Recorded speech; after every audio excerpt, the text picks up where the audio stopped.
Hello, chatto, it's Sundat, and coming up today on Building a Nation with Wisła Kraków, we attempt to get more points in the Champions League than the UK did in the Eurovision. You might think that that sounds easy, but with the goalkeeping we're getting at the moment, I'm not sure if it's actually going to be possible. In other news, the other Polish sides are at least holding up their end of the bargain, with Piast making up for their horrible performances last year. The Youth Intake preview is also today. Will we get 4 seasons in a row of absolute magic? We will find out today on Building a Nation with Wisła Kraków, and we're fucking dancing.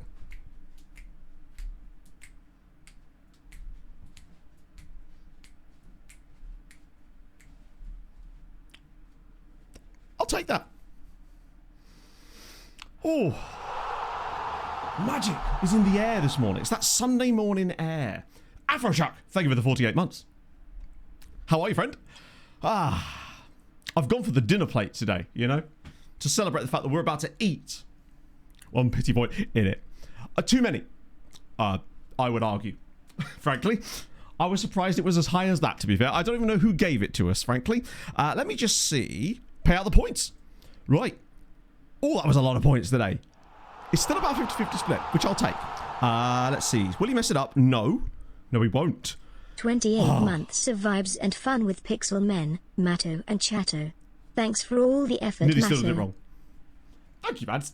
Thank you, Steve, for the 28 months as well. You love to see it, friend. Hope you're well on this fine Sunday morning. In my era, no more errors. Impossible.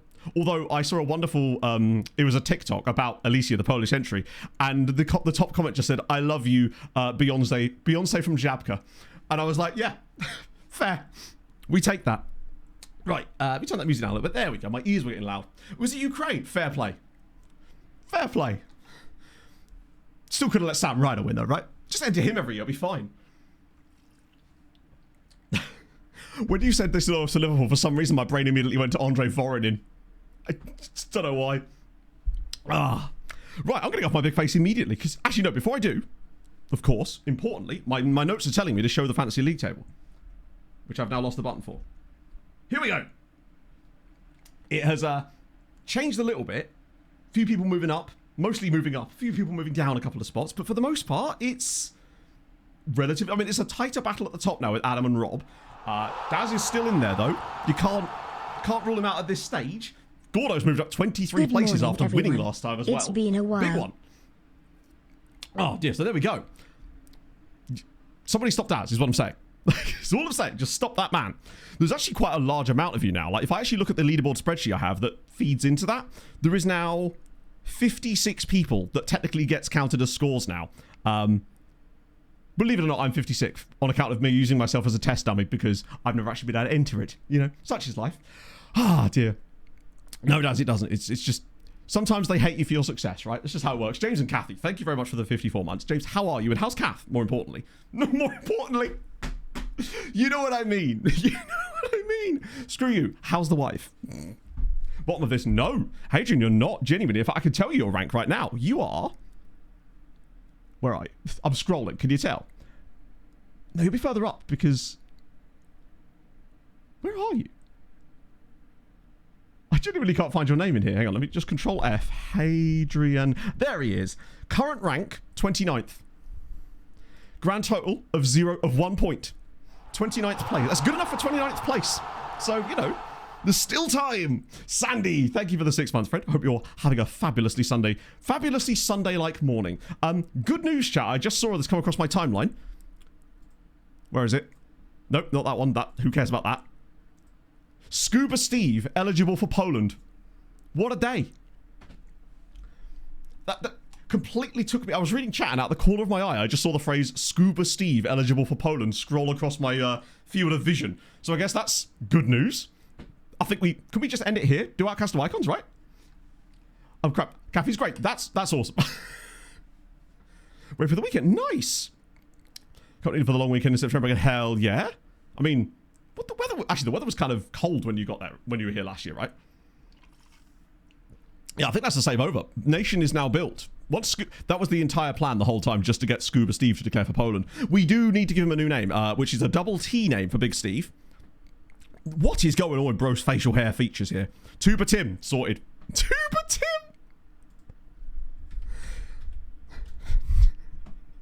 Are they all just going to be musical instrument? Wait, no, that doesn't make any sense. Scuba is not a musical instrument, famously. That I know of. You know. Chroma, thank you very much for the 25 months, man. That's very kind of you. Oh, Andy, excuse me. Don't mind me, just choking. Is where to go, kinda. That doesn't fill me with confidence, Annabeth, I gotta say.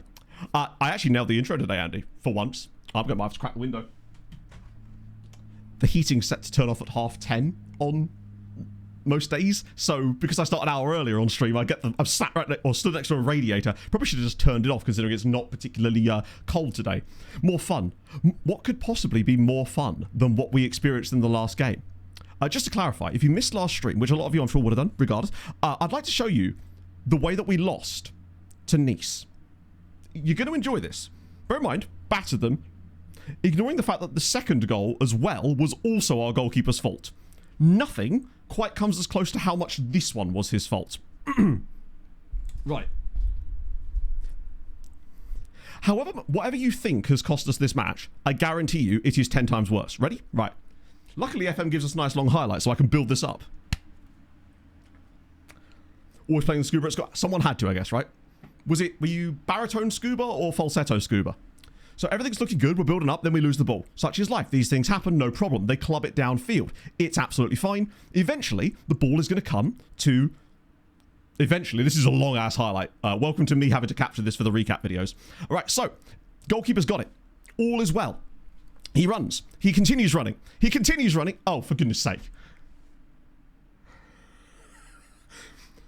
This game isn't half a prick tease, isn't it? Jesus Christ. This highlight goes on forever. In my defense, I didn't actually capture this one for the recap because I used the Twitch clip instead. Thank fuck for that. Eventually, our goalkeeper will get the ball. Here we go. Right. Goalkeeper's got the ball. Passing options, left and right. What does he do? Run straight into the running striker. Yeah. I personally think that was £60 million worth spent. I don't care what anybody says. That was well worth it just for that alone. I have to get out of this now, don't I? I have to go to there, and that takes you out. So that's how we lost our last Champions League game. Not to mention, he also flapped it across for the first or second goal in that game as well. Yeah, it was the second goal, because the first one was actually a really good goal. That's true. The striker did at least shoot, right?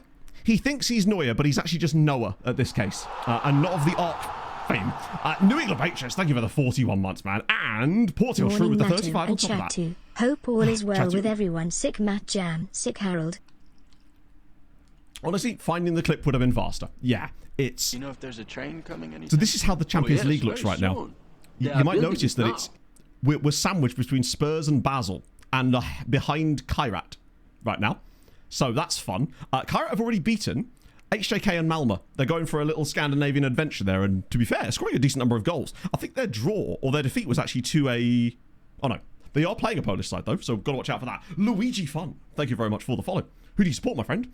I'm going to guess. My brain says Italian team, but you know what? I'm going to say no. I'm going to say Rochdale. Don't know why. One of these days I'm going to be correct with one of these. Yeah, I think they got absolutely hammered in their other game. They have conceded 5 in each. When they don't win, they do concede 5. But to be fair, they'll still get 12 points if they carry on at this rate, and will also have a -8 goal difference, which is kind of fun, to be honest. As for Poland itself, Piasklewice, yeah, they're actually making us look a bit foolish, to be honest. It's going to be tough for us to finish above them even after today's stream, given that we've only got, obviously, 3 games to play. They have played an extra match, though, in fairness, so they've already had their defeat, it would seem. Wait, have all the other Polish sides played already? Oh, they have. Yeah, so not great. It's not been the best look for the other Polish teams, outside of us, obviously, because currently, yeah, Korona Kielce have 1 point. Arsenal are bottom of the Champions League. It could be worse. You could be Arsenal right now and be bottom of the Champions League. And the best part about this is one of their defeats was to Piasklewice when they were 2-0 up against them as well. 2-0 up in Poland, cruising, thinking, we'll get a win against this bunch of mugs. And then the Polish side comes back and beats them 3-2. Because obviously, Poland are massive, it would seem. But it's still not great for us when you consider that they've got a grand total of, what's that, 9 points? 4 points. So they've got 14 points between them right now. I'm not predicting them to get, like, the 30 points, 32 points, I think, last season. I was hoping they'd at least combine for 20, and maybe they still will. but it would suck if we lost 2 of them at the group stage this year, given what happened last time around. Tom Frankham, thank you so much for the Prime, man. Welcome aboard. And unfortunately, the Europa doesn't look a great deal better for us, honestly. Like, Radomiaka 17th, scraping by. Arca, where are Arca?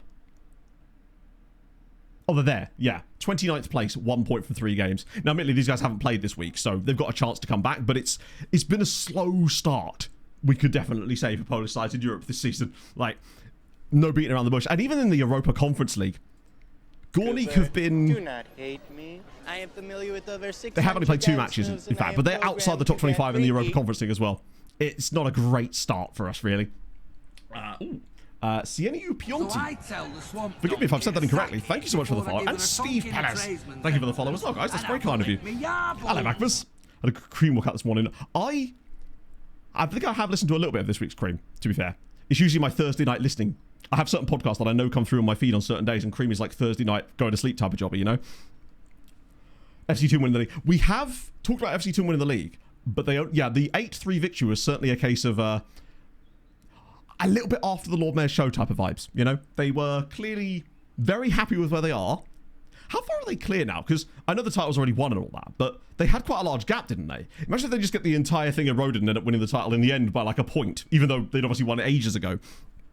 So I played a couple of games off stream, but it was just the like a random cup game against Vidjev Woj's second team, and then play a game against Legia in the league, to which we won 1-0, admittedly. And I'm starting to like the output we're getting from certain players in this team now. Most importantly, Mr. Molski. Looking at our top goal scorers this season, he is the third highest goal scorer on the team is Bartolome Molski. He's got 5. He's only started 4 games for us, bless him. Most of the time he comes in as a Montpellier backup and rotates around that sort of vibe, but 5 goals already this year. No assists, but that's okay, I guess. It's not really that role anymore. Have one thing in common with the Montreal Canadiens? Yeah, that was an extraordinary result. And not that it really affects this side of the draw, but like, I was surprised that they showed that level of fight. I think they might actually have it. What's he training? He is, I think, still training one of the mental ones. We had him on attacking movement or final third, I think. He's now on attacking movement. He was on final third for a little bit. Now he's on attacking movement to try and get that off the ball and anticipation up a little bit. But either way, I'm really happy with what he's offering. Steinbergen is injured and will be for the foreseeable future, unfortunately. The last time I checked in on him, he had 2 to 5 months as his prognosis, basically. So, yeah, Monster Youth, but he's not going to be back anytime soon. Like, not even close. Bear in mind, he had a 10-month injury, and that was in August. So we've only had really 3 months. He probably will not... He'll be back before 10 months. In the B team, I don't believe so. I think he's still listed in the first team squad. Because, after all, he is a first-team player. What's it saying now? 6 weeks to 4 months. So it definitely is looking a bit more during his rehab. Really? Okay. In that case, yes. I'll have to remember to push him back, of course. I like that he's gained jumping reach despite having a broken leg. That's impressive. Maybe he did get that leg lengthening surgery we were talking about. Wait a second. Maybe this wasn't in the match at all. I mean, I know it said it's in a match, but maybe it was actually at Gornik Zabja's hospital afterwards. He went for that experimental surgery. Who could say? I mean, us, I guess. Yeah, he's just balancing up and down on his good leg. Man's going to be a pogo professional when he's done. Yeah, I mean, it's gutting to have that happen to him, but at least it looks like he's not going to be out as long as we thought, because originally it was 10 months. The thing is, the game this year doesn't actually give you any return dates, whereas before it used to at least predict them, and they were obviously... Oh, of course, he's no longer in the first team, is he? Is there even a way to see that information? Can you look at medical centre stuff for the second team? Or do I have to have him in my first team to keep an eye on his recovery? Either way, it basically tells you the same information on both screens these days anyway. So, basically, 6 weeks is not happening. 4 months is on the high end. It's what, November now? So, winter break. There is a chance... On a $5 a week. He is, because he's still on a youth contract. He's not even old enough to have a professional contract with us. That's how young he was when he came through the club. Like, genuinely. He was 15 and a young 15 upon signing for us last year. So he won't sign his professional contract until April. And he will thus be on £5 a week until that point. He has got a contract arranged and everything, which he signed ages ago. But Yeah, Yeah, he'll go into rehab in maybe January, perhaps. Which means there is a chance that he might see the end of the season in some league matches, perhaps. But I think it's definitely a missed year of progression for him, for sure. Keeping up rare live appearances. Thank you for the 29. 12 points to Wisła. 0 points to HJK. Unfortunately not. Up my low IQ fat random not very shrewd acquaintances in chat. Long live the silly geese. And Montpenoso FC. Part of me is tempted. You know, Mike has the full-time print company that he runs and stuff. And obviously I'm going to be doing another sponsor integration with them very soon, coming out to Father's Day. I'm tempted to get Mike to make me one like he did with the Fulham one here, that has that quote on it, the low IQ fat randomer quote, because I want that as like an inspirational poster, basically. Hello, Phil Ali. Thank you for watching the VODs. Thank you. Shout out to all the volleys, of course, and for watching the season reviews. I really enjoy making them. It's just, it scratches an itch in terms of like creativity and storytelling that I really didn't get so much on YouTube the last couple of years. Or when I did, it was too sporadic for me, and that's why I like doing the recaps the way I am. Entry rehab, yeah, they are going to be there for a while, I think.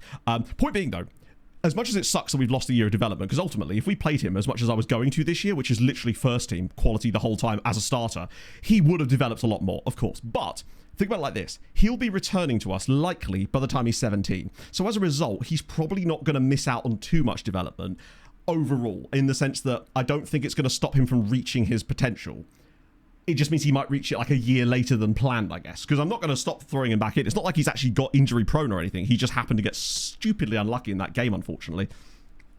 The physical development a little bit, yes. But I don't know. I think even as a 17-year-old, he comes back. I think he'll still be excellent. And we might miss out a few little bits, but the fact that he's still gaining jumping reach is pretty damn nice.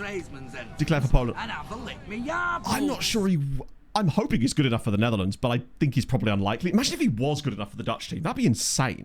Hang on. Alitempia? Elitenpai? Alitenpai? Why am I struggling with this? Thank you for the follow, either way. Please let me know how to say it properly, because I feel like I'm massively screwed. One of those may have been correct, but I don't think it was somehow. For 23 years old. You're right, because particularly he doesn't have second nationality or anything like that either. So, I mean, surely you'd only have to be in the country for 5 years, technically. So he came through at 15. So is there a way he could declare at 20? I don't think he would. I have no idea, Adam. I'm guessing he's doing like calf raises on the other leg, perhaps. Or like one-footed jumps, I suppose. Ali Tempe. That makes way more sense than any of the words that I sent. Ali, thank you very much for the follow, man. Who do you support? Do you support people that say your name correctly? Because if so, I'm sorry. Classy Neck is still there, but oh yeah, we figured that would happen. Last year, bro was not playing. This year, he is officially not playing. Do you think I could bring him on trial at the end of his contract? Or is he just going to retire, actually? Nah, he's got good natural fitness. I think he'll find another move. Bless him. It's just not worked out for him. Bulgaranga? I really want a good Bulgarian player in this save, and the only one we've got hasn't really lived up to the reputation yet. And I usually find that I like the games like, are you sure you don't mean Bulgaria? I'm like, no, I do not mean Bulgaria. How dare you? I mean Bulgaranga. I've now got, there's a GIF that's living rent-free in my head. We had a group chat where we were watching Eurovision last night, and when the Bulgarian song came on, a friend of a friend just put this absolutely gopping AI dog dancing GIF, and it's like haunted my brain ever since. I wish there was a way that I could show it, but it's from like a WhatsApp group, and I wouldn't know how to drag it into a way that you could actually see it. It's terrifying, is my point. Because particularly as it's up on 2 legs, that's horrifying signs. Sadly, no. No Bulgaranga Bangarangas, unfortunately. Bang, though. Oh, that would be cool. Presumably they'll host it in Sofia, right? I mean, that is a city in Bulgaria. That's true. He can't get his deck outside. It's tough, man. He needs to stop leaning forward when he runs, even though that's technically what you're supposed to do. Janash. Who is Janash? Oh, is that the... I wouldn't know how to find him, is the problem. Was it Janash Simon? Was it that? No. Oh, hang on, wait. Simon Yanis. That's it. Wrong way around. He looks, do you know what? As far as underrated players we've had from our intakes in the past go, I think he's actually solid. Right? He's never going to be a worldie, but he does have reasonable potential of 4-star PA. To me, he feels like the kind of guy that is going to 100% be a really solid mid-table extra-classer player one day, and that's cool because they're the sort of the forbidden guys, the guys that kind of get lost in the in the wash a little bit sometimes. Alvin Baldacchino, on the other hand, sorry, yeah, here he goes. He's at Hurtbury Gwogwov. Lost a bit of PA on the lad. No Malta caps yet, but it's interesting that he has settled to that, which sort of indicates... Has Bro got... No, he actually doesn't even have any youth caps for Malta, which is a little bit strange. He's not that good, yeah, but still, I would have expected more out of him. And then again, he's only 17 years old. Isn't he from the same intake as our guy anyway? Buzurkin. Oh. Low eccentricity again. Him being 18 and already being that good is lovely. Low flair, low off the ball, but I suppose that's where a goalkeeper spends most of their time. 10 technique as well. Love to see it. Yeah, he's a little bit special. I just don't know what to do with goalkeepers anymore. I think our next play has got to be the higher eccentricity keeper for sure. That's the only other thing that we can really do. Or hope that... The thing is, we can't even hope that Marion gets better, because clearly he... Ironically, he has actually, statistically, been better this year than we have had goalkeepers in the past. If you recall, last year, we were, just looking at league stats at least, massively conceding more goals than we should have been. This year, we are actually up by 3 goals. So I think underlying... Things are actually still better there. We're still massively... Look at that. We're still -5 on goals scored, which is crazy. But he does have, as we saw in the last game, a habit of throwing those. And I don't know why either. Because relishes big matches. Low eccentricity. Where's Luban Mihov when you need him? 2 million is very, very good. Prosthetic arms, maybe. He did look a little bit T-Rex armed in many games, actually. In the Villarreal game, too. He was very strange. Yeah, Stasiak is very much like that. I think he's still under contract, actually, his old Stas. I believe he's playing for, yeah, he's playing for Vichev. On loan still. Like, he's a 2-star player now. Hates big matches as well, sadly. What does the game actually reckon about his quality levels? I like that it doesn't even seem to say. It's got no opinion on what league he's supposed to be playing in at this stage. We've also got Youth Intake Preview today. Because, obviously, that's where we're going to finish today. I still feel like the odds of us getting a 4th consecutive viable intake, they seem to have got better each year as well, is very low. But then also, you've got the same chance every single year, right? And we were expecting a shit intake last year, and look who we got. Mr. Steinbergen. So maybe this year, we get an actual good youth intake all round. I want a proper golden generation. I want Tenerife style. Mills... Thank you so much for the Prime. And Inferno, thank you for the 66 months on top of that as well. I might throw us into a game, if that's okay. I'll show you the loan farm, though. Good morning. Bangaranga. Sick pot. I was on a boat yesterday and then Eurovision, so catching up in the football still. We won the FA Cup, right? You did win the FA Cup, Surely yes. Hearts got it done? Heidenheim stayed up? Juve Stabia beat Monza in the first leg? Di Maria got Rosario Central through to the Argentine final? No? None of them? Well, thank you for doing the work that makes these things seem not so bad. Yeah. I must admit, I didn't, like, didn't watch the FA Cup final yesterday. I forgot it was on.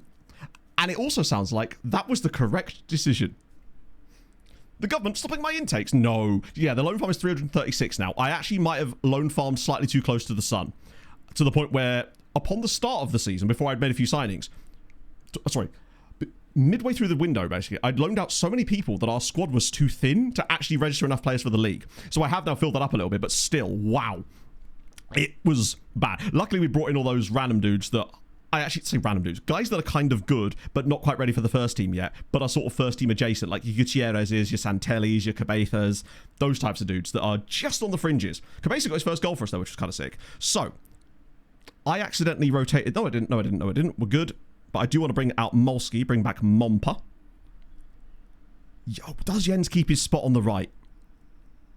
And allow Kowalski to play? Jens has been very good this year compared to Paolo Enrique, who, albeit over a small sample size, but Jens is kind of chef. And in Europe, Jens has already proven that he is the man. So it would almost be rude to take him out, to be honest. I think he deserves to start. Now, will I bring... Wait, where's Marion? I have to bring him back in, really, don't I? For his own mental health, if nothing else. Right, let's get rid of the unavailables and bring back to the bench. Santelli's not fit again yet. Abdullahi's not fit again yet. But luckily, Cabeza is. Well, the Champions League... Oh, really? 26 clean sheets. Oh, my... Oh, that's fun. I do want to change something one day in this save and try to build something that's more fluid. I know what we're doing right now is kind of mad as it is, but I want to build something that's more like this in the sense that you've got more movement in the players in and out of possession, because I feel like that's where the game is actually really excelling this year, and I maybe haven't used it as much as I could have done. I feel like the tactic we use almost could have been played on previous FMs. Fact. That pissed it. Yeah, it is, isn't it? Oh dear. Yeah, the tactic, this version of the tactic is actually in the tactics pack. I think the only change to it from the one that's in the pack is that we have our midfielders here set to run wide with the ball now, which we're testing out. Still not sure how I feel about that. So we'll see. Full of PR. That's the thing. Malta, we had nothing. It was just fodder for the most part in those sort of situations. Let me just lock the fantasy for a minute so that we can get into the first game. Wow, load of you in fantasy today. Love to see it. Remind me to unlock it after the match, though. And right, let's go. So what happened was, hello, Leprechaun. How was your morning going, friend? Because I have notifications set up for like competitions on my phone on SofaScore or whatever, or the app of your choice. I'm ready to be sponsored by a football score app, as long as it's a good one. But I always forget about the FA Cup a lot of the time, and so if Fulham were in it, I just go, oh shit, and favourite the match. I'd forgotten that I didn't have the tournament itself favourited, so I had no idea the FA Cup final was even going on, and only found out about it when I got to about 3 o'clock and I went, hang on, it's a Saturday. Where are the 3 o'clock kickoffs? Because it's so weird the way the schedule is this weekend. Because I thought, oh, Friday night game, Aston Villa, Liverpool. What a game that was, by the way. Thinking, oh, Saturday will be fine. I was like, I'm around. I can actually watch an early kickoff game. And then there just wasn't any. And now they're on today. Weird behaviour. 3 o'clock on a Sunday. Absolute just scenes. It sounded like there was just no fanfare about it. And to be honest, I can kind of see why. It just sounded like a bit of a non-event in many ways. Unless you're a Chelsea or Man City fan, I guess. But I don't think I could have been less interested than a FA Cup final than I could have been in that one. Andrew, thanks to the hilariousness of finals series, the Australian Football League Grand Final will be contested this coming weekend in New Zealand between the teams that finished 3rd and 5th on the table. First time in Australian football history that neither of the top 2 teams will contest the final, and I will be there. To support none of them. That is sort of a big advert for why those types of systems are a bit of a farce. Hold on. We're in season 11 now, about midway through season 11. Sorry, I did see the question in chat. I was just sort of wading my way through. But yeah, this is season 11. So a lot of things have changed. The biggest thing on the European level that I would say is that Villarreal, although weirdly, oh no, they are there, have become quite good and are a sort of regular. They got to a Champions League final. They regularly go to the semis and quarters as well. It's weird how good they've become over the course of this save. Yeah, Brighton. Oh, don't forget that Southampton are also in the Champions League here. I realise they're not visible on the screen right now, but there they are. Southampton are also in the Champions League right now. Now, I don't know where they're getting their scouting data, but I have my suspicions. In fairness. Karim Adeyemi, it could be. Let me just check their... I thought that was Arthur Okonkwo then. Let's just check their team. Because these are sometimes some of the teams that are the most fun because they have a lot of weird sort of... So it's Mboji, Kvit, Okonkwo, Uma, Karim Adeyemi. Yes, it is. It is Karim Adeyemi. Just want to make sure. There's David Moses there too, but... Excuse me. It's a 33-year-old Karim Adeyemi. Just casually up front here for Slavia Prague. I love that shit.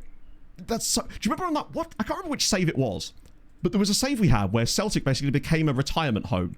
And they had, like, about 7 or 8 really well-known footballers that were all around about 32, 33 years old, like McTominay and Lingard, were all in this and Oxlade-Chamberlain, I think, all in this one random Celtic team. It was so strange. Other Polish leagues loaded. So, I only have the top 2 leagues in Poland loaded, because at the time, when we built the save initially, those were the only 2 leagues that were available in the base game. So, as a result...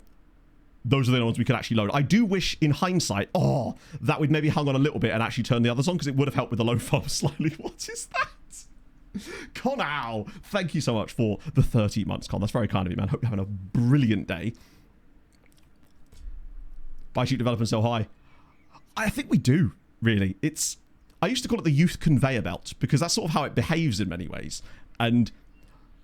this save has been a bit sort of patchy with that at times. It sort of comes and it goes. I feel like we're kind of back into it and more bedded in now than we were before. Because we went through that little spell of just signing a bit too old for really having any chance of developing the guys. Oh, slipping through. He's right there. Okay, try it. This is better. On the transition phase, we are much, much more better. It's Montprousse, and he's surely going to miss the target. Can you make a filter on players scouting for a tactic? How do you mean, Official Farmer? As in, what filter would you be trying... So you want to create a filter for players to fit a certain style of play, right? I'm guessing that's what you're trying to do. But what would you actually be trying to filter, for example? So say you're on the player database screen. What is the attribute or factor that you'd be trying to filter by? Because this might be possible. I just want to understand properly so I can give you a proper answer. Oh, Tony Bloom thing. I suppose so. Oh, go on, Christian. On the chest. Bang. He's offside, though, surely. Miles. He's been really good this year. Like, exceptionally good. I think I'm kind of glad we moved on from Beat Vanetti. I know this is going to be disallowed, most likely, because he is miles offside, but he's making the right run. Good to a tactic. Yes, of course, but in order to filter a player to a tactic, you would need to be looking for something specifically, because there isn't a search for tiki-taka, because tiki-taka isn't actually any... It doesn't really mean anything in the grand scheme of things. So you need to be looking for specific things. So there isn't an attribute called tiki-taka. You'd need to... I guess the only way that you could filter for it would be to decide what attributes you think are important to a player that would fit into a tiki-taka system and then scout for that. But there isn't like a way to search for tiki-taka players, because that isn't really a thing. Any player could play in a tiki-taka system if you put them in there. They just may not play very well. I'm a little bit concerned that we are... What was that? 43 minutes into a game here against Slavia Prague, and it's still 0-0. Champions League has been very strange this season. It's almost like the opposite of last year. Which is fine as long as we qualify, but I can't really bear the thought of us dropping points here. Particularly if we've got an injury. I thought, oh, please no. Good save, actually, to be fair. That is a really good save. Cardiff in the National League South. Wow. Oh, speaking of Cardiff, Hadrian, you might have missed this. This didn't actually go through in the end. Your Patreon regen, randomly, nearly moved from Cardiff to Swansea. And I don't really know why that was a thing that was such a big deal over the summer. They were like, "Ugh." That was a really bad first half from us. Which players appear in transfer in? Yes. So transfer in. I actually have a video. The next scouting deep dive video I'm doing is about that exact thing. But basically, the way that transfer in is populated with is the strength of your scouting knowledge of certain nations. So if you have loads of scouts that have really high knowledge of, say, Spain or Nigeria, then you're going to have a disproportionate number of players in transfer room in that are from that nation or are based in that nation. It was one of the things I tested, and it does change over time as your scouting knowledge slowly changes, but it takes a bit of time to do so. Vision, passing, teamwork, off the ball, yeah, that's the sort of stuff that would probably help. But the problem is it's obviously difficult too, because it's tough to like... The problem with filtering by attributes in FM, particularly if you're playing with attribute masking on, which I'm assuming you are, is that if you simply don't know that attribute on a player yet, like at all, the game will consider that 0 and exclude them. So you can have a guy who's perfect, but you just don't know that one attribute, and the game goes, nah. He wouldn't be making any friends, Alice. No, exactly. Certainly a brave move, that's for sure. Okay, chat, what's this? Oh. A celebration of... A tattoo. Wait, am I right on the right thing here? This is with gooses. Oh, that's sick. It's literally it's goose-related tattoos. You missed the first one, but the original one was a Canada goose, but it was dressed as a Mountie. Amazing. No, I already know exactly what goose tattoo I want to get. I just need to find the right person to design it, basically. Oh, was it John that had the boo-boo? That would explain it. Yeah, that is a come off, unfortunately.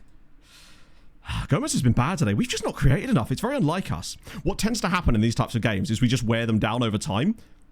So that's my hope.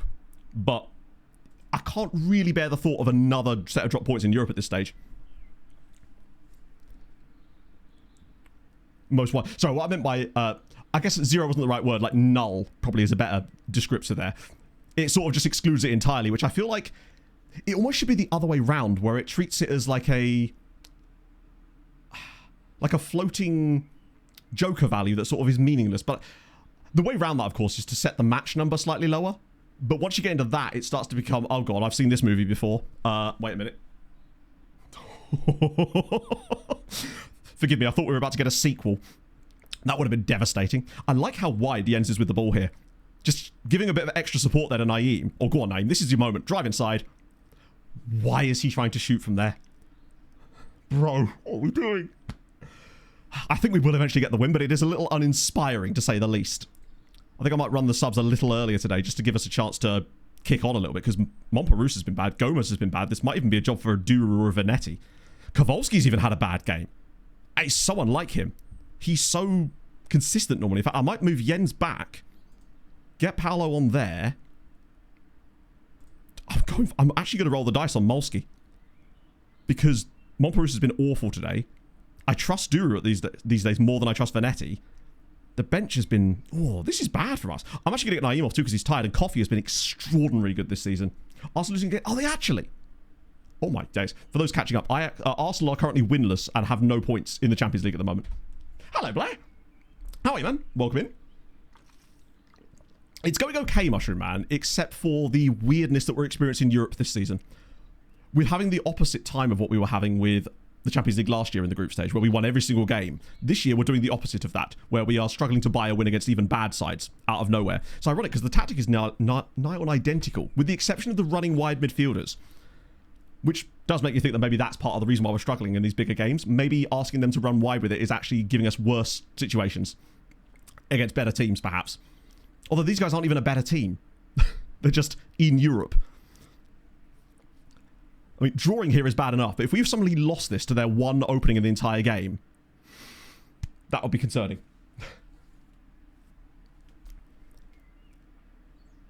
B. Bozic. That would be terrifying if Bozic just managed to end up there. Oh, go on. Why has he played it so long there as well? I'm a bit worried about the length of this highlight as well. It sort of makes you feel a bit... Look how languid we are in the press. So very standoffish. That's better. Well done, Abdullah.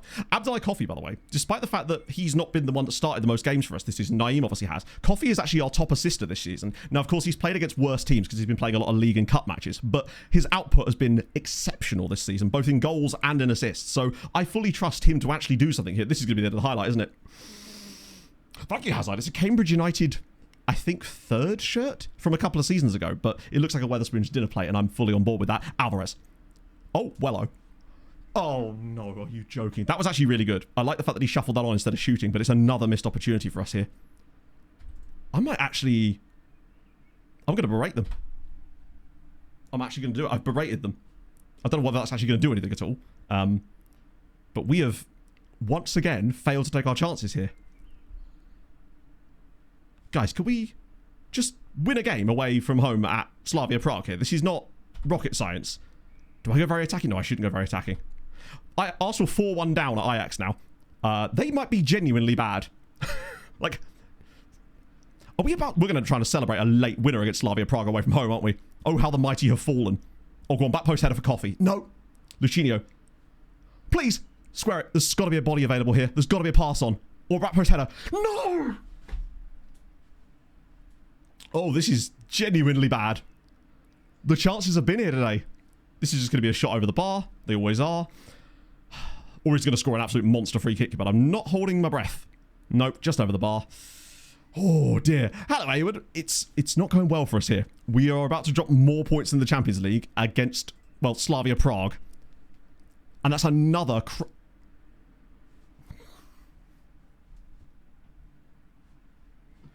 Oh, yeah. Do you know what we really needed? A striker injury. Duru. Thankfully, I've kept a fifth sub, and it's going to be Venetti. Oh, it just... Oh, wait, no. Wait. Can I even make that sub? Oh, no, I think I have. Have I? Oh, it's doing that thing, isn't it? I think. Wait. Has it just taken him off and not actually brought the replacement on? Okay, cool. That was weird. The game wouldn't let me bring on the substitute. Where are we in the Champions League? At the moment, I think 18th. Might go worse after that. It's so strange, though, because that's the type of game that we would just win. Had no sub left. 1, 2, 3, 4 subs. Did I? Who was the fifth? Oh, was the striker a fifth sub? Of course, yeah. Sorry, I forgot about that. That's because he was a sub, wasn't he? I forgot that Duru was a sub. So Spurs win. Arsenal lose again. Right. That was awful from us yet again.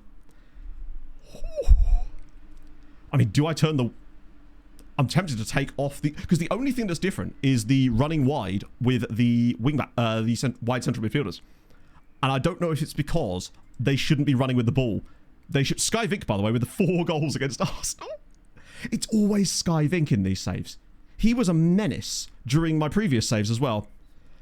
I think I'm going to revert those guys off of doing that. Because I wonder if what it is they're choosing to run with the ball, and as a result, they're not giving the ball to people like the wing-backs to run with it, because they're occupying the same kind of positions. And I think it might be stopping these guys from being as effective. Because the other thing that's happened this year, since we tried that, is the amount of output, scoring-wise, from our wing-backs has dropped dramatically, compared to where it was last year, where Naeem was our top scorer. He's not scored a goal yet this season, and it's November. Now, admittedly, some of that is just bad luck, but I think they may also be running themselves into weird positions, potentially, that could be having an impact as well. So I'm going to turn that off. Oh. Yeah, no specific instruction. We'll just leave it like that. And see if that improves us. Because at the very least, it'll bring us back to a base level where we were last year, and we could try something different later, once we've got a stabilization period sorted. Now, 2 more injuries. They better not be too bad. They better not be bad. Hey, think about it like this, Steve.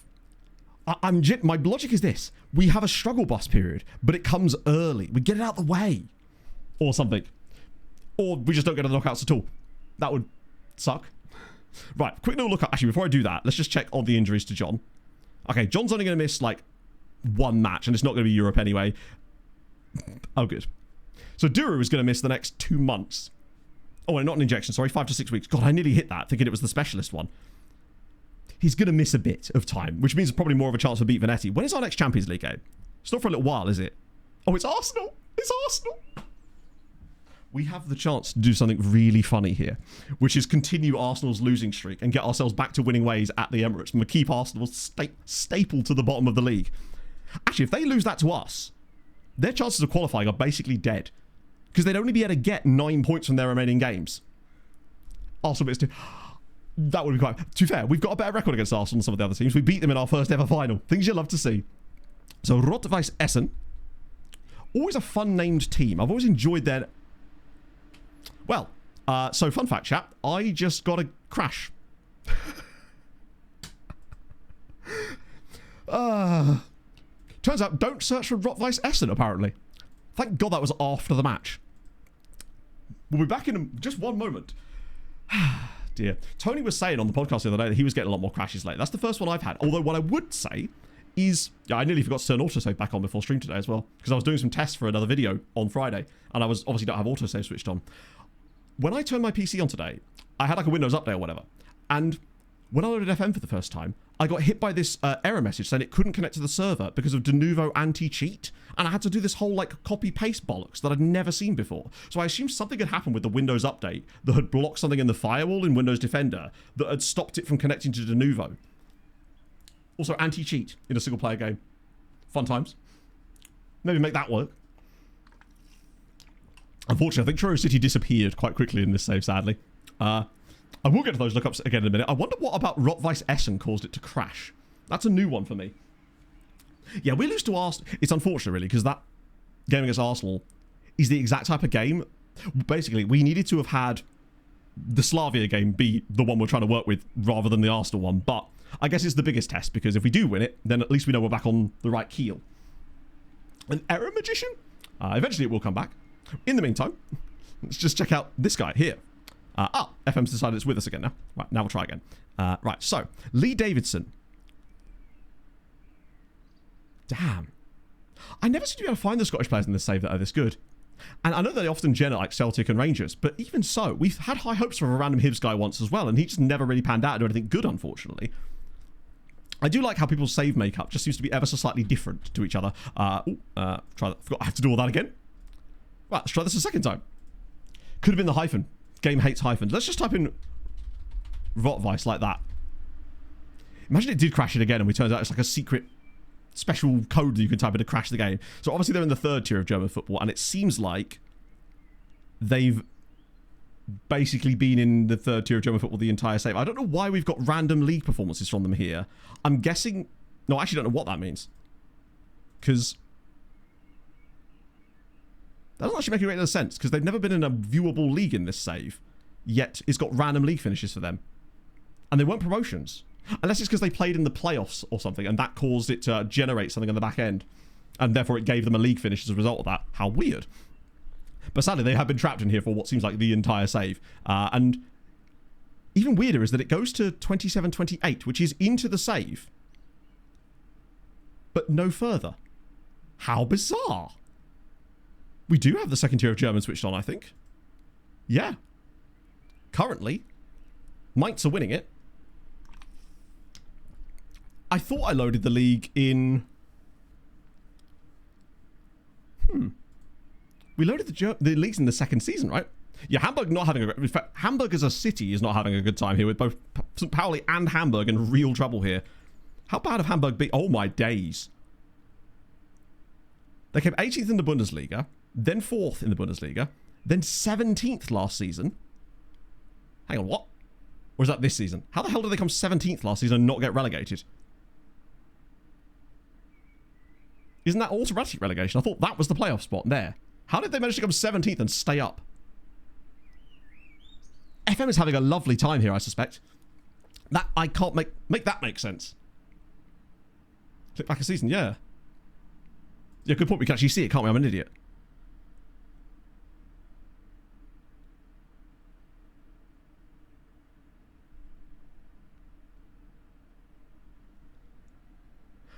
Wait, was that the Bundesliga they came 17th in? Now I'm even more confused. Top like 2 years ago. Oh, was it 2 years ago? Oh! That's his Zweite Bundesliga. That's his Zweite Bundesliga. 17th place. 2. Bundesliga. That's his Zweite Bundesliga, right? Or was I looking... That was 2. Oh, I have to go back twice. Ah, they did get... Oh, I see. That's what it is. It's because they got relegated and promoted. I hate the way the game tracks stuff like that. At least if they're down there, just have a thing that just says they were that unknown, but at least shows what league they're in. The league history thing is one of the things that definitely needs a massive overhaul. I can't believe it's got worse than it was in previous FMs, because it was bad enough as it is. That's wild. Yeah, it should do. So promoted was Heidenheim, Hamburg, and... Heidenheim and Hamburg. So actually, it's even worse for Hamburg than we thought, because they've actually been to the 3rd tier already. That's bizarre. Yeah, bring the lists back. It's silly shit, but that's part of the immersion that we talk about, right? Oh, actually, can't be glad we looked into Rock by Assessor now. So Knobloch. Are we looking at Chris Knobloch? The new unemployed coach of the Edmonton Oilers? Although I think that's spelled slightly differently, but either way. Ah, we've got a couple of Knoblocks. Sion Knobloch. And then 2 Czech Knoblochs. Josef Knobloch and then Jan Knobloch. Up the Knoblochs. Hello, JCM. Weird. To be fair, we haven't looked that deeply into the comes and goings of the other top flights around Europe beyond looking at the top of them for the most part. So, I mean, that's the Bundesliga right now. Actually, let's look at last year's Bundesliga, sort of give you a better idea of where the status quo is in Germany currently. Hansa Rostock are 10th. That's surprising. Nuremberg up there too. Paderborn, Köln. Up the Köln. Mainz and Union Berlin go down. Sorry, forgive me for my random tangents here, but these things intrigue me sometimes when you get that. The top part, and obviously Schalke qualified. Schalke scored 33 goals, conceded 33 goals in 34 matches, qualified for Europe, and then, as we know, beat Victoria Pilsen. Second this season. Are they? Oh my god. Have they had a takeover?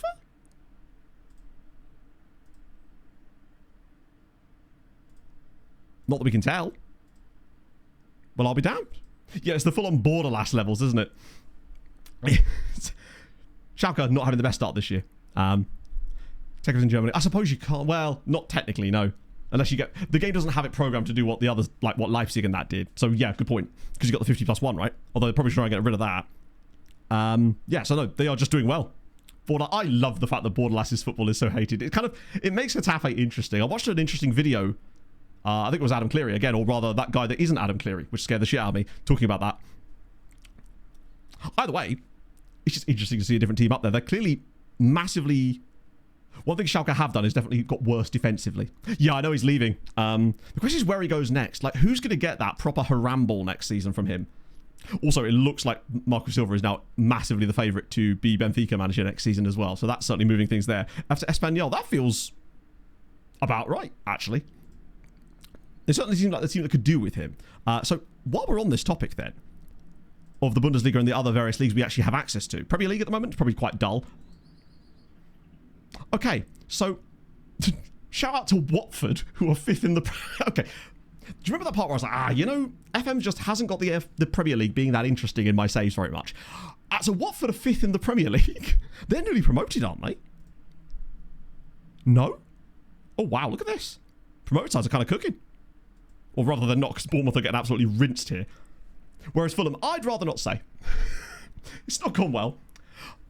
Do you think it's because we sold Michael Phelan to Watford? Someone pointed this out in the VODs, actually, or in the recap. We probably shouldn't have sold Michael Phelan to Watford, because technically he is a Spanish Scourge player, and we were not going to sell those guys to English clubs, and I just completely forgot about that. I guess in my brain I was like, well, it's okay, because it's Watford, not remembering that they are apparently a Premier League side now.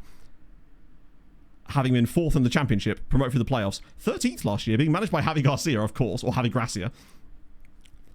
So... last year, yeah, it was fairly samey last year, with the exception. I mean, Brighton are good. Southampton have been the sort of surprise package in this save as far as England have gone, given that they're in the Champions League this year. But it's been... I'd hope Watford do something fun. That would be at least interesting. As for Serie A, well, last year Napoli win it again. Largely the same sort of teams towards the top that you'd expect. Fiorentina doing a bit better than maybe you'd expect. Sud Tirol on the top flight, briefly at least. Yeah, it's interesting about that, isn't it? Whoa. Although, what I would say is, I rarely ever see Watford do that much. So I almost wonder if Miles goes the other way with it and makes them too underpowered, perhaps. But this is the first time I've seen Watford be a standout there. And currently, any surprise packages this year? Not really. Damn, Italy be dull this year. Napoli are just kind of chefing for the most part, it would seem. What other ones I've got access to? Pretty much just... yeah, I've got France on as well. Let's have a look at France. Although, oh my goodness, wow. Is it finally going to happen? Someone other than PSG wins the league and it's Stade Rennais. That'd be quite sick, actually. Managed by Habib... Wait, he's not the manager in real life. Oh, he is! He was at Newcastle, right? Was he at Newcastle? I didn't know Habib Bey was managing... why did I say it like that? Stade Rennais. That's dope. I remember him at Newcastle over any other club for some reason. Why am I doing that? Right, there we go. Back to the league. I believe Sud Tirol are in the process of... I was listening to Sweeper the other day and they were talking about that. Yeah, it's because he was manager at the start of the save, so a lot of that doesn't change too much. New Marseille boss in real life. Make way for Martha. She's coming. Tell me she's still in charge. Of course she is. Martha? Marta. Kind of cooking there too. So Etienne is certainly back up as well. Troyes looking like... yeah, they might be heading to... well, the second tier first, then Liga 3. Not that that is a thing. Okay, sick. Well, last year. Yeah, that'll happen. They don't even have form, that's how bad they are. Oh, Lyon surviving by the skin of their French teeth. He might well have been. I think it's not gone well then. How's the Benfica's general manager? Does he? Is he actually? I think I wouldn't be able to begrudge him making that move. I think it's just the way that things have gone. Like, if he's going to leave at the end of the season, just say so. Do at least Iraola gave Bournemouth, and in a way Glasner with Palace, gave the club the sort of respect of saying, I'm going to leave at the end of the season. You know that. Everyone knows that. So we can now work with that. Gornik have just won, which is tremendous news.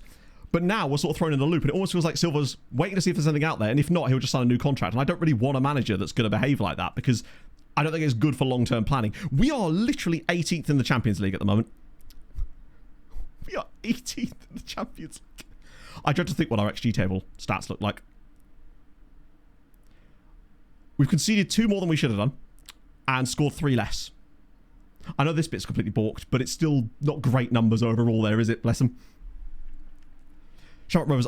It's hard to say, because without the league being even switched on to view only, you kind of get less, even less knowledge than we've getting before. Spain failed to qualify. I think the first signs of weirdness that we're getting in these saves is definitely the national tournaments. But it does feel like weird shit is starting to happen now, which is fun, at least. Let me just check Shamrock Rovers. I have seen them in Europe a fair amount, so that sort of suggests that they are probably the ones dominating. But, oh, maybe not. Actually, to be fair, lately, yes. 4 of the last 5 titles, but Bowes won 1, Derry City, although that may be real. Sligo Rovers in there too. It's not been completely hegemonic, I suppose. They have climbed a little bit in Europe as well, I think. Or actually, 32nd, maybe not. Or was it... I mean, definitely seems to have had a negative effect. But then I suppose there's two sides of the coin, because Bournemouth seem to have been a lot better, if anything, since then. Well, not, they've been unbeaten for a while, but it doesn't seem to have affected them the same way. And I suspect it is just things like maybe things were a bit sour with Glasgow before that. Be very quiet for whatever. I mean, they could do, but then that sort of defeats the point, right? Because, I mean, maybe they have.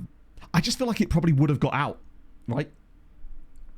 Play it forward, Queens. No way.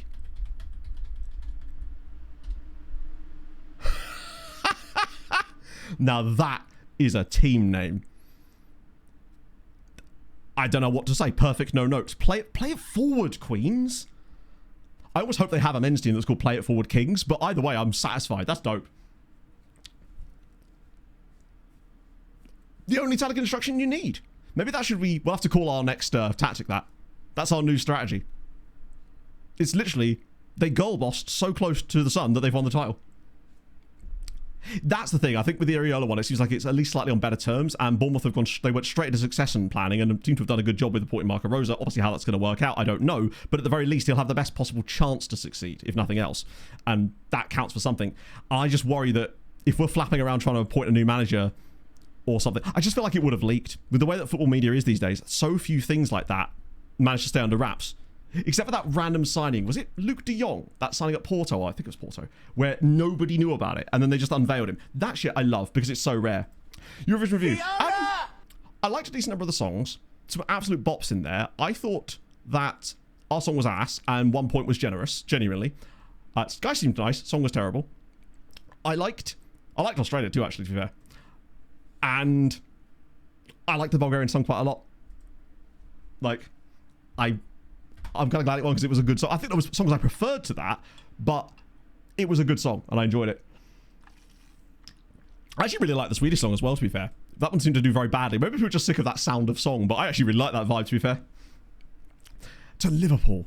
I mean, now they can't get Xabi Alonso anymore because that seems to have fizzled out and he's going to Chelsea now, right? Which is... I'm not sure as to whether that's a good move for him more than anything else. TRIF? Thank you very much for the follow. Final step out of... Legitimately, that's exactly it, Otto. We are afraid to take risks, and I mean, Silva was a risk, I suppose, but now that we've got him, we're seemingly afraid to move to anything interesting. That's why I worry that because of our inexperienced director of football, and by that I don't mean he's not been in the job a while, I mean he's an idiot, that he'll end up doing the safest thing, which is appointing some, like, Premier League jobber manager that kind of does okay and won't take the club anywhere, but will just sustain an 11th to 12th place season like every year, and that's boring as sin, right? I want to see someone that's got some interesting ideas, try to do something different. Yeah, it'll be like Ange or some bollocks like that. Although, give it 2 seasons, we get a trophy at least. The Booker of football, literally. If only he could book an actual director of football. I reckon we're going to have a player in here. Okay, I was wrong. Brendan Rodgers. At one point, that was... I'd have been like, fair. But now, it's... I think Ange's football is great fun, but I like watching him play... I like watching Ange's sides play when I'm not a fan of the team that are involved in the match. That's the thing. They are a great spectator sport team. Stephen G. Now, this is exactly the kind of managers I'm on about. I don't want these types of managers. I don't think these guys are... They're just going to be there for 9 months, maybe, and it'll be fine. But I don't think they're going to take us to the next level. Because we've actually got a really good squad and some really good young players now that are just not really being asked to do a great deal. It's physics revision. Quick, say something about... I can't remember any physics. Schrodinger, is that probably not physics, that's quantum. So basically, the Goal 50 is largely based on reputation, pretty much. So it takes ages for any of the youth players, like regens, to get into this list at all. Given that we're 11 seasons in now, it's still dominated by real players. And the ones that are in there are almost universally at massive sides. Xavi Simons is on this list and he doesn't even have a club. Really, bro? And... that sucks. Bear in mind, though, Naeem did win the Ballon d'Or. I put this in the Discord, but Naeem did win the Ballon d'Or, which was kind of dope. And Mompa came second. So we've got those guys at least. Yeah, let's trial Xavi Simons. Why not? See if any of the other Polish sides fancy a bit of the Xavi Simons train. Love to see it. Yeah, honestly, if Tony Khan just continues and sorts himself, literally just focus on the wrestling, appoint an actual full-time director of football, and we'd be in such a better spot. You can see how badly our recruitment works compared to the other sides around us in that mushy middle of the Premier League, where all those sides around us are signing players relatively decently priced, young, that they can sell on in the future. Fulham are the ones spending 35 million on any of these marquee signings every single goddamn year, and we don't really sell anyone for big money most of the time either. Right? Fulham owns a wrestling... Does he? No. I refuse to believe that he owns a wrestling company. I've heard no such thing.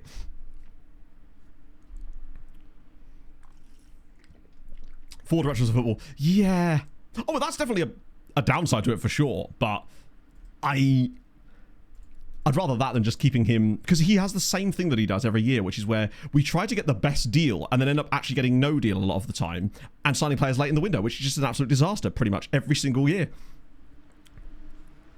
Oh, yeah, that's the thing. It is a massive danger that you pick up. Like, I totally understand that. But I suppose I'd honestly rather Fulham be involved in a relegation battle and do something. Because for me, football is an entertainment sport and I just want us to be doing something.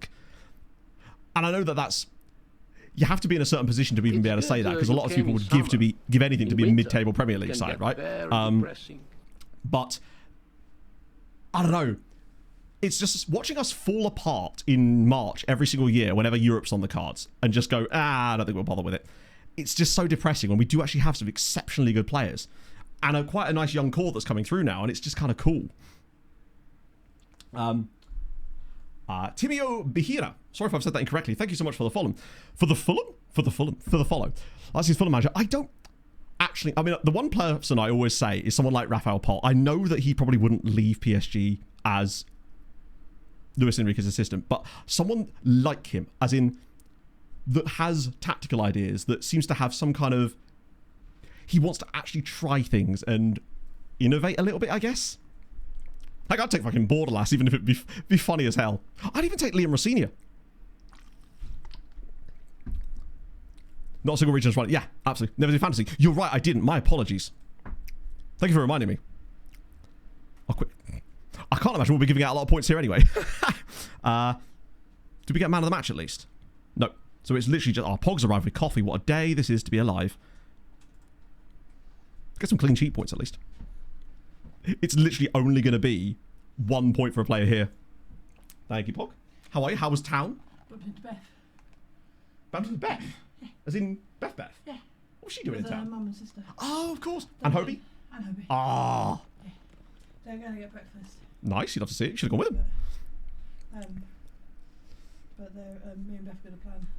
Managerial career. I guess I mean, less him. I use him as an example, I suppose, because I'm just using him as a sort of reference point for someone who has ideas and does things. And I just want try something, right? Because if it doesn't work, then fine, you know? Well, so Rafael Pol has actually written some interesting papers as well. And new favorite word, wappling. Yeah, wappling. So that's what happens when I'm off script. No, fantasy includes everything, basically. It's an all-round thing, so I'll show you. I'll unlock it in a second so you can join. Toodles. Bye, Pog. Let me just get this bit sorted. There won't be a lot of points to hand out here anyway, because... Thank you for the coffee, Pog. What? I said thank you for the coffee. I've honest lot. Thinks it, right? I wouldn't even be that bothered by that, because I do think he's a good manager. I just don't know if Liverpool has been the right situation. I think a lot of their success they've had is because of what they built before then. In the same way that I would take Liam Rossignol as well at Fulham, because I think he is a good manager, and Chelsea again was the wrong job for him. So clean sheet. Basically, anyone who picked loads of defenders, which was impossible, of course, would have just got some extra points there. Right, so there we go. Let me just unlock that. There you go. Right, I've opened it up again, so you should be able to join the fantasy again now. Oh, no, just to clarify, Lee, I'm aware that the owner of my football club owns AEW. I was joking. I was being facetious because, yeah, I know that. Like, I support Fulham. But yes, that was probably what it was, Lord Justinian. But I could have edited it out, but I didn't. I'd take Amorim. I 100% would take Amorim. Because the only thing about Amorim is that I'm not sure if his tactical style entirely suits the style of some of the players we have. But As long as it means Joachim Andersen never gets to start for us again, I'll probably be okay with that. But with 3 centre-backs, that likely would end up happening. I'd rather have Cuenca, Diop, and Bassi as our back 3 in an Amorim system, actually. We've got some good wing-backs. Maresca. I don't think Maresca would go to Fulham. He says, I occasionally can be serious. I'm getting better at portraying the earnest deadpan Crazy Brit. No, it's okay, Lee. I was just messing around. It's a little bit like sometimes when... Actually, no, I can't even think of an example, but yes, he does own AEW and needs to focus on that, basically. Forgive me if I came across as a dick. I wasn't trying to be. I was just messing about. Aside for City. Yeah, that would make sense. I mean, he was working with City for a while, wasn't he? Before then. Right, Lucinho is out. So we'll get him spun. But that's okay, because we've got the... Ooh, actually, I'll bring Payers back in again. Just for the time being. And Dura is obviously going to be gone for the foreseeable now, which is a shitty situation, but such is life. Get some lads on the bench, although we can only bring 1 to the bench, can't we? Because of the way that the rules are. Gutierrez or Santa... Actually, Gutierrez has apparently done well. Fuck it, it's him. Eddie Howley's Newcastle. I don't think so now. I thought that was likely to happen, but Hadrian seems to reckon no, and I think, yeah. Willing to say you want to do better. But this is the thing. I think that if he stays at this point, it would be because he can't find anything else. And I don't think that will... I think we'd actually work out... Fulham have not scored a goal in 6 of our last 8 league games. It's no longer... We are being protected by the fact that... Joe, I'm actually watching this game. Because why the fuck not? We're essentially being protected by the fact that we started the season relatively well and had some good spells. I always just feel like with Fulham, I'm never quite sure how we're trying to score at this point. Just beat Venetti. Oh shit, I can't actually find out anymore. Remind me after the match, I'll have a little look. It'll probably be either an Italian club maybe, or perhaps Saudi. Imagine if it's like a random Polish team. I'll be totally on board with that. See you later, Jesse. Revenue. I don't know, actually, Chichwa. I haven't really looked at the revenue stats as much. Because usually I just look at how much budget I've got. But our revenue's pretty decent, largely because we made a load of large sales a few seasons ago. And have continued to sell players at reasonable fees. This is a... What is going on with this? Wow, imagine if this was in the base game. Yeah, I can check after the game. You'll have to remind me, though. But we've got a good amount of cash. I believe we were sort of sat around the mid 200 million bank balance mark, which keeps us in a healthy position in case the board ever tried to do anything silly like building a new stadium. Because I know that we probably are selling out a load of games and stuff, and there is an opportunity for us to build that. The problem is the amount of money it would cost could put us in a position where we can't spend as much as we need to occasionally. And honestly, I'd rather just let the board do that when they feel like it, rather than trying to force the issue myself. Sponsorship money has basically not increased to the point where we'll randomly get like a new sponsorship deal and it's a £80,000 a year for 5 years kit deal or something. That part of the game really does need to have the dynamics changed. Yeah, I think it would cost about 100 mil, and I don't know if I really want to spend that right now. At this stage, that feels like a maybe when we win another Champions League type of present to ourselves. We can build the Tobias Steinbergen arena in honor of his broken leg. Too early to drink. I would give it to 12. That's always my rule. Afternoon. Morning drinking has just never sat with me. It doesn't feel right to me. It's just like about it feels odd.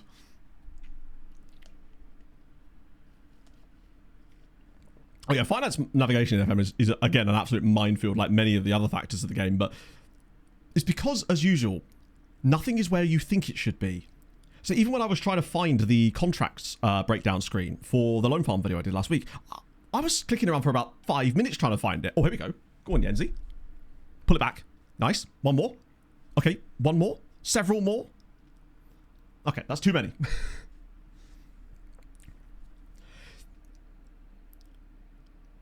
Full volume. No, the only time you see about club actual value, because you used to see that on club pages, if you remember. The only time we've seen values related to our club bandied about was when we were subject to a transfer bid of 1.1 billion, but it fell through. And then eventually, I think we ended up getting sold for like 500 mil. So it was weird. I find that's what the best idea is as well, Luke. I tend to just hold off on stadiums until the board try. Because that, as you say, will then be able to get, in theory, the biggest one possible. Is it still around 1 billion? Oh yeah, don't they start doing the dividends and shit like that? What was that little pass there? Oh, it's a great touch from Naim. Can he score his first of the year? No. But he's getting into more scoring positions at least. Kaminia Gora. Stone Mountain is true, yes. But we should also call it like the Stone Mountain Mine, I think, just in honour of Poland in general. Was it a custom skin? It probably was. I think this is another reason that you realise that FN24 certainly wasn't perfect and had a lot of problems with it as well, and that a lot of the things that we've come to love and miss for 26 actually were skin features from 24. Just call it Gordik. Yeah, we'll just call it the Mine. There you go. We'll just call it the Mines. Yeah, I'm not even sure what the value exists. It's just sort of like bigger number, more fun type of situation rather than anything that's actually meaningful, I guess. Motor are losing again. Like, they can have a shit year if they fancy it, but do not get relegated, lads. I beg of you. We cannot afford that. Weirdly, I don't really want to lose Zag Lubin either because they've actually got some really fun players on their team. They should be doing a lot better. We've still been a bit ass here, but we do look a bit better today. But we're playing Zag Lubin, so I suppose it's not quite the same as being Slavia Prague away from home, is it? Create my own little FM universe. Fair. What was this? Is this the youth intake thing in South America, Lord Justin, that you were doing? Yeah, we're going normal time today because I couldn't, like, I wasn't going to finish at 12:30 for that because all the actual big games, all the major, like the vast majority of the matches start at 3 today anyway, so we'll just go to our normal time of 2 o'clock on a Sunday. It is what it is. How dare the Premier League? I know, Bagpuss. I heard it as soon as it fell out of my mouth, and then I went, you know what? No, I'm going to commit to that. Yeah, Zag are good in the transfer market, and they've got some fun young players. Hang on, Julio Cesar, he's one of ours, isn't he? He's a beach game. Yeah, kind of is, actually. Prediction, then. I think, is it being played at Old Trafford or the City Ground? Because that's really important, I find, in my predictions.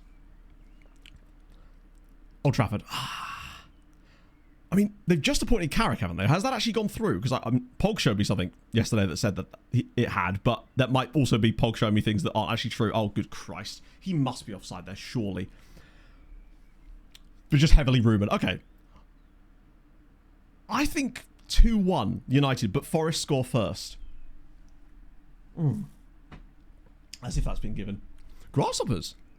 Oh, what are the rules like in Switzerland? I don't think I've ever... Oh, he's miles on side. I don't think I've ever managed in Switzerland in FM, to my knowledge. Yeah, so what are the registration rules like? That kind of sucks, actually. How have we managed to concede? Is that their first... No, the first opening of the match, I suppose, but not first real chance. But it kind of is their first real chance as well. Okay. Lads, what are we playing at here? Vanetti's in. I'm going to get, I guess, Paolo Enrique on that side. Maybe Jens out for Molski? Because Molski seems to be okay as a central midfielder as well. Now, he's been poor today, which is a little concerning. As has Payers in the central role. Maybe he's not cut out for that. Maybe I'll switch him and Hernandez over as well while we're at it. The Vaduz. I played a bit of Vaduz offline to try to potentially do like a Vaduz video at some point, but in the end I was just like, I don't know how this is going to work, really. And as usual at the time, I did not have the follow through on those things. Imagine. 2-year deal. I guess that's something. It seems a bit non-committal when you consider that as if he scored again. The youngster's done it again. Bartolome Molski gets his 6th goal of the season. That's such a lovely finish too. That was great from Alvarez to actually take the defender on there. But the fact that Molski just pops up in the right spot, he knows exactly where to be. First, not even first time. It's like a lovely... I'm trying to think who he reminds me of. Molski's so calm on the ball, and his finish is, he'll just pass it into the bottom corner. And there is a real-life footballer that is very like that, so calm in those positions, and just, he's unflappable. I love that about Molski. And that was from a slightly different position too. I like having him being able to be rotated into these roles. Yeah, like an old school Cole Palmer. 25-man squad. If a player plays one game, you can't remove them. Oh my God. Really? So for example, you had a really good squad and your board just went, we're going to mess with you and sell your entire team or like a load of your first team players in January. There's nothing you can do about it. That seems really anti-competitive. And seems like it would just harm the league. Fabregas is a good shout as well, actually, yeah. That's the thing. I mean, Chelsea handing out 4 actually seems somewhat of a short deal for Chelsea. Like, think of the payoff bro's going to get in like 7 months. This has been weird from us too, actually. Maybe I should start giving Molsky some more starts in this system. Who knows? Montperouse. Oh, go on. Ah. Because it's been Molsky and Montperouse again that have cooked. Alvarez with a double set of assists as well. Do well there. But the thing is, who are Chelsea going to have to purge? Hello, Mithra. How's it going, friend? You start with a compliment. You're going to get my attention there, sir. You love to see it. How are you, man? I guess the big question is, what is our goalkeeper going to do to ruin this for us right now?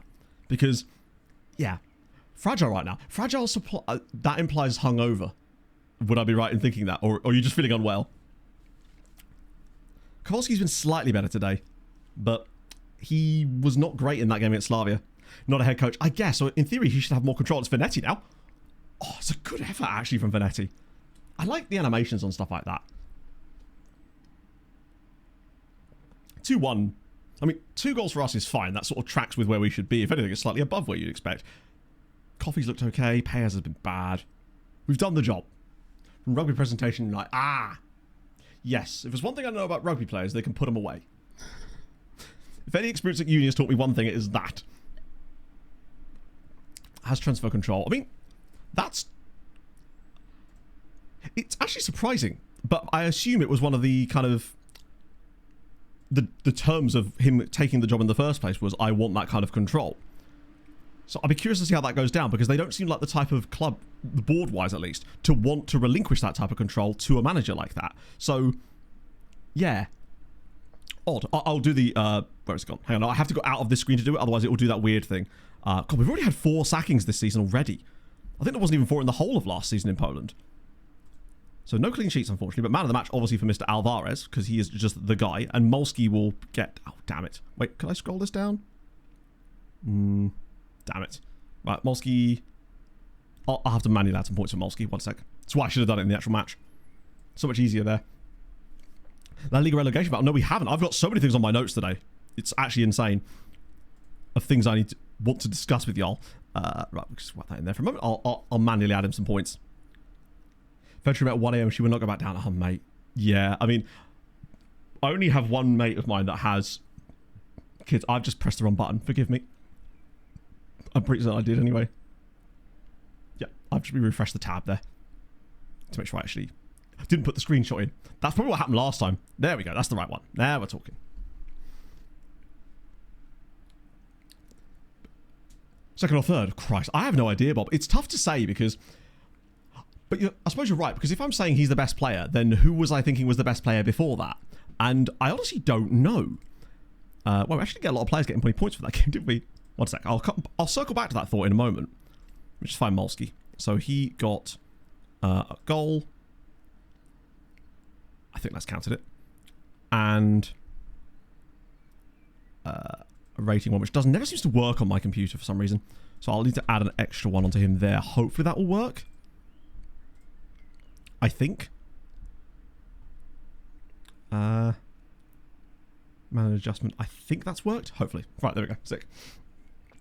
But yeah, so other best players. I think that... I feel like I need chat's help with this. Other best players we've had.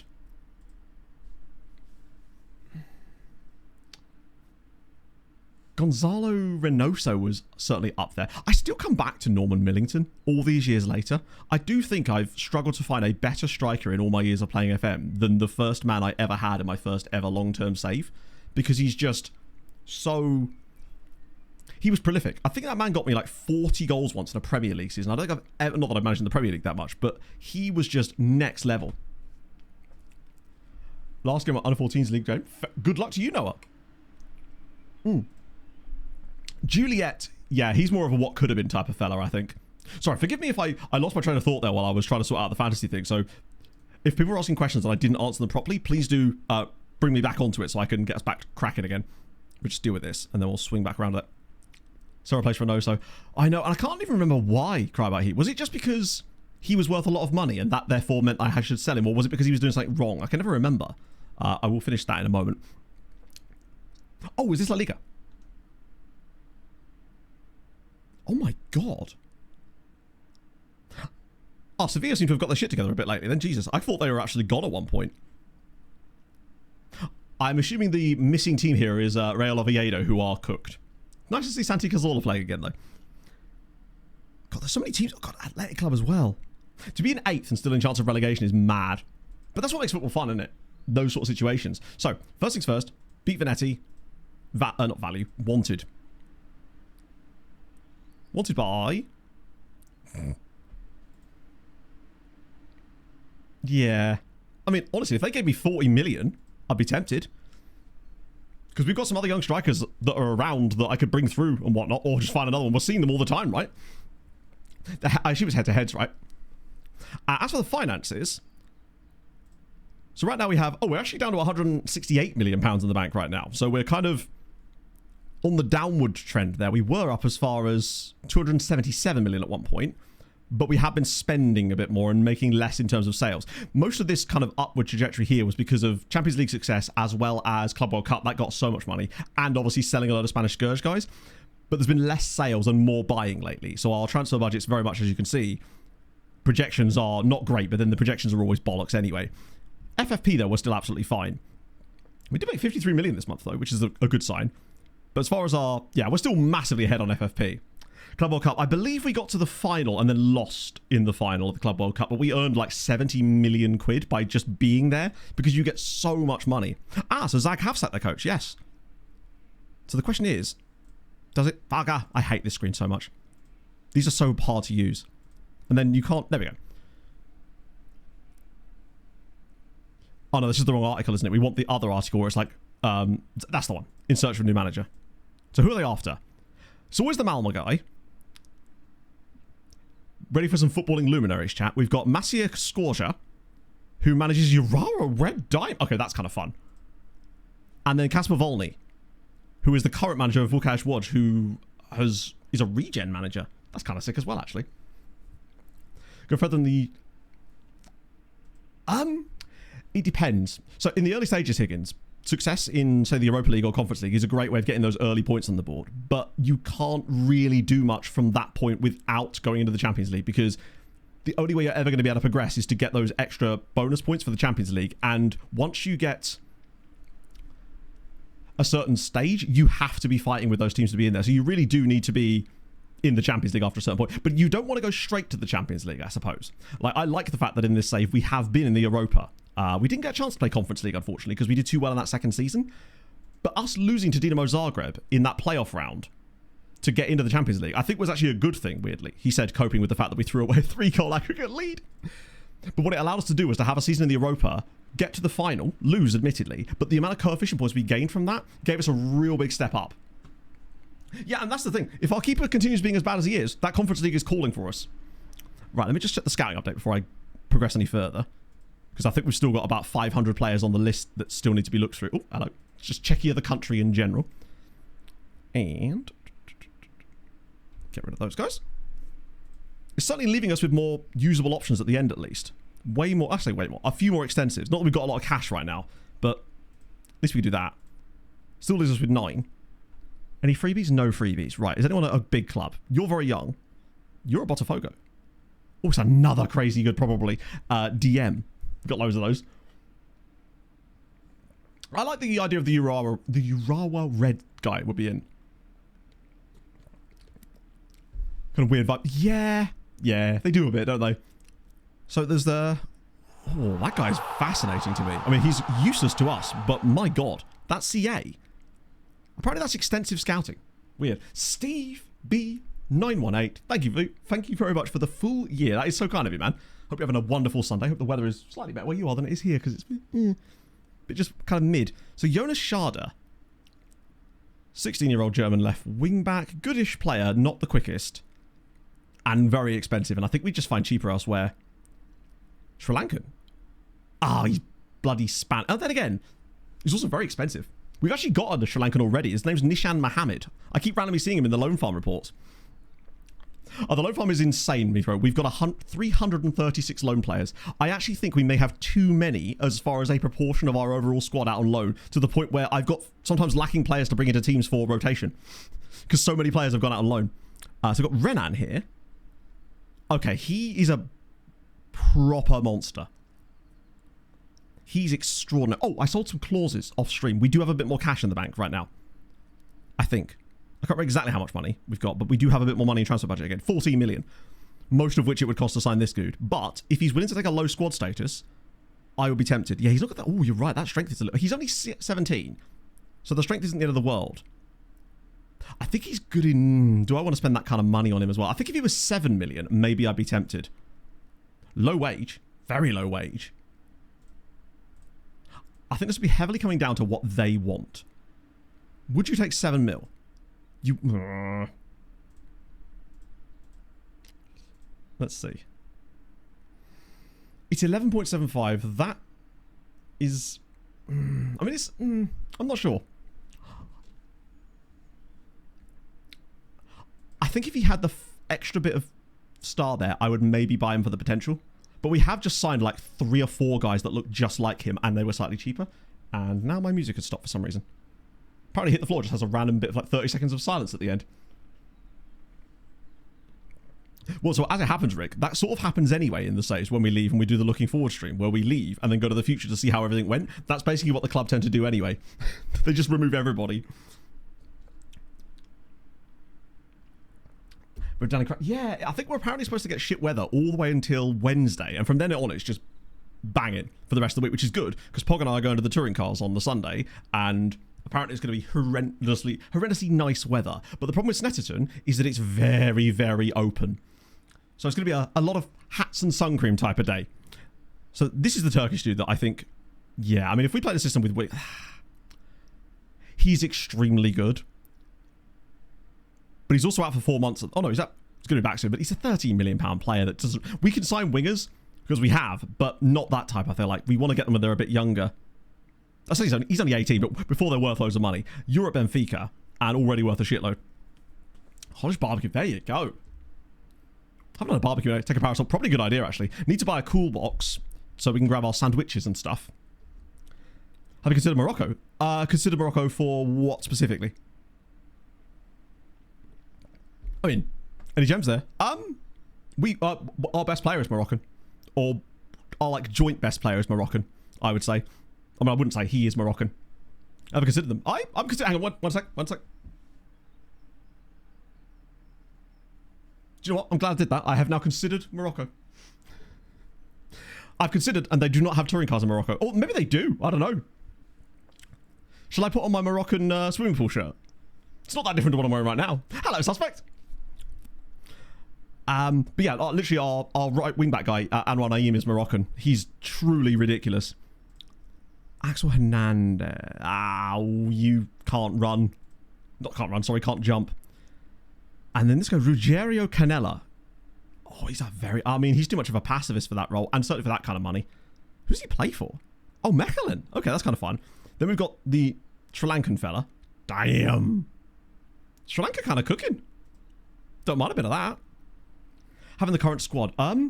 If you mean like player that we use regularly, I'll have a look at a sec, because obviously we have got such a massive squad that it's just tough to... We've pretty much got every nationality you can imagine, pretty much, I would say. This is Ali El Hajami. Ali's not that bad, actually, but he is playing in Australia. He's a Spanish Scourge, or nearly Spanish Scourge, perhaps. And then there's lastly this dude here, South Sudanese Portuguese. Peter Duo. He's kind of fun, but maybe a little pricey for a random dude, I guess. Wait, they have... WTCR, they have a race in Morocco. I just love seeing the name Gabriele Tarquini still mentioned. Is he still racing, or is he officially retired now? What a guy. Bring it back, I say. Anyone else in it? Van Muller, Tom Coronel, Andy Prio. My God, that takes me back. I haven't been to BTCC in ages. But now that we live a lot closer to one of the tracks, it's nice to be able to actually go and do that. Okay, yeah, those guys were not as good as I was hoping they would be, unfortunately. Sebastian Loeb didn't race in the BTCC. Dead to me. I was just highlighting people I remember from back in there. Right, Alcus. And loads of these. God, we get so many of these. Yeah, so for most obscure player in our current squad, it might end up actually being Anwar Naeem as far as nationalities go. Gomez is actually starting to look elite. Now, it's that pace. Like, his passing might still be a little bit mid, but he's so good. What am I working him on right now? Final third. Would attacking movement work better for him? Honestly, no. He's kind of good at all of those. Do I try and work on his passing, or is that a waste? I think I'm just going to make him better at what he currently does. Just make him the best player in his current position. Because he seems to be doing just fine right now. And those things are going to drive up naturally anyway. God, I'm so glad. Ball control. His dribbling's already 16, so I don't really think that's going to... He doesn't need to be any better at dribbling than that.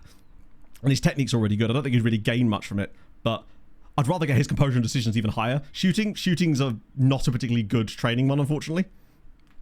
It doesn't really train very well. That's why I don't use it. At this stage, mentals is probably better because he's 21. Like, you can put them on shooting training, but you won't get as much out of it as you'd think. And I think that it's better to just leave it a lot of the time. That's why I'd rather have a player that's got good finishing and bad composure, because you can train composure way easier than you can finishing. But I'd rather get his mentals massively up there. Finishing is a weird stat, innit? Gomez 18. I think he was 19 when we signed him, unfortunately, so he doesn't count as a homegrowner. I wish he did. Yeah, in our current, like, guys, for anticipation, are we in international break or something? Again, I assume we must be. I mean, he was on attacking movement before that, but I was just oscillating him around the two to make sure we staggered them all up, essentially. That was the plan there. Oh yeah, we are in international break, which means we whack a friendly in here to make sure we can actually... So we want... Yeah, Saturday there. Just keep the lads going. Away game, let's have... Who are we going to go for? No, I want someone not buying. Smaller reputation teams from abroad. Very small, maybe? No. Similar reputation. Let's play... No. Not them. Let's play Coventry City for absolutely no reason.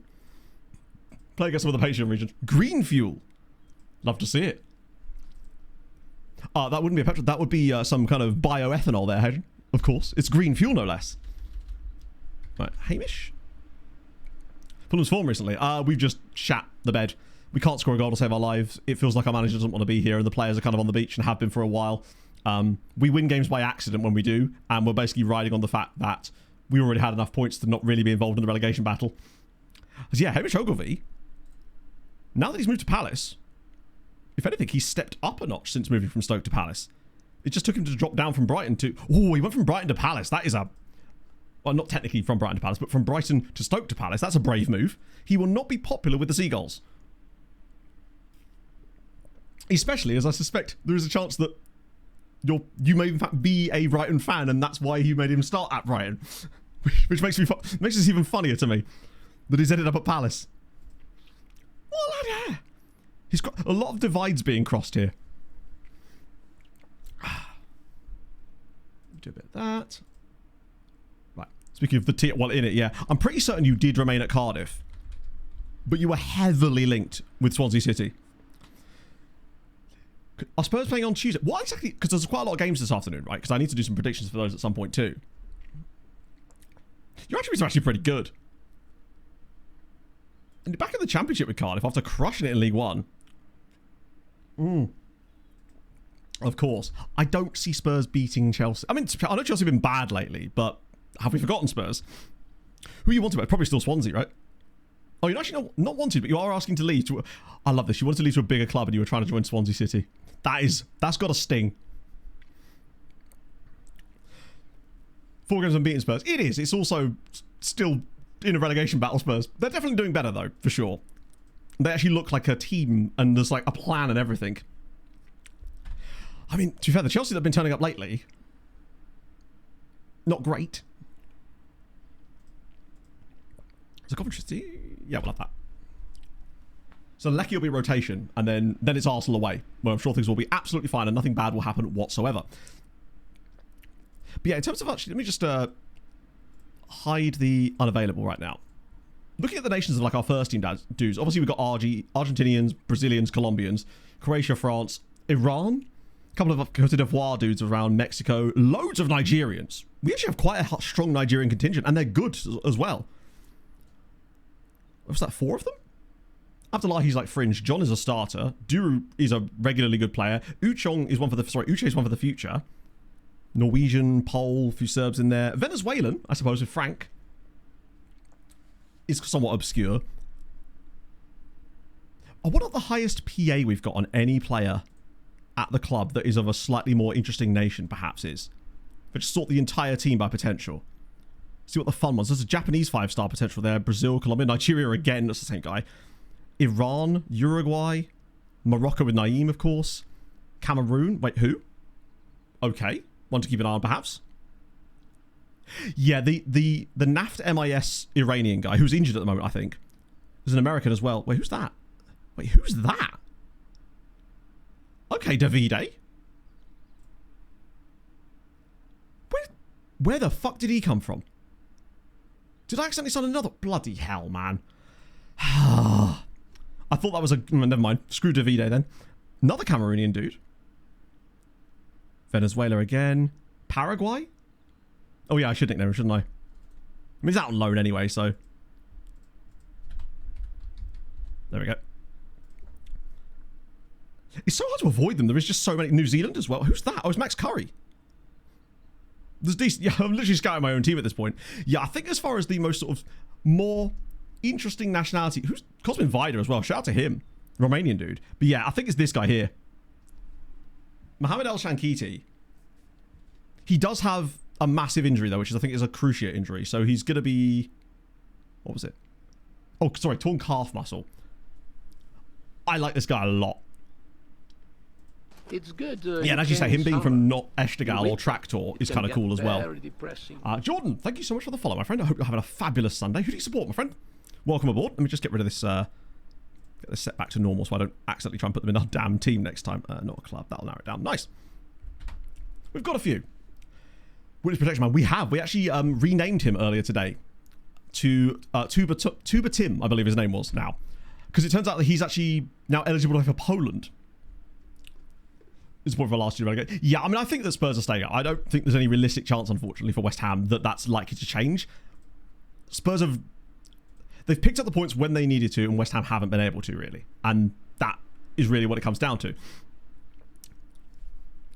And I stand by my prediction that Spurs are not going to get relegated in the first place. But I was wavering for a bit when it really did start to look quite nasty. That little spell they went through when West Ham were actually picking up quite a lot of points and Spurs genuinely looked awful against teams around them. The last days of the Igor Tudor reign. That was when I wavered.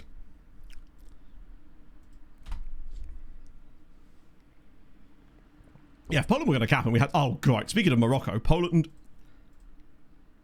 Oh, shit in hell. That's frustrating as hell. He's...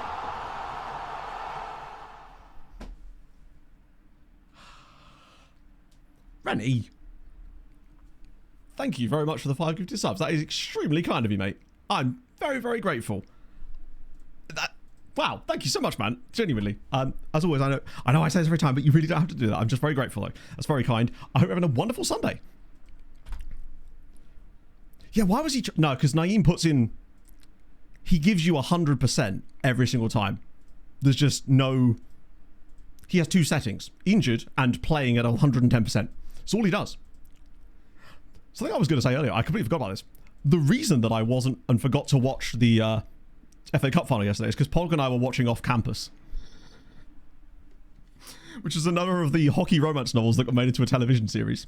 And I went, oh, that'd be kind of intriguing. So naturally I put an episode of that on yesterday afternoon and we ended up watching like 5 more of it afterwards. I thought it was good. Suspect. I liked the song. It wasn't my favourite, but it was one of the ones I'd listed. How was it? Honestly, it's really good. Genuinely. It was... At first, I was a little unsure because some of it seemed a little stilted in terms of the writing. It was a little bit Netflixy. I know it was made by Prime. There was a bit of really bad exposition and like randomly slotting phrases in that was to alert the audience to certain things' importance, but could have been done so much better. But after about 20 minutes into the first episode, I thought the characters were actually quite good.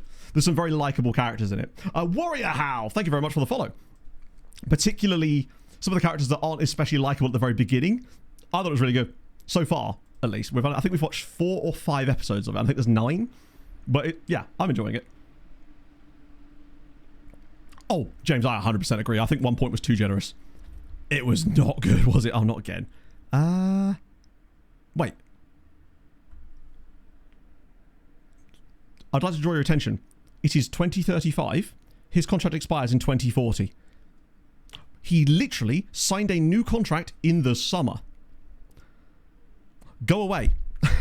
Them balls on the man. You think you're underpaid? Well, gee, if only you had an opportunity to negotiate that when we signed a new contract for you in the summer, you silly boy. Do you know what? It probably was. Worth 2, surely, at least. We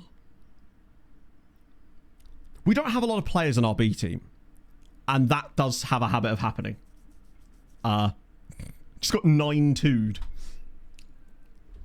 Multiple region faces looking identical to each other. I haven't seen it as an issue, but yes, that will likely happen just because there is a limited number of facial construction things, I suppose. So I find that they all look similar. I wouldn't say identical, but I have seen some that look fairly similar. Just the sheer amount of mustaches that you get, right? But I don't know. I don't really know what the solution is other than they need to broaden the way that it generates the faces a little bit more, perhaps. Oh, God. Loads of caps now are being handed out. Oh, Jesus, there's so many of them. These are all for Poland, aren't they? There's way too many Spanish names for these to not all be Poland caps. This is going to be so bad. I can feel it already. You're not the first person to say that, Kenneth. I think you're about the 4th person that's rocked up hungover today. Fair play. I didn't drink yesterday. I was a good boy. I was like, I'm working tomorrow. I need to be on my game. EFL rules agreed. Which rules are those? Forgive me, I must have missed that part. So, who got caps? So, Ike Aguirre now plays for Poland, and he's just scored a goal for them. And the Why? Oh, they've got like an SCR thing as well. It's one of those things I'd have to read into properly to form an actual opinion on it, but it does seem if it works the same way as the Premier League one does, then I suspect it's just going to sort of entrench things more. But maybe it works differently, I don't know. Wrexham are happy, I'm sure, because their turnover is probably a lot larger than a lot of other Championship sides. I find it super weird that Ranjbar's just randomly got a Norway cap whilst not being on loan anymore at 25 years old for some reason. That is really weird. I mean, congratulations to you, my bud, but I'm just surprised that it's taken them that long, considering now he's not playing. Oh, Mikic, really? Okay. It's cost us a lot of money, but at least he's got some caps for it. I have to check our wage budget now, because that's quite a lot of wage increases. Let me guess, that's Poland as well. Yeah, Pascual plays for Poland too. Jesus Science plays for Poland? Yeah, they play for Poland as well. Poland are going to have a lot of Spanish members of their national team now, to the point where, well, yeah, there's just a lot of them at this stage. Let me just check our wage budget now, because it might be starting to get a bit... Oh, no, we've still got 200k. We're fine. But some of those guys might well not get contract extensions as a result of that. I think that the problem is that a lot of these rules do seem to pull the ladder up on a lot of smaller sides and sort of say, hey, even if you get any kind of money now, congratulations, good job spent, good luck trying to spend it. And just as far as keeping clubs from going bankrupt, I think it will definitely do that. What I do also think that it is going to make football a lot more sterile in terms of the movement and surprises, because everyone will just kind of be locked into a position where they are and have very little room to get any kind of progression there anymore, because some of that requires money to do so. Nope, I'll get rid of him because he's actually a Spanish scourge, cheeky, sneaking through there, thinking I wouldn't notice. Can't believe this. Most of these are still only reasonable. So I got Huddersfield there. Ethan Dube. Oh, he's Zimbabwean as well. And international. We like that. That's old Guy. We like Guy. Right. Anyone fun in this batch? It's better to be another DM. Well, he's wanted by all of the teams. Bloody hell. He is a mercenary, though, and he would cost 10 million quid. And I don't know if we actually need him right now. He would be a nightmare. He's very good, but he is a mercenary. He wouldn't start for us, because Mompa plays there, and I want to bring Molsky through.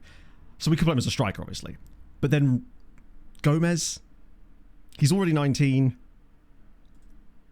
And I bet he'd want quite a big contract, likely. It's actually not that big, but... I just feel like he'd be an absolute difficult bastard to work with. I like him as a player, but I just think we could find other dudes that will not be wankers and still be good as well. Osvaldo Zarate, oh, okay, he's not it.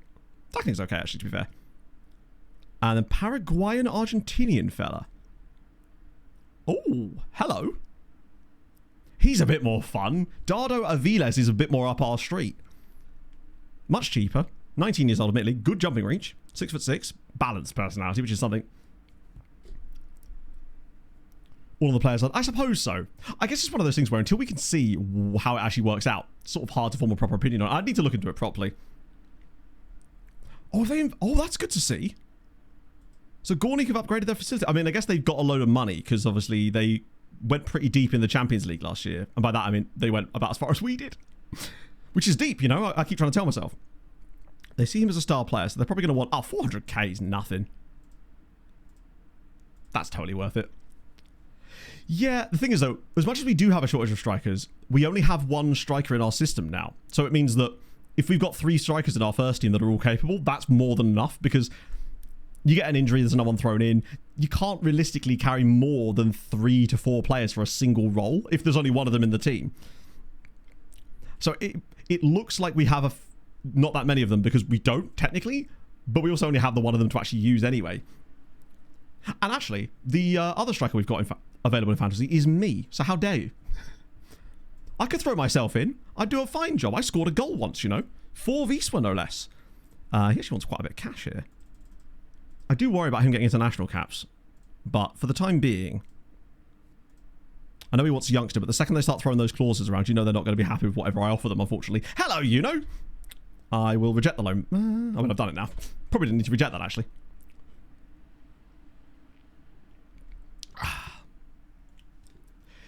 That's the thing, Cameron. I mean, the way I'm looking at it is I just look at their past clubs, and if they are a lower league Spanish side, then that's pretty much it. When they're second tier or top flight Spanish sides, I think it becomes a little bit more difficult because obviously Spain will still produce good players organically. It's just we should be very suspicious of players that are coming from the lower levels of Spain because obviously they would also produce occasional monsters too. They just wouldn't produce 700 of them in the same season. Yeah, so for example, with Cabezas, I didn't actually notice that he played in Spain initially, but he was at Levante, so it was like, okay, that's probably fair. Because I picked him up off of FC Dallas and gone, oh, cool, this Colombian dude as well. Because if he was Spanish, I might have looked, but because he was Colombian playing for FC Dallas, I didn't think to look at who his previous club was. Lucky dance, Lucinio's back in training, good news. The international breaks probably come at a good time, actually, because it's given us a chance to get some of our guys fit again. Given we had those injuries. Stanislav Selai. Okay. What about the other Estonian guy? I forget his name. It's not this guy, but fair play to him, I suppose. Bello John's injured. Oh dear. Sorry, John. That's bad for you there. Bahadir. A couple more loan agreement ones. I wish the Don't Inform Me Again thing didn't have that pop-up on it. Because the fact that it goes, are you sure you don't want to inform me again? I'm like, yes, that's why I'm clicking it repeatedly. Probably should keep an eye on team. Oh, hello. Oh, of course, RZ, yeah. And a guy from Austria Wien. Stefan oh, that's an amazing name. I hope he's good. Stefan Stuffles. I mean, he's injured already, unfortunately.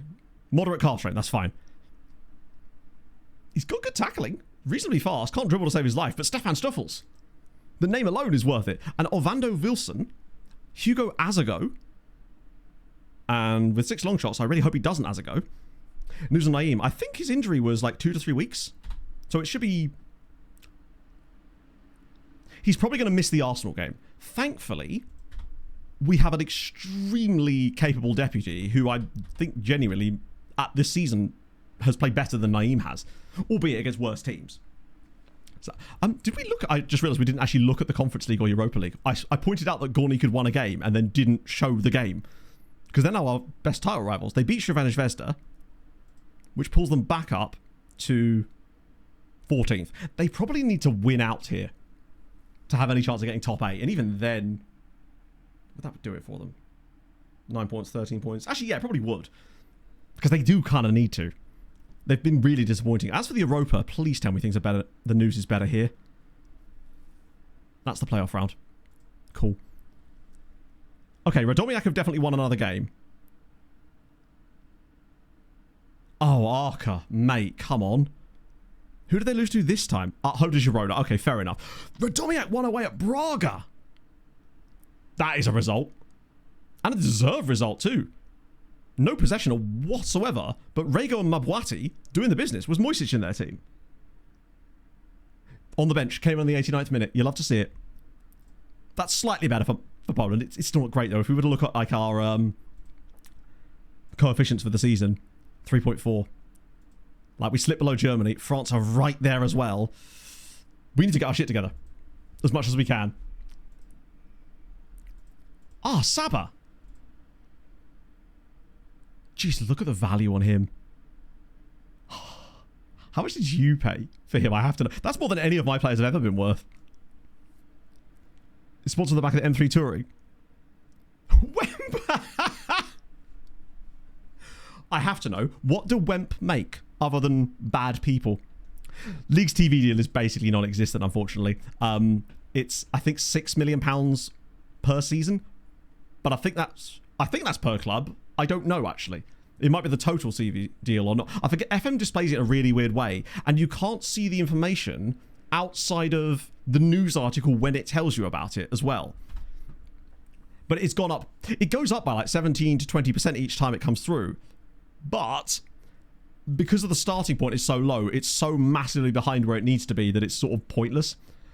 Luckily, Poland has enough other revenue streams from us selling players and stuff that it doesn't matter so much. So we didn't have to do any like television revenue things like we did in Malta to sort of balance the books a little bit more. So yeah, Naeem is still injured for this game. Wait, hang on, I'm just do quick pick because we're going to rotation the entire team, aren't we?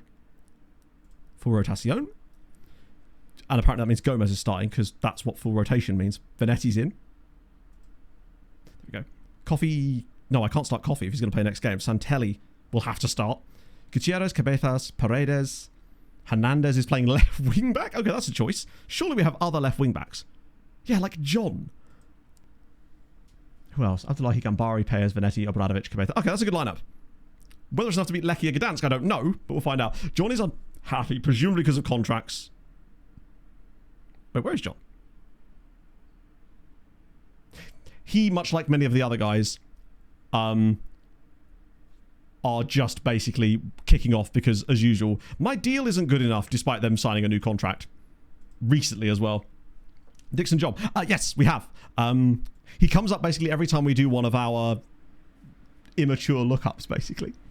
He's how we know we've reached the bottom of the barrel, basically. Once Dixon Job appears, that's how we know. 2-1 win. Okay, narrow, but we got the dub. When we do our Dixon Willies lookups, exactly. Get out of that. And back to this screen. Oh, that was a performance and a half, wasn't it? Bloody hell. 23 shots, 7 on target, nearly 3 XG. Wow, they created a lot against us as well. And it required an Obradovic penalty and a Ramirez own goal for the win. Wow. It was a heavily rotated side, in fairness. But I guess it shows that, one, we can still win these games with a rotated team. We have to bustle our way through a little bit. But two, the strength of the other Polish sides is definitely increasing. Because those games are much more difficult than they used to be. Although we have won 6 straight now in all comps. South African Premiership. So hard to say, right? We don't have the league switched on, so occasionally we will see a regen. We are scouting a lot of the teams in South Africa, but haven't really seen any. Usually we get a couple of guys from South Africa in a save. It's rare that we go an entire save without having one guy. There's a really good South African at Inter. I believe he actually scored the winner against Jagiellonia Białystok in the Champions League last season, because I remember that from the recap. But that's about it. They don't really seem to have produced on the level that they normally do. Was it Mayeni? We had a guy called Moses Mayeni, I think, on a previous save, who was an absolute god as far as South African players went. But this save has really not cooked in the same manner for whatever reason. And I am scouting loads of them too. Let me just get rid of some of these screenshots so I can dump the points in. It's weird. I don't know if they're youth rating change or whether we just get really unlucky. Or I'm just scouting less of them for some reason. And Cube, my god, yeah. He might be the best South African player I've ever seen. Let alone had. Oh yeah, no, you absolutely do. We scout all of those sides. But they've not really done a lot this time around. For whatever reason. Did we at least get man of the match in that last game? I'm assuming we did because we won, but... no, we didn't. We actually didn't. It's never a great sign, that is. Right, so no man of the match, no clean sheet. For player points, there's barely any points handed out anyway. Don't get points for own goals, unfortunately. Such is life. Refresh that. Hopefully that did actually work. I'm assuming it did. guess there wasn't really many points to hand out there at all, was there? James and Kathy currently lead with 18. It's been a start. I've ever seen. Who did Shabalala actually play for? Like, I've forgotten. Did that. Just get rid of that. Right, sick. Other than South Africa, of course. Was that his club team too? South Africa have they've very much just not been the team this year. The teams in Africa, that I mean, obviously Nigeria have cooked more than normal. Ivory Coast are just as good as always. And Tanzania are the ones that I think have surprised me more. Although we didn't seem to manage to find that many of them. They just seem better on 26 in general. Good lord, mate. Jerzy Kowalski, man, is... I like how for some reason the start of his name has become merged into like some weird letter. What's happened there? The J's hidden behind the E. It's a shy J. It's Jerzy Kowalski. He's starting to look... Jesus. If we scouted a guy like this that was 17 at another club, we'd be over the moon. Guy is actually starting to look ridiculously good. And I think just getting him football was helping with that. He also can play in the midfield further up if we need him to, as a wide central midfielder too. I'm excited about him. He'll be, yeah, he just slowly moves across as he gets there.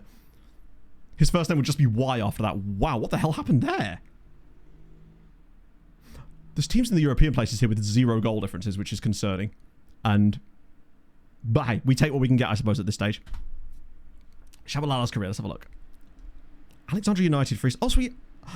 That feels Turkish, right? So he went South Africa, loads of time at Kaizer Chiefs, finally got that move to Europe, to Turkey, and then back to Amazulu. That is South Africa, isn't it? Here in Yenzi. Yeah, I mean, obviously Yenzi is a different type of player still, which is why I've been deploying Jens in a slightly different role a bit more this year, because he's flourished a bit more on the wide areas. Originally it was out of necessity, but now he's just kind of done well there. Where is Yenzi? It's quite towards the bottom, isn't he? Bless him. There he is. Jens is definitely more well-rounded, but he's also got like 13 years on him, to be fair. Right, select. Recently viewed players. Kowalski. Yeah, I mean, he's got a long way to go. Jens pretty much, other than speed, outdoes him in virtually every area thus far. But he's got loads of time for that. When we sort of look at... Crossing slightly better.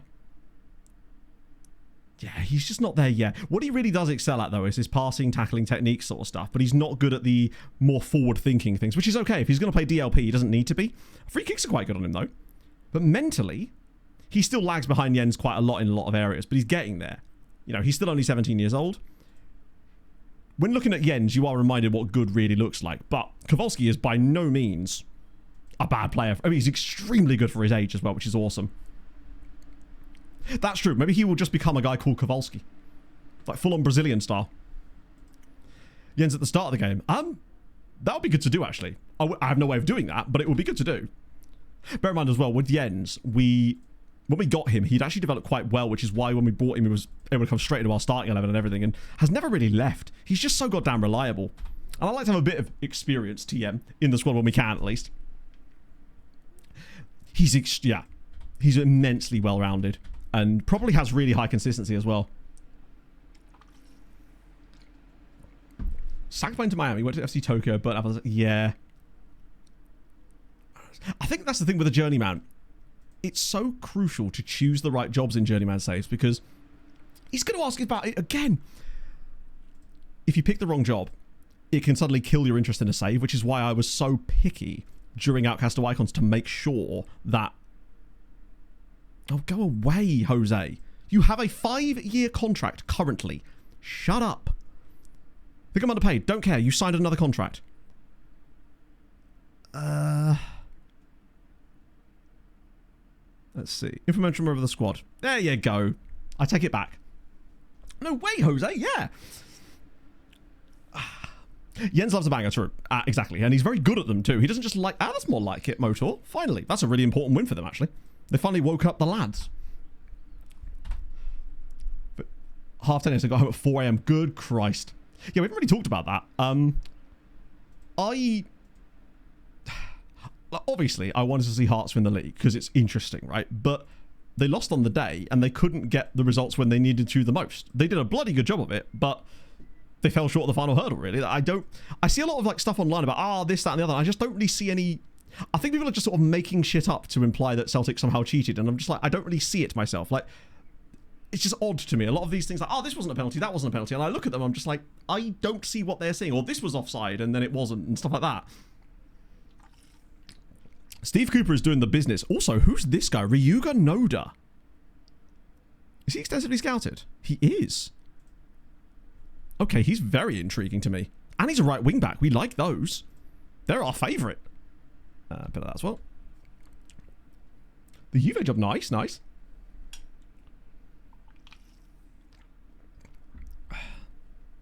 Well, I said, yeah, you've got to win them. You just got to win the games that are in front of you. Like, obviously, I would love to have seen them do it, but I think people are kind of clutching at straws more than anything else. Like, some of the stuff I saw with the people running on the pitch and confronting Hearts in that game was a bit shit. I mean, not even a bit shit. It's just immensely shit behaviour and just so unnecessary. It's like you've won. But, yeah, I don't blame the club for that. It's the sort of thing that you feel like the opportunity was there and it wasn't taken. And you wonder when it's going to come around again in the same breath, right? God, I need to drink more water.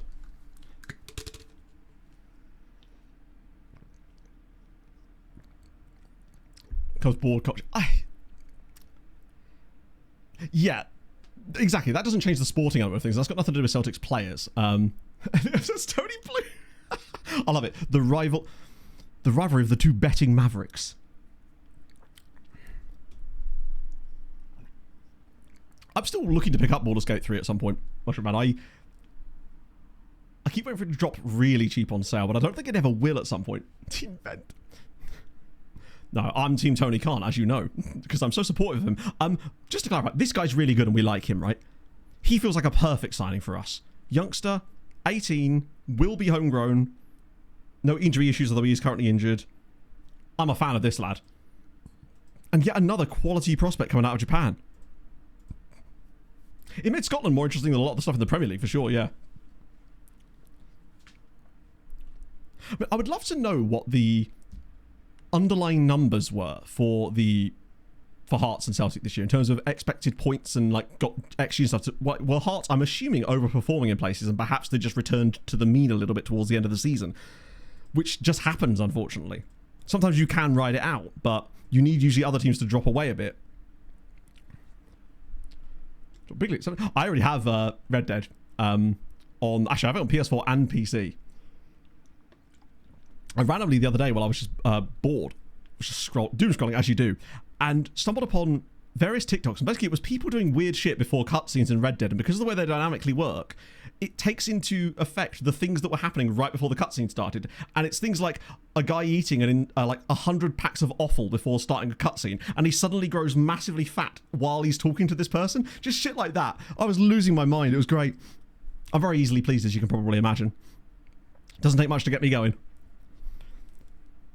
Forza Horizon 6 is one. I mean, because you can get that on PC, can't you?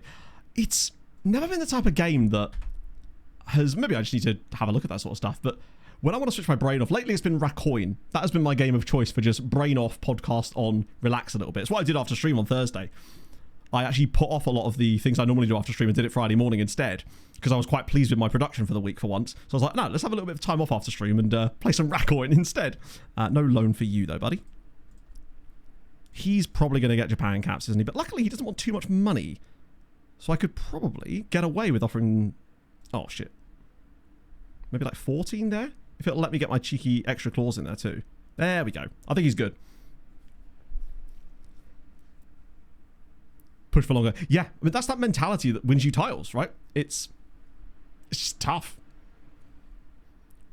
If I had touring cards in it, 100% I would. Yeah. Put touring cards in it, I'm suddenly interested. We haven't had a good a touring car game since, well, God, I can't remember the last one. Probably Toka Race Driver, and even that was a bit eh. I like anything. Right. Who's... Oh, okay, we've got a day to ourselves, it would seem. There's no other Polish sides playing today. We just get a free hit. I say free hit. A free hit away at bottom of the league Arsenal. What a sentence. Okay. Who's available to start here? Most of our first team is not. Okay, good. This is not great. Right, so Naeem isn't starting. We've already prepared for this, though. Coffee will play. And Coffee's got 9 assists this year, so I'm not really bothered about that. Joao Carlos is also out, which sucks, actually. So it might be Pedro Enrique on the... Sorry, Pedro Enrique. Paolo Enrique on the other side. Hello, Pog. I tore skin off the back of my You what? You blistered your foot again? No, I put a blister plaster on, Mhm. and then I went to take off because it was itching, and Mhm. then the skin came off. Well, that seems unfortunate. Sounds like the exact opposite of what you'd be looking for at this point. I'm being jiggled. Hi. Youth Academy would be fun right back. Oh. Ooh. Sure about the dribbling ability, but... I mean, at 15... And the fact that you got a player from Norway in your Den Haag Academy. That's kind of sick. Don't need a brain for that. That's true. Yeah, you don't need a brain to listen to me. You could just... You probably even have to listen that closely. You can just assume the things I'm saying most. Jigglypuff. I am at times, yes. I'm more jiggly buff. That doesn't work at all. Jiggly huff.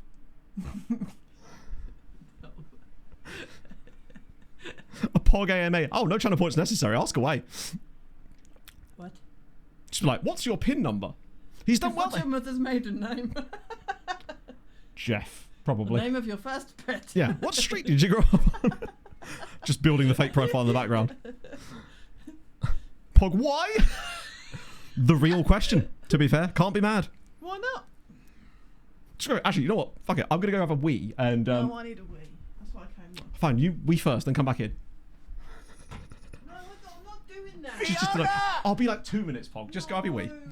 Seizure! Thank you very much for the follow. I hope you're well, my friend. Who do you support? Let us know. Looking down. Yeah, absolutely, Prepo. Just drop a Gyatso link or something in chat that I can show. And I'll get it up.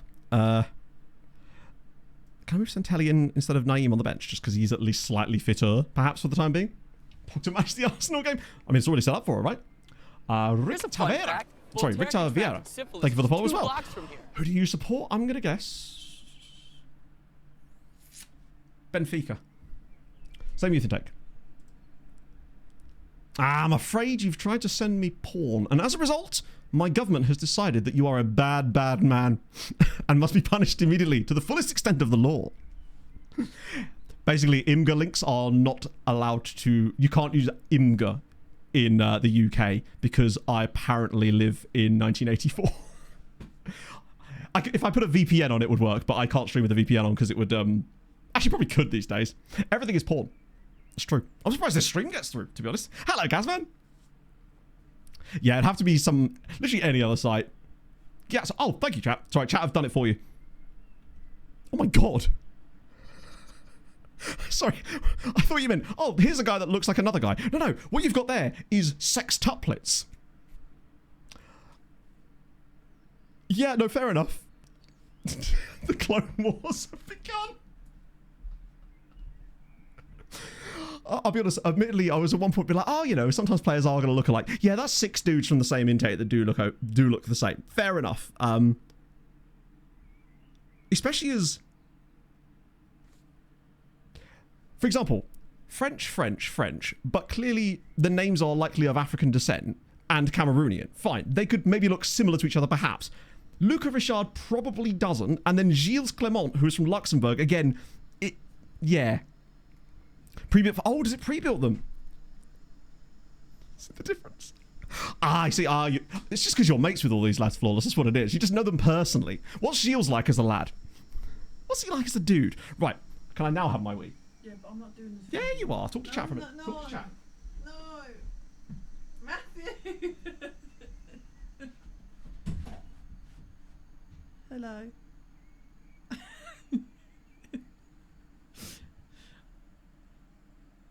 I don't eat lunch. I'm just stood in a quiet room. I don't know what to do.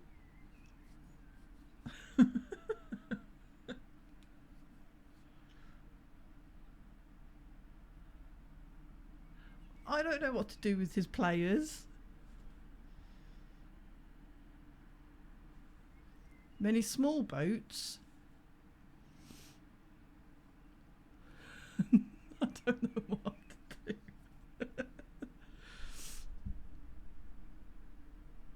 He's just put me on the big screen. I don't know how to put it on the little screen. There's too many buttons.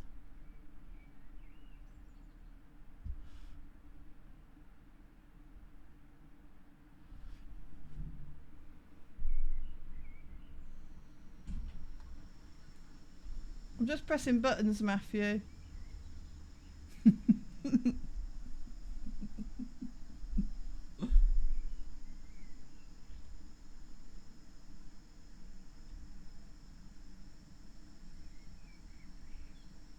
He's now gone downstairs. I know you haven't. I thought you'd gone downstairs. Yeah, I went for a sit down.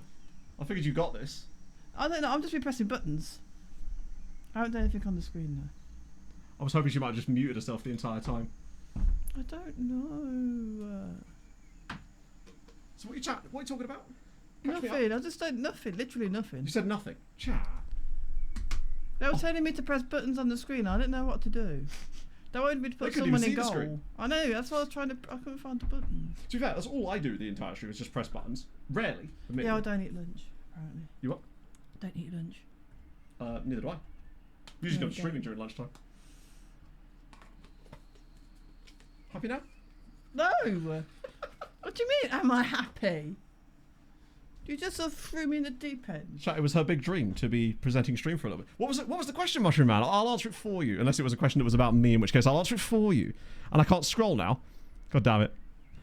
I'll sub her in. Exactly. I made my holy, by the way, chat. Exclamation mark holy. You know what the deal is. I don't know what to do. There is a load of new holy stuff coming at the end of the What was month, the which I'm quite excited to tell you about, but I actually can't yet. First date, first date. We were in this park in Birmingham and got Pog, what are you doing? Trying to do what is It was- the question It was about first date. We Oh, were was it? in Oh. Birmingham. was Birmingham. Yeah, in Pigeon Park. Well, no, we met in my local village first. Yeah, of course, but Pigeon Park. We were getting rocks thrown at us. She's a very gifted sub indeed. Way better than normal. Me and Matt met online. Yeah. Before it was cool. Yeah. Although, I don't think it was ever cool. There was a time when it was very uncool. Do you remember back in the day when, like, in movies, the person that met someone online would always be like, oh god, you met someone online? That's weird. Okay, right, you can... I relieve you of your responsibilities. I'm back. But, you know, you didn't. You just threw me in the deep end. I didn't like that. I'm sorry, I didn't realise. I thought you'd be fine. No. I'm sorry, I thought you could handle chat. The big scary scare beasts. me. They are very scary people, as you know. The dogs. That's where it started, Chaser. My vitriol for dogs at that point that knew they needed to be thrown in rivers. Pigeons of a loaded question. No. There you go. You can't prefer anything over a goose. Toilet rocks. And it led us to this destination where we were here the entire time. But yeah, so hopefully I've got a load of new flavours and interesting stuff in terms of flavours. Like really odd, and one of them is an animal theme that I'm quite excited about. And it's not the one you think. So that's going to be dope. There you go. Technically all of you also met me online too, in a way. Match.com. Yeah, guys. So basically, we were down because obviously Pog didn't live in Birmingham per se. She lived in one of the little satellite places. And when we met, she was like, "Right, let's go into town or whatever." So I was like, "Fine, whatever." Got on the bus down the Bristol Road, and then yeah, we were just in Birmingham in the park, and then there was just these people just throwing rocks at people in the middle of the town, because obviously. Oh, did you fix it, Hadrian? Nice. That's awesome. We've started quite well here at the Emirates. Arsenal have already got an injury. It's good signs. Goose flavour. No, not goose flavour, potentially. It's going to be fun. So I think they actually come out on a couple of days after that, Crazy Brit. But I think I'm allowed to show stuff for it on the 24th, maybe? I have to check my Notion thingy with the information about the new campaign, because there's a lot of new stuff. Rather than being like a one new flavour, I think it's like 4, and then a load of supplementary stuff to go with it, including a really cool free gift that you get. But they're all themed around something kind of interesting. But again, we'll talk about that later, because to be fair, they've only just brought out the new stuff with the... I've gone for Cola Koala today, just because I thought I'd go back to a classic. But the Misaki matcha strawberry horse thing is kind of fire. Yeah, the matcha flavours, we were talking about them last week. Oh, they are kind of sick. I haven't tried the milkshake one yet, the matcha latte, but I have tried the matcha Misaki strawberry one for energy. That's dope. And I've had some of the matcha apple kiwi here. Cola Koala, I think, is still my favourite, for sure. That's why I've gone back to it today, because I just wanted to... It's like familiar as a little pick-me-up. So the new contract, which is now 3 months instead of 6, is I'm just glad to have it, frankly. I'm just thankful that any brand would want to work with a wemp like me, to be honest. And kind of get what we're doing over here, which I think is more important in many ways. So I have to sort of see what the World Cup brings too. Oh, this is nice. Go on. We've started very, very well here. Oh, look at the space for Jens. Pull it back for someone, please. Somebody make them run into the office. Yes! Come on. That is massive. We should shut the window. I heard neighbours moving around. Shannon's scared shitless. I had a good time with that one, Christian. I felt like it was a bit dull compared to normal. But maybe that's just because I'm used to watching it in like a drunken environment with a load of my mates. And Pog and I were just watching it on the sofa with like having just had a takeaway. So maybe it was the vibes weren't quite right. But there's still some banger songs. I was boat claws. I wish.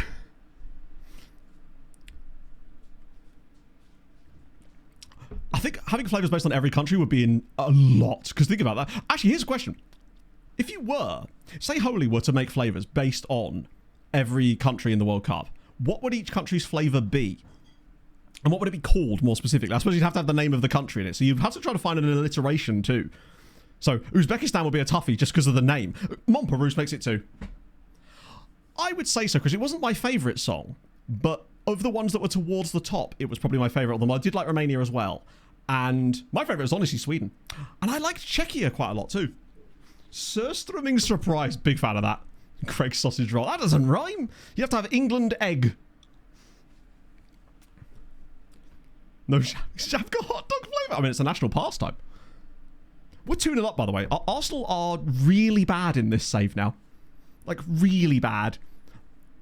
It's not even half time, and we've nearly had 20 shots at the Emirates. I'm actually really not worried for Arsenal. Concerned that they're playing as badly as this, even by their own standards, in this save. Wait, does it not show you? Oh, right. Oh, this doesn't show properly, does it? It's actually surprising. Chili taco matchup. That would be an interesting flavour combination, honestly. No, I liked the Swedish one, Tone. It was probably my favourite of the bunch, I would say. It was just a vibe. I think maybe people were just... That sound has been quite done a lot in Eurovision, so I wonder if that's why people weren't so on board with it, because I thought it was quite a bop. Chaotic cinnamon bun or something. Ooh. See, I'd be off for that just because I'm not a big fan of cinnamon in general. Curacao will be fine, yeah. Perfect. Spider sarsaparilla. It could work. I want more goals here. Iron Brew. That would actually be kind of dope. Like an Iron Brew flavoured one. Because this is the thing. I don't know how I would describe the flavour of Iron Brew to someone who's never had it. If that makes sense. Exhaustion all week. Did she really? I thought she did a fantastic job still, honestly. New Zealand? They'll have to start drinking it just for the name. Sour sauerkraut. Taste of girders. Yeah, I suppose you're right. They did like a cream version of it as well, didn't they? Which wasn't even that bad. Hang on, the player that Arsenal just brought on, his name sounds eerily similar to the guy that was at Inter that we were talking about earlier, the South African guy. Where's he gone? Chevios... Oh, no, maybe not. Oh, no, it's a real guy and he's Swiss. Never mind. Oh, no, it was Msuva that was the South African guy. And yet, Alice, I still find it tasty. Not as tasty as Holy, but it's there.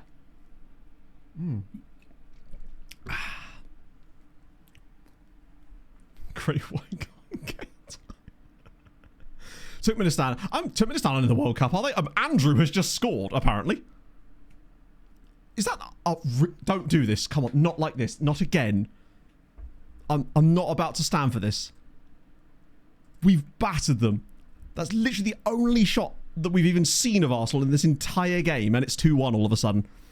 Not again. Nobody's even playing badly. Lucinho has struggled quite a lot, actually, in that central role of our defence for some reason in the last few matches. I can't quite figure out why. Sitting on stream, this guy would never. I mean, they've obviously made a couple of subs, but don't let him walk all the way through, please. Or do, if he's just going to give the ball away immediately. This has got 2 all written all over it with a long-range banger or something out of nowhere. I think the subs might be cut. Why are we giving him so much space?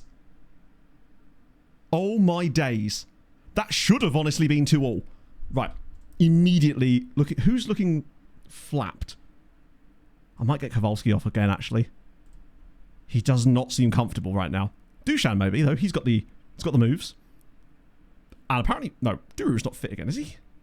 I don't trust bringing on Duru here. I don't think he's actually fit. I think the game's lying to me. It's only 2 subs, though. Alvarez for John? I think I was going to start John for this game anyway, to be fair. The defense have really been a bit weird. I don't trust us. We just seem so ready to throw away a lead again. And we played so well. It reminds me a little bit of us. Do you remember in the very first season or the second season? We had this weird habit of throwing away leads in games we were totally in control of around about the 60th to 75th minute all of a sudden. We wouldn't give up that many frequency of chances, but all of a sudden we would just get chances against us and they would just go in. It's almost like we revert back to that, right? I'm going to get coffee off for Santelli because obviously Naeem can't come on, just to get us a bit of extra oomph down that right-hand side because the second half has very much just tipped towards nothingness for us, really. We've not really offered anything going forward and haven't really done anything wrong defensively other than give up that goal, but this concerns me. We have to win this game because it shows that we're back. We've played well enough. We've played well enough and basically, oh, come on, no, not like this. I swear to God. Good save, Marion. Bloody hell. We are trying to throw away the game. That can't be the Rodri, right? He must be a... No, he... Imagine. They're just putting Rodri up front. He must be about 40 years old in this save. That was a big chance. And honestly, genuine, massive save from Marion there. It's the first time he's done anything good for us, I think, the entire Champions League campaign. Right, we get the win. That second half was bizarre. Look at that. It's like they just gave up at half-time. I must have given them the wrong team talk at half-time because they just completely gave up. But we got the result and keep Arsenal bottom of the league. And we win a Champions League game. It's nice to see. We can, in fact, do it, turns out. Oh, shit, I got bugger. Hang on, I'll go back in again. I think the way that we had the tactic before was probably the right one. We looked a bit better in that game. I mean, just because we won. And we still haven't actually caught Piasklevica. But it's coming. We'll get there in the end. Maybe. Did Marta beat them? See, Marta knows. She knows the holy message. She spreads the word. Okay. Don't think any of the benchies did a great... Oh, no, they did. But it's okay because it was Obradovic and he's right there. Bless him. Marion only got a 6.7 because he did let in a goal. But I don't think there's much he could really do about that. I was more disappointed in our defenders for allowing that to happen more than anything else. Right, we get that there. Copy that. Sneak that one in like that. Eventually, there we go. A one-day pre-season. Are you in the Club World Cup by any chance? Because that's wild. Or are you in a league that has like a weird fixture calendar? Because either way, hang on, I'll click it in a sec. Player of the match. No clean sheet bonus. But Coffee did it again. He's an underrated monster of a player. God, it's insanely tight at the top here because everyone's getting weird points from all over the place here. Okay, nice. Hello, the Beast. The biggest thing you missed is, well, you probably just saw us beat Arsenal there. What the hell? Hang on a minute. What the...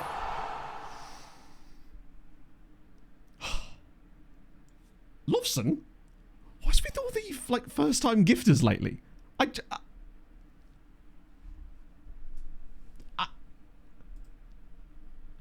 Oh, and bonus point. Firstly, thank you very much for the 5 gifted subs. That's incredibly kind of you, man. Really unnecessary, but incredibly nice of you. You get extra points because you have a player in your team called Steinmetz. That, and, yeah, you just win extra points because, hang on, is that Dominic Soboslai? That's even funnier if you've got Dominic Soboslai in there as well, particularly as you're playing against Liverpool too. That's awesome. What season is this? 2036. Wow, he must be fairly old at that point too. That's amazing. What a result. I also like how this game was kind of tight in terms of chance creation until the second half and then they just gave up. That's wild. What's the first name on Mr. Steinmetz here? I have to know. So we've had a lot of like first time gifted subs from people lately and I'm very grateful, don't get me wrong. I'm surprised is all. Was there any... Oh, there was another Arsenal. Sorry, I've got so many bottles on my desk now. It's like a nursery rhyme out here. Right, Arsenal's Andrew. He's presumably Brazilian, correct? Yeah. But what's his actual name? Andrew Da Silva. But of course. Smokaya, thank you very much for the raid. And now we get a raid as well. You'd love to see it. Thank you, friend. That's very kind. How was stream? Who are you managing? Tell us about it. Welcome in, everybody, though. I appreciate that. He's a little bit good, isn't he? Who did they get him from? I'm going to guess Gremio. Ah. How much did they pay? Oh, that's quite a lot, actually. Matteo Steinmetz. And is he Belgian by any chance? No, I know. Of course not, Andrew. I mean, you're so far south that you've gone to China, no less. And Steinmetz is probably one of my favourite FM regens ever. Not even because I thought that he was like a worldie, because he was good, but he wasn't that good. But because of the journey we had from him, right? Random Estonian team, even better. That's even better. Which random Estonian team? I'm curious now. We've actually got a few Estonians here. 18 hours straight. I don't know how people do streams that kind of length, mate. I really don't. I envy people that have the energy to be able to do that kind of length of stream. I struggle with 4. Well, not struggle with 4. When I start going towards 5 hours on a random stream that goes a bit longer, I lose energy levels and I just can't keep it up. Admittedly, I'm standing up, which probably helps drain that, but still, it's just, yeah. So, do you know what? If I end up having to try and get into a charity entry for the London Marathon next year, expect some things like that potentially as part of it. Rest of the guys like season ended. There you go. Totally get that. That would drain my brain. I need to like sit in the quiet for a little bit, pretty much as soon as I finish for a while. Otherwise, my brain just simply won't respond to anything normally. Let's have a look at Matteo. Oh. Yeah, no, he's a bit good, isn't he? Christ on a bike. And he is. I love it. It's the classic diminutive fullback that's basically a winger that just happens to be able to stick a foot in occasionally. Yes. Big fan of that. Big win for us too. Right, Wednesday at 7 o'clock. This is big time now because this is all the other Polish sides. Okay, why are you not playing? In what world are you not good enough to play for Puszczenia Płomice? That's what's weird about it. They took a load of 5-star dudes from us and they've not played a lot of them, which is what we beat Chelsea now. Okay, that's a big change. What did you miss then? Sorry, my apologies, Beast. I was just, you know how I am. I got distracted. Basically, we dropped points at Slavia Prague, had genuinely slipped all the way down to here, decided we had to revert the tactic to the one that didn't have the wide central midfielders. And also, Arsenal are bottom of the Champions League and have lost all 5 matches this season, including twice to Polish sides, if you count us. 17 goals conceded, 0 points. They pretty much are unlikely to qualify, even if they win all their remaining games at this stage. They've had a wild run. Other Polish sides are kind of flapping about a little bit, with the exception of Piast. They're good. But the others are doing things, I guess.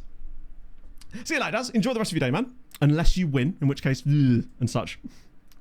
A Puskás winning goal from... Oh, an own goal. Oh, hang on, I probably won't be able to show. I mean, there's probably no Polish rights, but... For some reason, it won't play.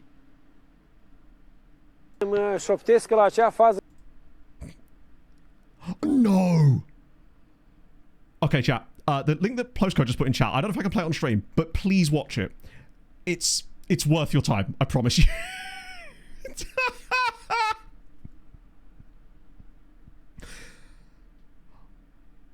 Yeah, I won't play it just in case, but you will want to see it.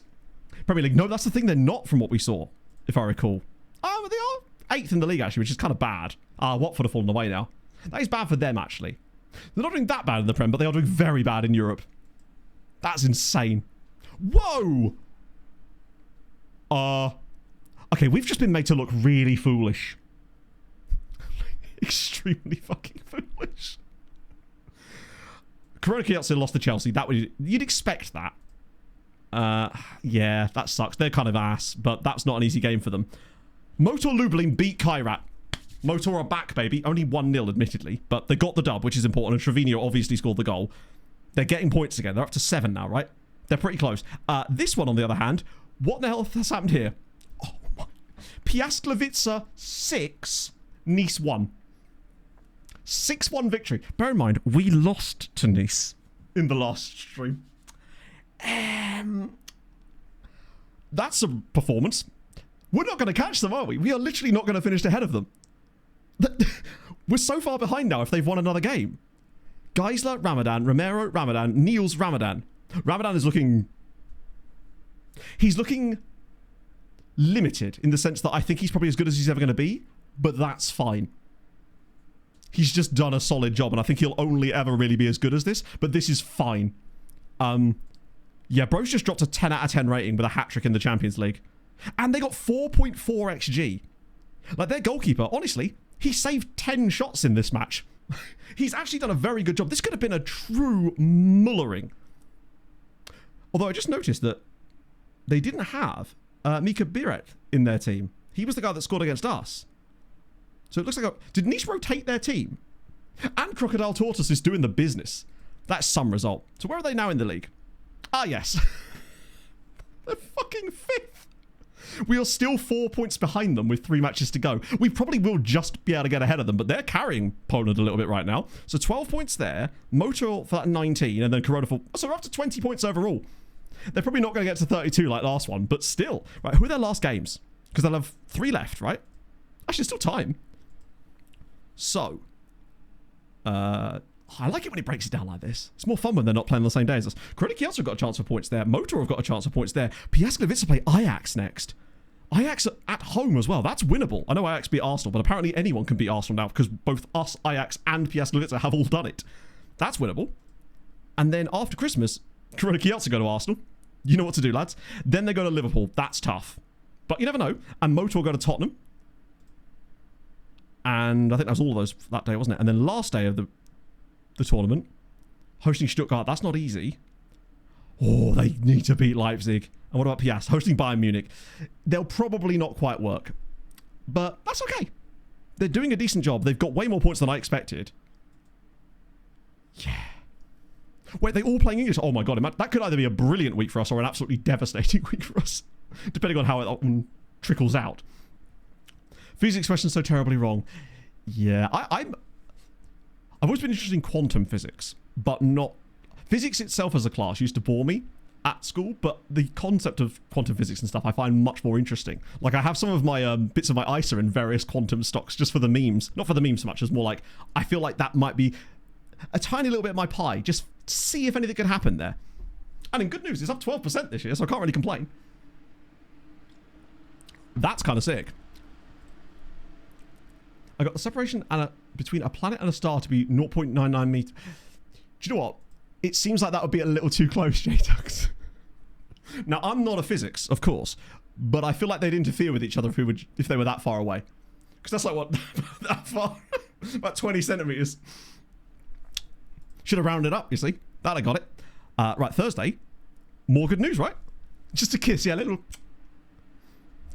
Maybe that's what happened to Pluto. Flew too close to the star.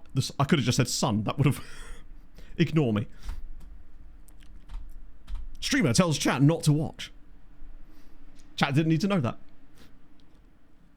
Oh, looks like Sam Agrathor is out of contract. Wait, aren't you on a... Oh, it's Falkirk, isn't it? Of course. You know if there's a train coming anytime soon? Oh, yes. Yeah, it's why occasionally I just have to throw random unhinged statements in just to see who's paying attention. Some would call it engagement baiting. I just call it speaking normally. Joanne Twit, thank you very much for the follow, my friend. Who do you support? Let us know. But I appreciate that. Welcome aboard. There's been a lot more... It does seem that there is more interest in FM in general on a content basis lately. I've noticed that there's been a lot more new followers on stream over the last sort of 10 days.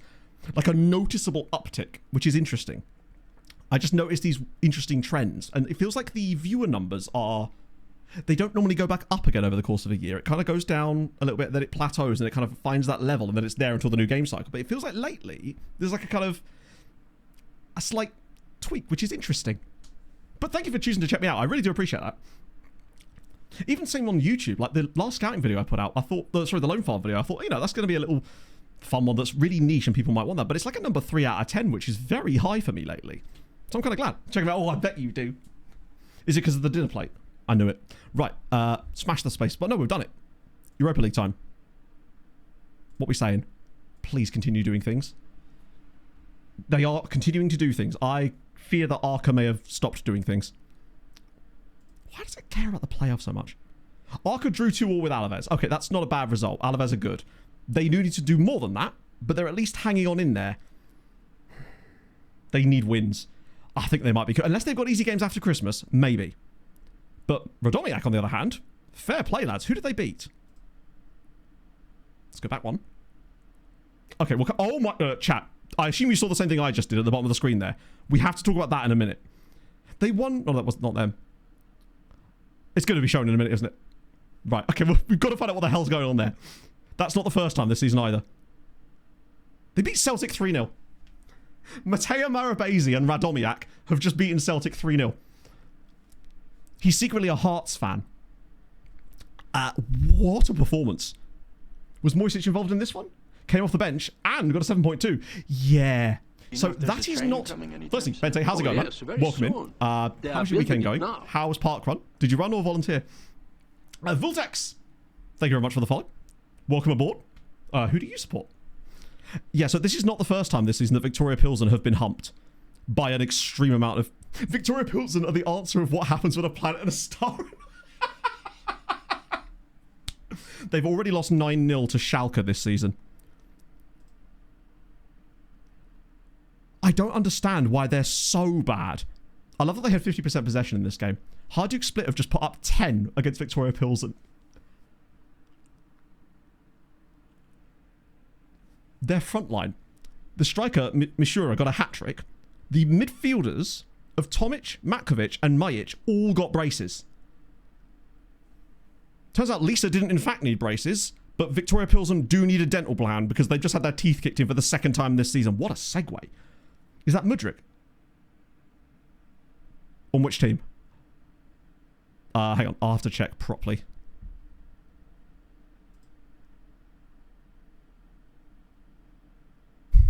Yes, it is. Yes, it is. It is indeed a 34-year-old Mihailo Mudryk, which has just been... So he's the reason. Marabese is so good, isn't he? Hello, Vortex.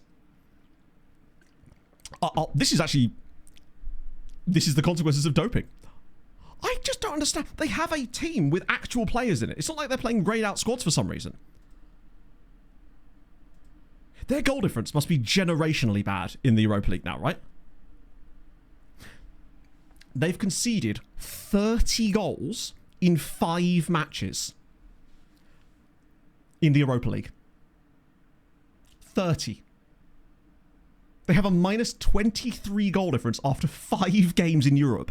And it's not like they're an Andorran team. They're Victoria Pilsen. I am baffled by this. Luke Shaw's just scored. Isn't he United's longest serving player at the moment? I saw a little chart earlier on Instagram of the longest serving players at certain clubs in the Premier League, related to Seamus Coleman, of course, who's been at Everton for longer than I've been alive, it seems. And yeah, just cool to see how long Luke Shaw had actually been there. Either way, their arse. So they concede. The thing is, they must be conceding a good amount in the other games too. Yeah, so this is the thing. They've lost every game, but so they lost 10-0 to Hajduk Split, and they lost 9-0 to Schalke. So 19 of those goals have come in 2 matches, but they've still shipped 11 in the other 3. What the fuck is that? I have so many questions. What in the world? This is a weird FM by itself. So they lost opening day. They lose 9-0 at home to Schalke. Then they go to France, put in a much more stable 2-1 defeat to Saint Etienne. Then they host Brighton and lose 6-4. Then a 3-2 defeat at Sporting, and then a 10-0 defeat to Hajduk Split. What was the? Let me guess. They were 3-0 up or something. Brighton were 5-0 up against them at half time. And they pulled it back to 6-4. And Brighton's goalkeepers absolutely shat the bed. They scored every shot in the game was a goal. So what we're saying is they're very lucky to have as many of them. And that was with Mihailo Mudryk in their team. They are very much one to keep an eye on for the rest of this season. Because there's a weird FM in them. It's starting to happen. The weirdness is coming. Scroll it out a bit at the bottom. What am I looking at? Oh my god. I'll be honest. I don't understand this because I'm a very stupid man. But I have a great amount of respect for people who do. One eccentricity. I sure hope so. Who is their goalie? Mr. Beadle. Oh, you can't click them from there, can you? Let's check. They've got Bart Verbruggen and they didn't play him. Instead, they played James Beadle for eccentricity. Oh, wow. He's like a Brighton... Well, she's a charm player, but still. It's a square. No. It'll actually be some kind of cuboid. See you later, Mushroom Man. Enjoy the rest of your day, friend. Try to get some sleep. I'm baffled by that. I don't know what's going... Did you say it was to do with the formation they're playing? I need to go check in on that. Also, I need to check in on what Gornika are up to, because they obviously would have played another game too. Hi, the game's just gone, hey, we're going to go an entire week. And they lost to Monaco. I forgot they had to play Monaco as well. Their draw was so bad. They need to win out. They've probably already got enough points to get through. Oh, actually, they've only got 4. They'll do fine. They're just not doing as well as I would have hoped, unfortunately. So what's that good for points? Well, at least we won. Has that helped us a little bit more? 4.7. We stay ahead of France currently, but I am very worried that we may not say top 5 this season if things carry on as they are. Good lord. Oh, the money is coming down. We're considered rich, though, which is the main thing. We'll get a load more money. But we're running out of people to sell, so it definitely will be money from prizes and things like that for the most part. Mana could depart Wisła. Could he? Oh, Jesus. Does he not have an extension clause? All right, in that case. Fuck, he's going to want stupid money, isn't he? He does need a new contract. So this is an important time to just check our contract situation right now to see where he could slot in terms of wages. So star players, we've only really got Montparnasse. Actually, I want the contract screen, not this one. I just want to see who our highest paid players are so we can get an idea of where he needs to fit into that.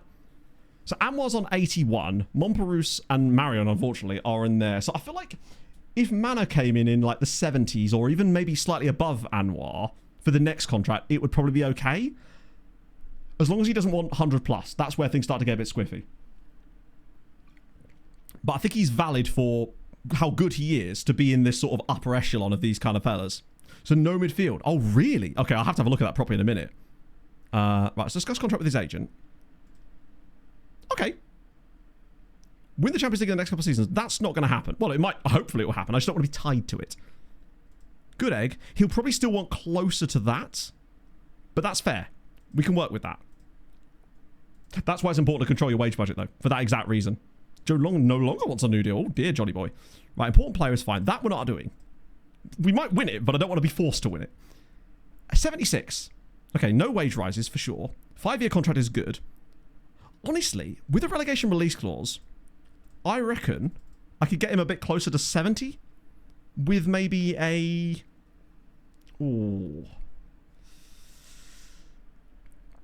A slightly higher goal 50 bonus of like 3.1 mil, maybe? Because he's not going to win that, is he? Would he go for that? Oh, he wouldn't. Okay. Good. That's helpful. Bro doesn't value that, apparently. There we go. 71. I think 71,000 a week for a Mana for a 5-year extension is fair. He's a starting player for us. That'll tie him down for till basically his late 20s. He's a starting centre-back. It doesn't make him our highest paid player either. It puts him in that sort of echelon of guys that deserve that money. More than happy to do a deal like that. Also, now John has decided that his contract is good enough. Good for him, I suppose. Make up your mind, though, bud. Boomby. So I thought my spacebar broke it again there. Okay, good. So what Premier League games have we actually got at 3 o'clock today? Because I know that Fulham and Wolves are playing, and if we've got any hope of qualifying for Europe, which, let's be honest, is basically dead now, although at least 8th is now Europe as well, we have to be beating Wolves. And I know Wolves have completely given up again, but this is the exact type of game that Fulham will just turn up and roll over randomly. I just do not trust us anymore whatsoever. Particularly as it looks like Raul's going to be gone in the summer too. And most likely Wilson, which just leaves Rodrigo Muniz, who I think has scored 1 goal for us this season. Which is a good amount of goals to have, right? No? Didn't think so. Is that the lineup I want to go with? Brentford Palace, Everton, Sunderland, Leeds. Okay. Brentford Palace. I feel like Brentford will probably win that, unfortunately. Everton. Oh, there's a lot of games that kind of matter there. Brighton are on a roll lately, but then Leeds aren't bad. Christ, I don't know. And it's a lot of mid-table matches that have a lot riding on them as far as European progression. Well, not progression, but qualification at least. Is Naeem back yet? No, not quite. Montparnasse, Paolo, and do I want to start with those guys? Is Joao Carlos back again? Yeah, he is. Okay, cool, that's fine. He has been better this year, even though his sharpness has gone. I'll throw John back in because he has done well compared to Alvarez in terms of output this year. Is there anyone else that can come back in here? Oh yeah, Jediva. That's my bad. I thought that Jedive was there. Get Molsky. I'll start Molsky next game because it's a cup match, so he'll have an easier chance there. And I want to. The problem with Monperus is we can't really realistically drop him because he will just kick off. So Molsky has to really come in either for him on rotation or for one of these spots. And it's a similar problem. We've got a lot of players for less roles there now. So I tell the swamp dog that's everyone else though, okay? Before I give her a Anyone missing from the team at all? Yeah, Nine can stay out of the team for one game, I think, just to keep him rested. Coffee's fine. That'll do for the time being. The coffee. Oh, Freddie the man, thank you very much for the follow and the raid. Welcome aboard. How was stream? Let me just get through this one. Because I want to make sure we get to the... Oh, shit. I'm going to take a player off the bench, don't I? Who's going to bite the dust here? Probably the injured Duru. That would probably do it. But Gordon Ramsay. Wait, is he actually at Rangers? That's funny as hell. If he's bad, you're going to look like an idiot sandwich, you know. But it's well worth it. That's a question for you, chap. What is the best name you've had on a regen that you've signed, but that has a name that is the same name as like a famous person, say a Gordon Ramsay type signing? What did we do in this match? We just lost to Arca. I think that's our first defeat of the season in the league. That was a full strength team. That is not great. Corrupt is just absolutely You know what? Fair. They were better than us. 3 shots on target, 3 goals. Marion's just dropped to 6.2 rating. Amazing goalkeepery there, friend. Exactly what we needed. Perfect. Christ. What are we doing? Train coming anytime soon? I think that might genuinely be our first defeat of the entire season. We were on a genuinely long unbeaten run before that was kind of just sat there under the radar because it was a particularly unimpressive unbeaten run, but still, that's frustrating as hell. Zenny, thank you very much for the follow. Burnley say without the updated transfers. Oh, sick. Okay, how's that working out for you? Had Ross Kemp. That's fun. Was he part of the gang, right? Hopefully he was in the right social group. And wasn't a clean sheet because we lost, and I definitely didn't get player of the match in that one. So basically no points being handed out except for Christian Gomez Havers, which is, I guess, quite a lot of you actually because he is our striker after all. Yeah, somewhat corrupt though. Maybe this is the sort of thing that will provoke Arca to doing things again in the league. Sorry, in Europe again. Motor they need to move away from that drop zone massively. Outspoken volatile, that's perfect. Community Shield isn't at Wembley, is at Millennium Stadium. That is a weird choice, but I also just quite like the Millennium Stadium as a stadium itself. I miss FA Cup finals there, genuinely. Right, so here we go. We've got... Wow, that's weird. I was looking at the time, so I was like, what the hell? But of course it's your time, isn't it? I reckon we draw 1-1 and it's annoying as hell. I think 1-0 Brentford, I hate to say it. I think 1-0 between Leeds and Brighton. And I think Sunderland actually win that out of nowhere. They've been weird lately, but I think they're randomly due for just a good result out of nothing. I think at 2-1 Sunderland. And then Newcastle, West Ham. Newcastle are so strange as well. I'm going to go 2-0 West Ham. Arsenal, Burnley. I think Arsenal will just be better. I know Burnley are a little bit better under Michael Jackson. But still. I think Arsenal will win it. Do you know what? I'm going to say 1-0 with a set-piece goal. I think City will beat Bournemouth, but it'll be tight, like 2-1. And I think Chelsea will draw 1-0 with Spurs. Oh, I know West Ham need a win. I think that will probably provoke them, but I think they may win that, but still get beaten down anyway. We've got Gabby Logan. That's even better. Is it a lady player or a man player? Because either way, that name would obviously kind of slap, but that would be even funnier. Gabby Logan, that's cool. It's even better when they're slightly obscure people too. Alvarez doesn't start. I mean, to be fair, I can't disagree. I wonder what the PPG is of our fullbacks, because one of the things I keep track of is that exact thing. So Alvarez's PPG is a very long number. And then John's is, I mean, it's not that much lower, but it is lower, notably. The worst ones are a lot of the rotation fellas, to be fair. But it is definitely lower. Just comparing left wing backs for a moment. If I could be so bold. It's Alvarez and John. So this season, obviously John's got more minutes. His XG per 90 is basically the same. Alvarez has not scored as many goals, but their assists are around about the same. Huh. Alvarez dribbles more. Does have less open play key passes. They are different types of players, I'd say. Let me just look at the shot map for a minute. Because that's quite valid too. John shoots from range a little bit more frequently. Hit the target about the same amount. Their per shot XG is roughly the same. John converts way more. Their percentages are about the same there. XG per 90 is about the same. They're so evenly matched there, really. It's like, yeah. Whoever's on today. I don't know, Hayden. I don't look at things like that until after stream, honestly. I never look at live viewer numbers because to me, it's not really relevant in the sense that, like, I will present the same show, TM, lol, regardless of the viewer number, right? So it's one of those things that, and I would advise that to anyone that's doing streaming, is to not bother with, don't keep that number visible because you want to make sure that you're going to be the same no matter what. So I don't have that visible anywhere on the stream. Oh. Alvarez is definitely, I think what it was, Alvarez was quite, then again, John was quite good in this system. It probably doesn't help that we've had those slight tweaks to the tactic this year and that now we've reverted back. John probably will be better from now on, but Alvarez might have been more suitable for the original version of the tactic, perhaps. Is he back up to 5 stars? Oh, that's good. I kind of figured we'd seen the last of 5-star Molsky. Where is he? Kowalski. There you're right, he is. He's had a very good season. I've been very impressed with his goal scoring this year more than anything else. He's not started that many games, but he has proven to put the ball in the net. For a guy that can't even really finish that well, he does have some nice physicals. I'm a fan. I honestly keep thinking he's going to fall away.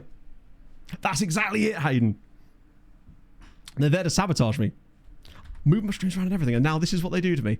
Like, I accept that if I'm going to go up against football, I'm always going to have like a hit from that, but ultimately, I'm not that bothered, right? I think that viewership in FM on stream, certainly over the last couple of weeks, has noticeably improved or gone up for some reason, which is the same as improved, Matt. And I suspect as it's because the season's coming to an end, the World Cup's coming up soon, maybe people are now, with the news of the international stuff with FM, perhaps checking the game out a little bit more again. I don't know. Or maybe I'm just doing something right with the content and streams. I don't know. It can't be that. It must be something else. Get rid of those guys. Nah. Tenerife. Oh, we've seen this guy before. He is a Spanish Scourge player, sadly. Hang on, there's a goalkeeper at Braga here. 1 second. Jonathan Agyapong. Oh, now then. Jonathan. With Pog left. That was probably all of them, right? As soon as Pog's gone, what's the point? Yeah, I think that what I found really interesting is talking to players that are brand new to FM this year. I think they've been enjoying it a lot, and I do think it's been easier for newer players to pick up. But for a lot of us that have been playing for a while, the muscle memory stuff has definitely been taken to getting used to. But I do still think some of the navigation is very bad. His name is Onathan, of course, Agyapong, and he's eccentric. Like, good reflexes, good one-on-ones, good handling. Apparently eccentricity is good now. He's certainly one to shortlist for the time being, just in case we decide we need to move. And he's relishing big matches too. So you never know. And he's got 76 caps for Ghana already. He's fun. Like, we can't afford him yet, but if things go south with Marion, potentially, we may need another backup option. That would suck, though, given that Marion is by far our record signing. It's not even close, either. Ooh, loads of extensives in here. Jesus Christ. There might be too many, in fact. Might be do a cursory one. Ow, bugger. Hello, Captain Guinness. It's crazy how that happens, mate. I think I just waffle so much that the time just flies by without me even really noticing, you know? Which I suppose is a good thing, right? If I was constantly clock watching, it would be a sign that maybe I'm not feeling too good, but I just haven't. Most of the time, a stream will come around to finish. I'll be like, oh, we're done already, you know? So like February, I mean, I think people use the word unplayable a bit too frequently with things like that, because ultimately it depends on what you're looking for out of it, right? But it definitely had some issues, particularly stability initially. And then after that, it was more function. And that's slowly improving. Yeah, I think some of the menu navigation just makes no sense as to where things are a lot of the time, more than anything else. Any freebies in here? No, actually. Wow, okay. We're just looking at real dudes, right? You're already signing for us. You're probably a Spanish Scourge because you're at Legales. You are a Bulgarian player. Nice. We were actually talking about getting a Bulgarian earlier. Stefan Gerasimov. Welcome to Jurassic Park. Database mods are... I mean, database mods... That depends on what you want to do with it, right? Like, database mods have always been a thing, obviously. But it depends on what type of save you want to do. It won't inherently change all that much unless you want something really specific. But I think the things that you really want to help your experience with 26 obviously is the default, face pack, badge pack kind of stuff, but that's all kind of as a given. It's things like a skin, such as the Mr. Teeny one that I use, or something like that will add enough functionality that will definitely take your experience to another level. Put the stream in the corner? Yeah, exactly. I'm installing the entire time. He might be too young to want to sign for us yet, but no? Yeah, fuck it, why not? Treat ourselves. He's so young and cheap. Oh, no, he's not. £7 million. Okay, they might ask for a lot of money here. That is quite a lot to... on a 15-year-old Bulgarian man. Do you know what? No. In honour of Bangaranga, we're going to get him in. Stefan Gerasimov. There's enough there to build on. If we had a player like this come through our academy, we would be happy with the quality that we got. So I'm quite happy to build on him. Diego Junco of Boca Juniors. He's 19. Oh, he's a bit good as well, isn't he? Right click. Yeah, I think it's more just the way that certain screens don't flow in the way. And more than anything else, it's the way that back buttons don't take you back a lot of the time. They'll take you to menus that you weren't on, or the game has a weird save state that... The worst example is transfer room in. If you go to transfer room in and you, for example, are looking at responses that you get on a player, and you're looking through, you go, oh, cool, let's have a little look at this fella. And then you go back off of this, it takes you to this screen.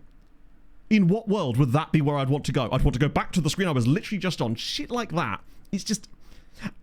And the biggest thing for me, I had a VOD comment about this as well, is the fact that the player recommendation screen, or in the scouting thing, the thing where it goes blank, that is unforgivably bad, and the fact that it's still in the game baffles me, honestly, to an insane level. What I'm going to do actually with these guys right now is just send them around again, because I realise I might be running out of time a little bit. Plus, that also means we can go after a lot of people in January. Not that we actually have that much cash to do that anymore, because for once we've spent most of our budget, which is a rarity for us these days. It definitely does seem easier to sign younger players, but you still kind of need to have a good level of reputation compared to the club. But if you're in Europe, at least, as in geographically, it does seem a little bit easier. Although we can only offer him a 3-year deal. He feels like a Bulgarian international one day, but he's not there yet. Which means at the very least I can offer him something like that. And a cheeky little 3x3. There we go. Love to see it, friend. Yeah, Diakite to sell would be good if someone is willing to buy him off of us. Because he was interested. Or rather, he had interest in him. But no one ever actually put a bid in. It seems like we don't get anywhere near as many bids on our players as we used to, just because I think our reputation is a lot higher, so there's just less players that would be wanting to change. Yeah, I think before it was tough to get those kind of dudes. You okay, Bog? But now it has certainly improved over the last sort of, say, year.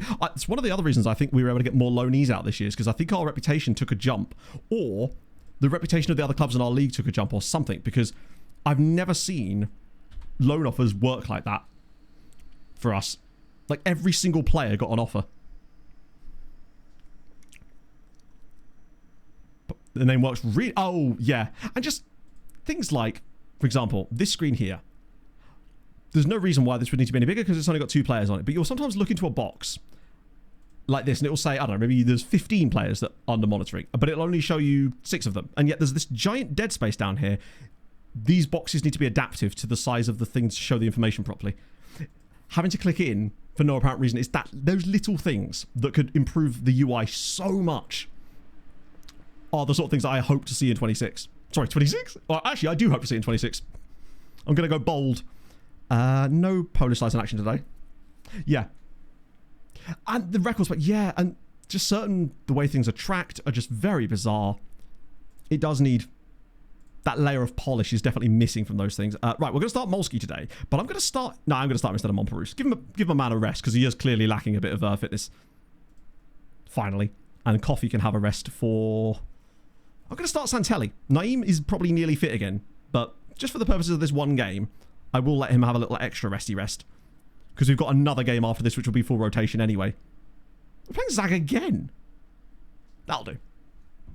Squad depth screen. So there was a faster way to get to the squad depth screen that I accidentally stumbled upon and I've forgotten what it was. Fuck, where was it? I was dicking about with something. I found a really fast way to get to a squad depth screen and it's gone. Literally, on Tuesday's stream, we found a menu that I'd never seen before with a load of data on it that, again, I'd never encountered before to do with dynamics and player mentalities. And 99% of chat had never been on that menu before either, because there's no way, the mindsets thing, yeah. You would never accidentally navigate to it. It's so strange. Just wild. Oh, Ben Mills. Was Ben Mills that striker that I had? Oh no, that was Curtis something, wasn't it? Because I had a striker with like 3 finishing that was absolutely awful, but just scored goals because Ben Putman-Kitely would just put them on a plate for him. John's just scored a brace. My guy. Where is it? I actually can't remember. So I believe... Oh, Christ. Squad depth. Right. Fuck. Where is it? Let me just quickly do this first. There's a fast way to get to it and a slow way, and I can't remember either of them, which, again, shows you... No, we're talking about the... Oh, is it the... Oh, hang on. The squad depth thing's on there as well, isn't it? That's how we stumbled upon it, because I was looking for that screen. Or rather, clicking about randomly, if I recall. Get that back in. It's all part of the same process. There's a faster way. That's... Right, I remember now. One sec. Let me just input this. We did win the game 2-0, didn't we? That means we would have had the man of the match award as well. It does look like, and apparently it is a thing from console, and was in consoles and stuff. Ooh, loads of points for John in that game, obviously. Good for him. Right, so yeah, basically, on Portal, down training here, individual training, squad dynamics, and then there's this one here. This was the screen I was on about that I'd never seen before. Apparently we have a balance bonus for dominance, and it shows which players of ours have certain mindsets, and explains what those are now. It's just... Yeah, indeed. Yeah, if you've never seen this screen before, welcome. The only way to get to this is from the Portal page. You scroll across to Squad Mindset, and it's there. I still don't know where we get to the... It's in Squad Planner, you say? There you go. So Squad Planner, and then it is in here, isn't it? Is it that one? There you go. Position view. That's the one I normally use. Like mentoring. I'm not entirely sure it does anything. To be honest. So apparently that might not be in the base skin. And it might have been something that's like dormant in the base skin, but has essentially been unlocked as a result of the skin that I'm using, because apparently that's the case. Molsky, 4 years on his current deal and a 3 extension. Absolutely not getting a new contract.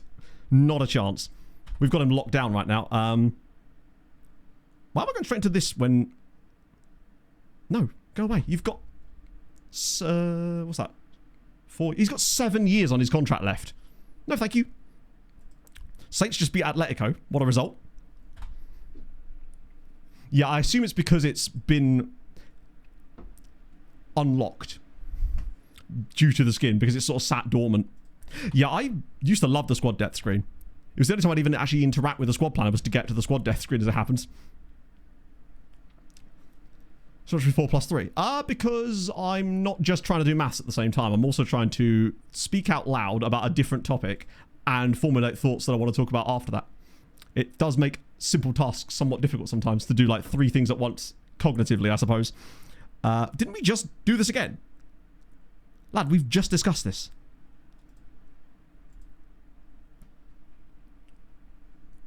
Right, sick. But yeah, it's definitely... I find it's... Oh, what? Whoa! Anwar actually successfully got him to drop his concerns. That's the first time in this save that a player has spoken to another one and actually got them to do it. Fair play. I mean, I say fair play. That's 1 time out of about 700 at this stage. Let's just have a look at the squad planner now that I'm here. Yeah, so it's... Wow, it's another raid. That's like a 3rd raid we've had today. Duarte Gomes. Thank you very much for the raid. Welcome in, everybody. Again. I'm just catching more raids than wasps here. You'll love to see it. Thank you, friend. It's still a little bit less useful than it was in the past, it feels like. I don't think... Can you even click this? And it does... so you can't even click the thingy anymore. So in the past, you used to be able to say... Click these and it would pop up with it, but... So I tell the swamp donkey to Yeah. sack Oh, yeah, they are out of order as well. in the tradesman's entrance. So close, and FM. So close. Yarbles. Thank you very much for the follow, Duarte. That's very kind of you, friend. But welcome in, everybody. Oh, it's definitely harder than it used to be. At one point, it was a little too easy. But I think in 24, I believe it was, that was when they decided to make it nigh on impossible to get them to actually do anything with that.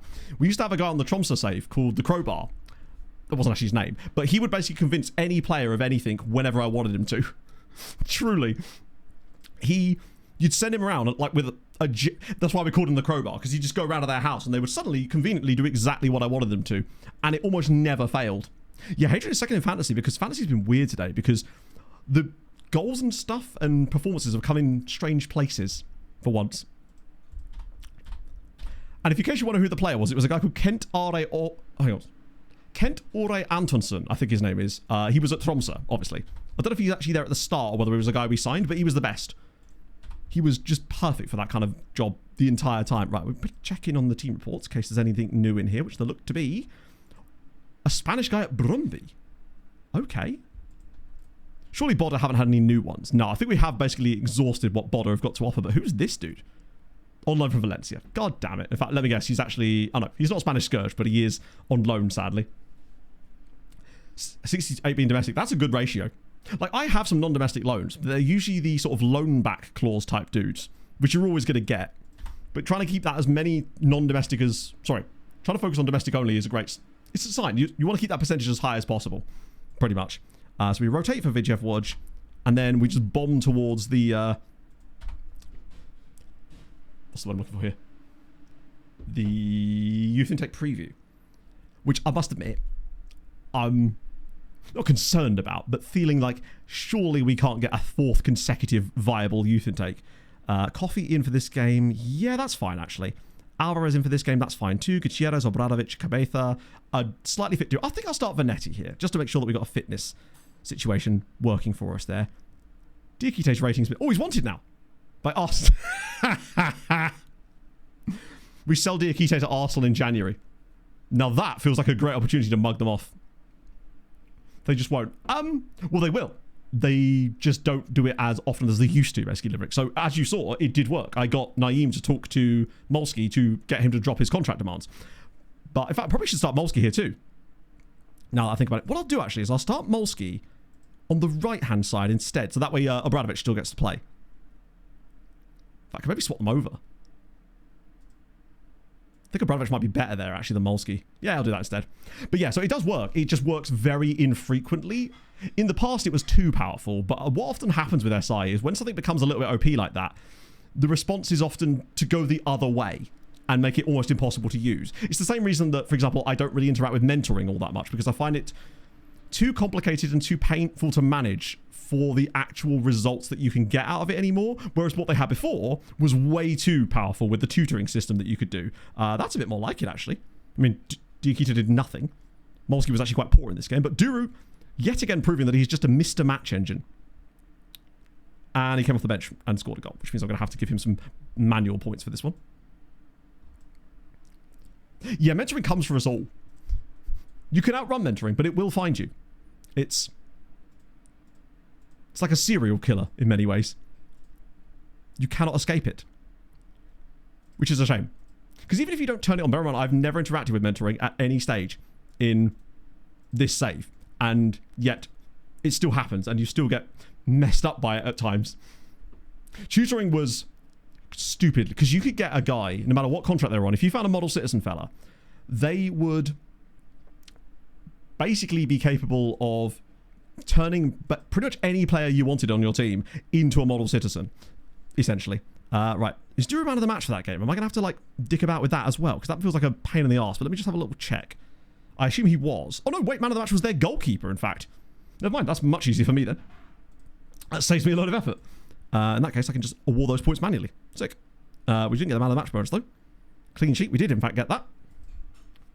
The personality changes. Yeah, the worst thing for me isn't even the personality changes. It's the...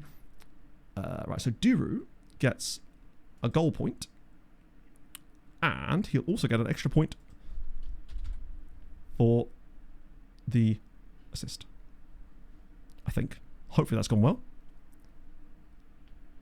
Wait, did the game award him points? Ah, wait, was he on the list? Yeah, there we go. I think that's fine. Hopefully I've done that correctly. I think I have. Either way, Choppy's flying out in front now as a result of that. Because Duru definitely wasn't in the screenshot, I don't think. It adds player traits that you really don't want to players that have no...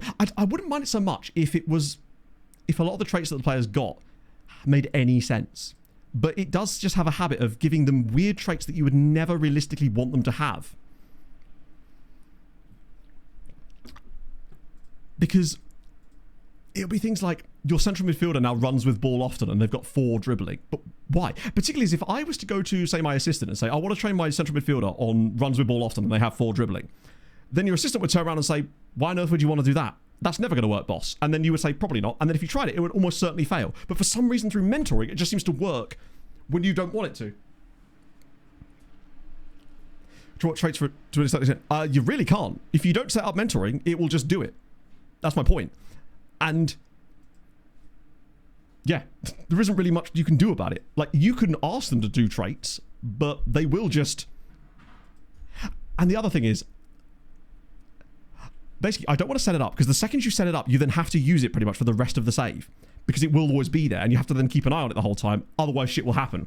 Whereas at least if you ignore it, its effects are fairly limited, but it will still mess with you occasionally. No, because the thing is, if you turn it off, the fact that it's now set up at all causes way more knock-on effects down the line. I tried this in the past. I turned it on to dick about with something, then got rid of it, but then it still did stuff for the rest of the save when I didn't want it to, way more than it was having an effect before. That's why I just don't interact with it at all and sort of leave it be. It's just a pain in the arse. Even if you just like assign it randomly or like ask assistant to do it, I just don't feel like it's worth the time for the output that you could potentially get from it a lot of the time. How is Johnny 10 not getting game time either? I mean, he's playing a little bit. Who are they playing in their lineup if he's not getting in their team either? Contract stalemate. We'll just trigger the extension. Sorted. Xavi Simons is gone. No one picked him up in the end, unfortunately. Cleopatra's in there, coming at you. We'll sort these guys out. What I'll do is Right. I'll use my off-stream style of doing this, where I basically just go in here and just scout the ones that are already up there. Although I think there's a 25-year-old in there. What's another? Is that goalie? No, it's a centre-back. Then I just select all the rest. Those get scouted. The other ones get discarded, essentially. Yeah, I mean, if you're using it, then fair. But I just don't have the patience or time to do it, I guess. You preheated your oven, but didn't set it to a temperature. So what temperature has it been preheated to? Or is it just on randomly? You just didn't turn the knob on the oven. I've done that a couple of times. And then wondered why the pizza was cold. So the European qualifiers, I guess they have been continuing, haven't they? Let's have a little looky. If I type in Euro, it should... Nope. European? There we go. European Championship qualifying. Italy kind of cooking now. The question is whether Moldova is still doing bits. Pretty easy. Like I said, I don't personally feel like it's worth the squeeze, for the most part. I just tend to sign players that already have those personalities to sort of avoid it in general. And with the amount of players we have... The other thing is as well, I think in building a nation save, with the sheer volume of players I have, that's probably the other issue. I've got too many players whose personalities and intricacies could interact with it in a way that I don't want. That's the issue. Just turn the lights on, yeah. Your kitchen's now better lit. Oh, Cyprus have guffed up there. Ireland are in the playoffs. Germany through. Georgia, obviously, because they're the greatest team in Europe, apparently. They're in the playoffs as well. England do get through ahead of Greece and... What? I have questions. Greece, unless this has already happened. I'm assuming the playoffs must have already happened or something. Because no, they can't have done, right? Austria have qualified. Oh, Nations League, true. I love that. It's weird. They're third in their group, but they've qualified. Greece haven't, though. Bear in mind, that's World Cup winners, Greece, by the way. They need to get there. France and Bosnia, looking good. Turkey and Netherlands, Hungary miss out as well. Switzerland missing out too. Albania. Ah, but Poland have qualified. Big up the Poles. God, they don't deserve it at all, do they? I mean, I guess they've beaten the Faroe Islands home and away. Poland's only wins have been against the Faroes. Portugal, Czechia. Wow, Sweden. They're going to get bailed out this time. They're probably beating Armenia, right? Oh, yes, very soon. Oh, they beat Czechia, of course they did. Building it Osborne, thank you very much for the follow. Israel top their group with Northern Ireland get through. Wow, there's a lot of third place sides doing well here. Norway miss out entirely. With a positive goal difference, they somehow come fourth. Jesus. Denmark, Wales also qualify while coming third. Is every team that's third just qualifying? What the hell? Serbia scored 23 times. What the hell? Almost every third place team, including Moldova. Wait, whoa, sorry. I don't understand. Andorra have apparently qualified for the Euro. What is going on? But how have they all qualified from third place? They can't all have got in through the Nations League, surely. I don't understand why all the third place teams are saying qualified. Not all of them, but most of the third place teams it says qualified. They can't all have got in through the Nations League.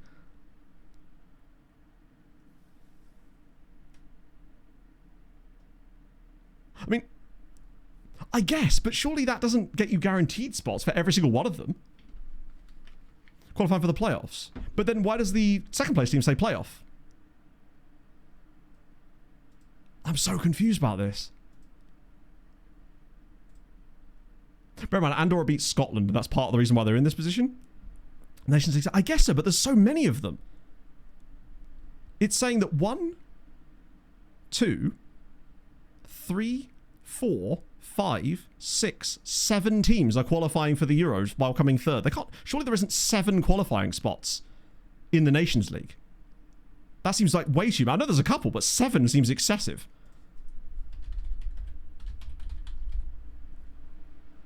Why is it letting me see it? FM? UEFA Nations League. There we go. So, Christ. Why is it all groups under all of them?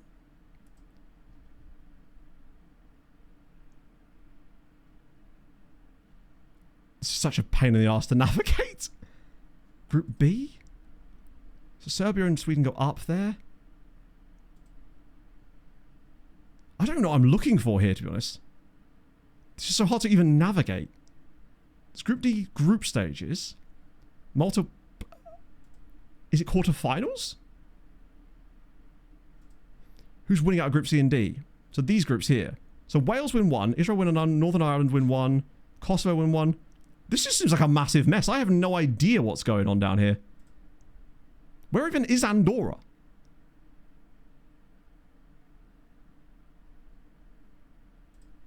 Because, yeah, Andorra are bottom of that, and they're somehow in the playoffs as a result. So is it counting teams that are relegated from the C League as winners of the D League or something? It might sort itself out, potentially. I don't know. That's so bizarre. Go to the playoffs and the 7 best... Right, I see. So we're going to have some very strange qualifiers for the Euros. Most notably fucking Andorra. Fulham have been bad in the save recently, unfortunately. Like, really bad. I mean, having Andorra at the Euros is going to be fire. And in fairness, they did at least win games in the group stage. Yeah. Yeah, but that is not going to represent the way that... There's no way that that links up to how that is right there. I just find it hard to believe that 7 teams would qualify from third place. That seems completely batshit and broken. Which apparently that is a bug. Oh, that sucks, though. Yeah, they've actually found a way to make the Nations League... Maybe it's FIFA's plans, or UEFA's plans for the future of the Nations League. Maybe it's going to get worse. Okay, Montpa's back in. 3 do. Yeah, 3 would make sense, but not 7. It seems to be defaulting it to the random third place teams and ignoring the second place teams. How very strange. That's true. Maybe the international management will bring with it a fix, but hopefully not too soon.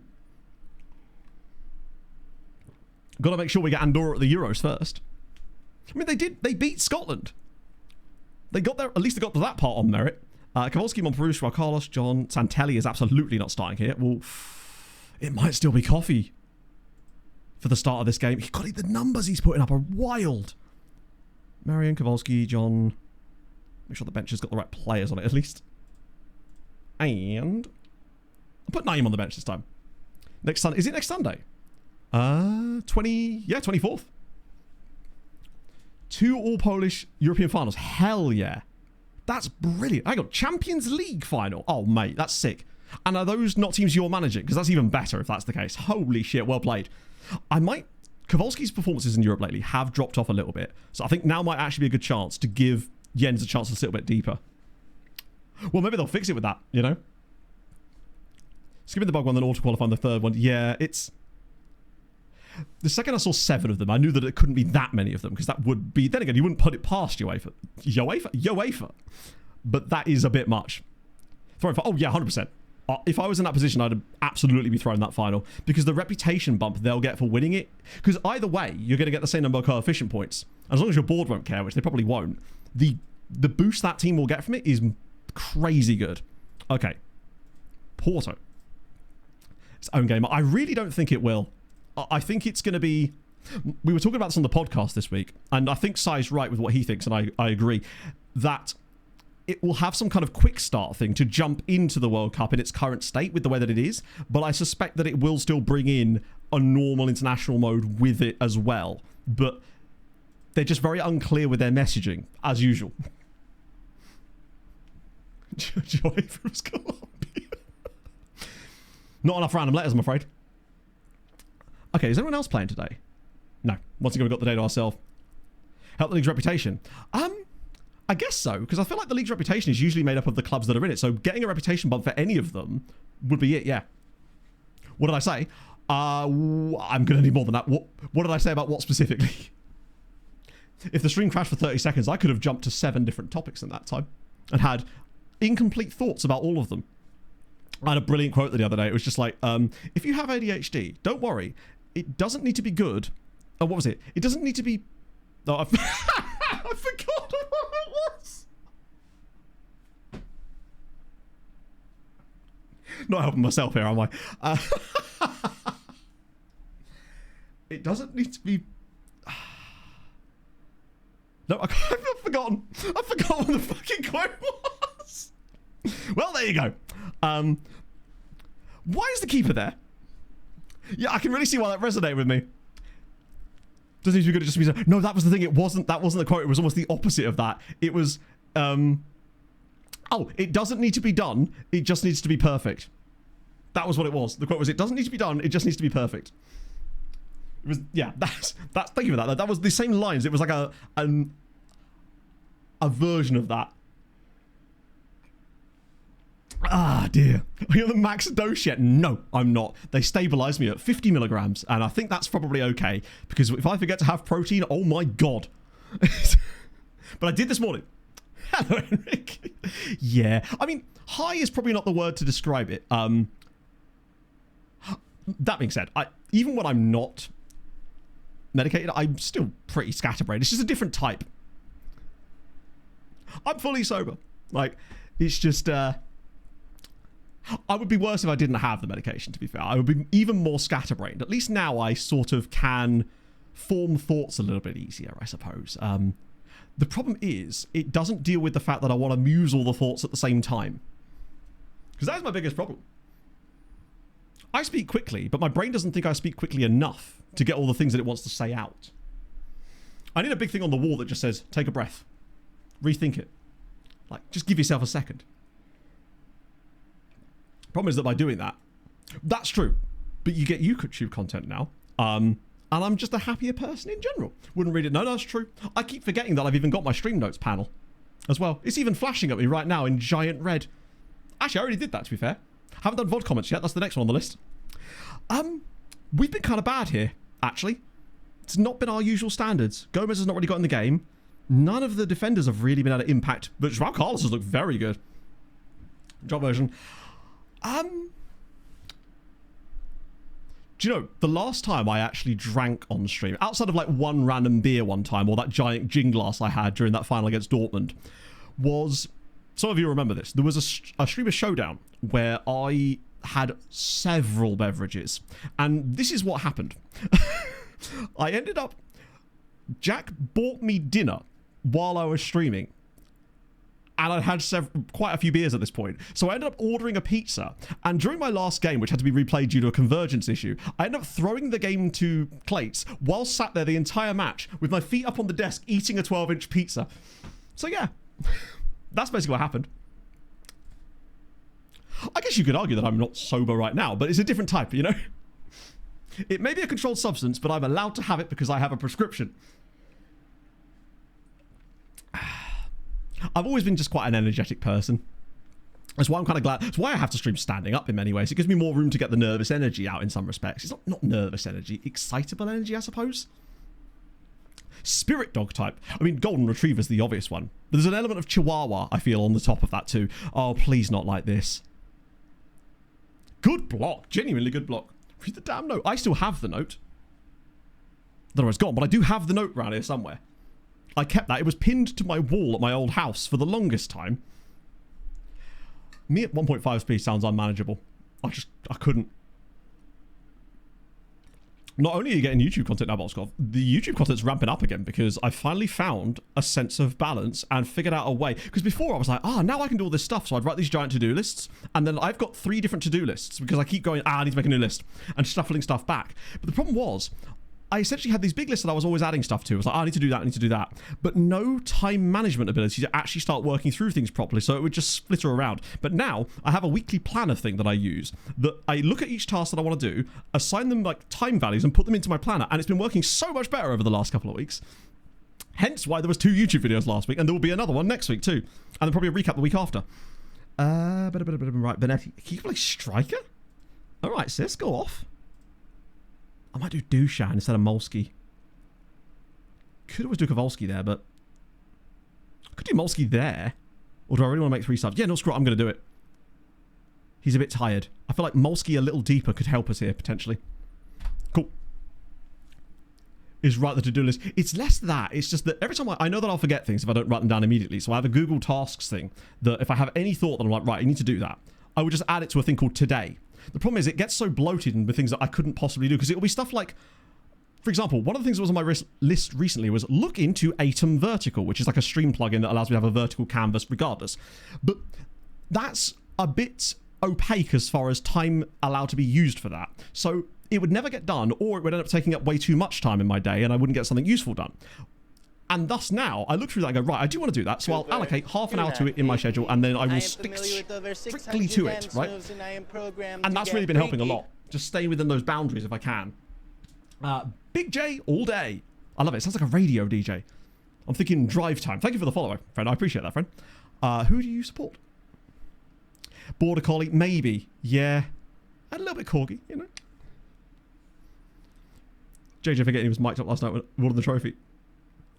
Really? By the way, Beat Venetti's just scored a 93rd minute winner in Portugal to hand us a huge win in the Champions League. That is massive. What a moment. It's gone under the radar actually because we were so distracted. That is a massive moment for us. Holy shit. Great from... That's a lovely pass from Alvarez. Terrible defending from Porto. Right place, right time. 93rd minute. Come on, mate. That's his first of the season, I think. That's huge for us. That might actually allow us to overtake our other Polish friends for a little bit. Why is he taking the goal off? There we go. Got it. I like how this screen only lasts up until 90th minute. It will not count a goal in there other than that. In the end, I think we probably did deserve it, but just barely. It was a bit of a sussy performance from us, but Marion kept a clean sheet. Don't know if he made any saves. Did Bro even do anything? 1 save. But it needed to be saved. He kept it out. That's all we can ask him. Arsenal got a point. Useless. But they didn't win. Who are they playing? Forgive me, I'm just going to do the points while they do that. Oh. Yeah, so basically the live score screen, after matches finish, it doesn't count goals that occur past the 90th minute.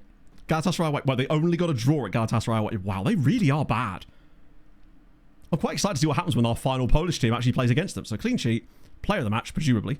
Yeah. Loads of points coming for. Actually, nobody in particular, to be fair. Yeah, it's because it thinks that, like, game over, I suppose. Just with the dog from Up. Kinda, yeah. To be honest, yes. Pog was wearing a random set of shorts the other day that she decided... She was giving, I am a wilderness adventurer, the kid from Up vibes. I tried on some clothes yesterday that just...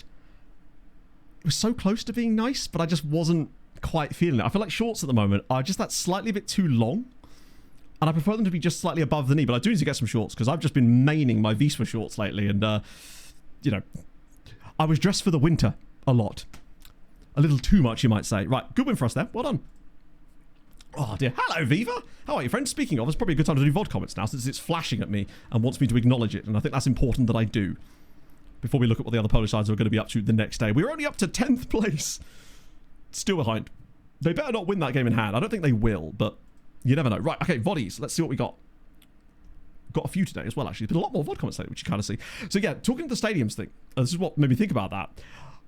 But to sort of circle back to it, I just think that at the moment, our best bet is to just allow the ball to build when they're ready.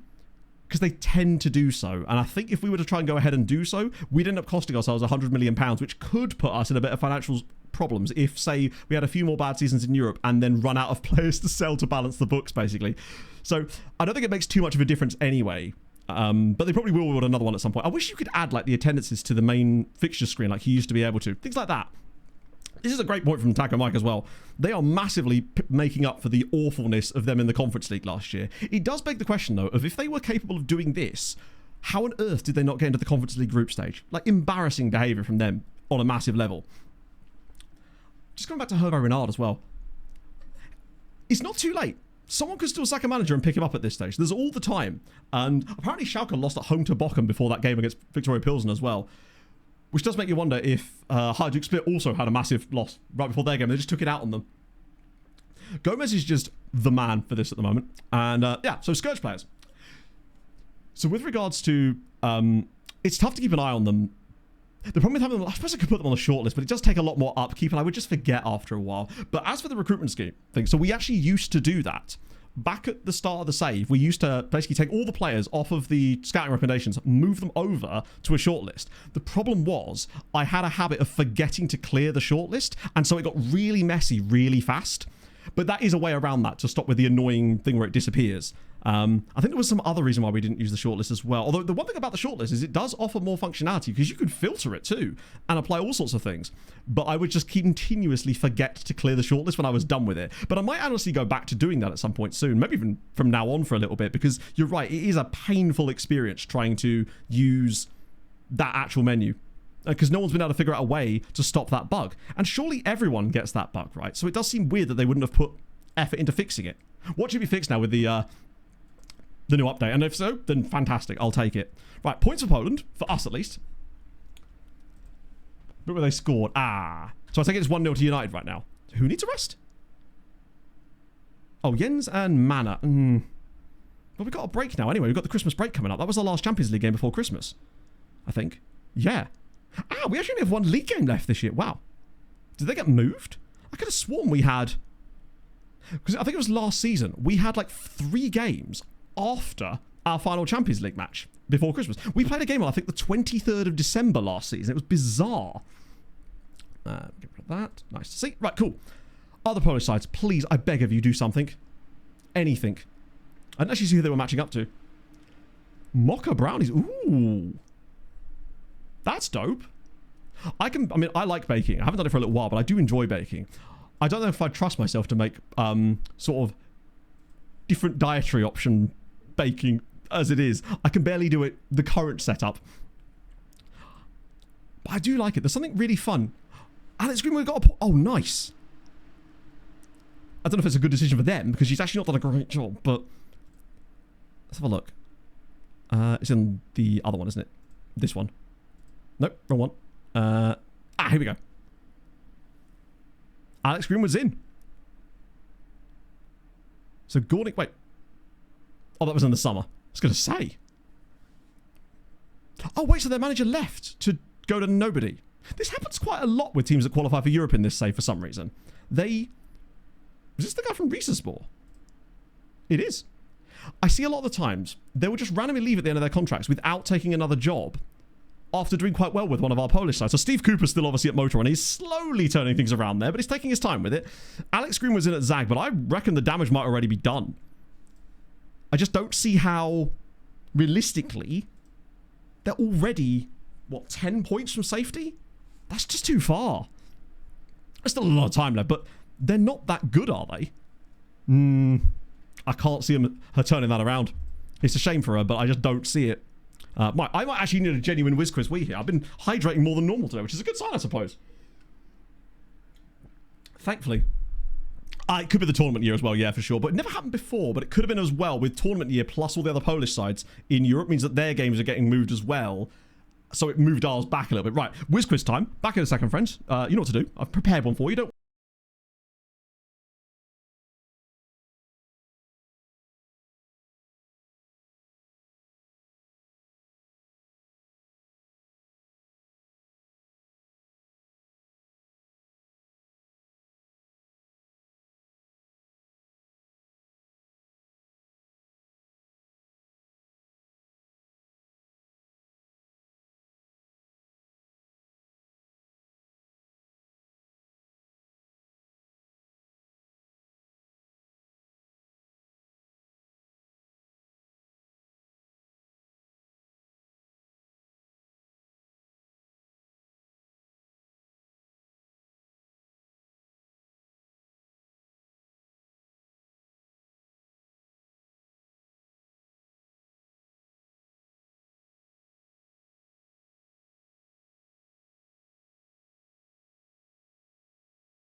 Here's a fun fact. Voltaire contracted syphilis just 2 blocks from here.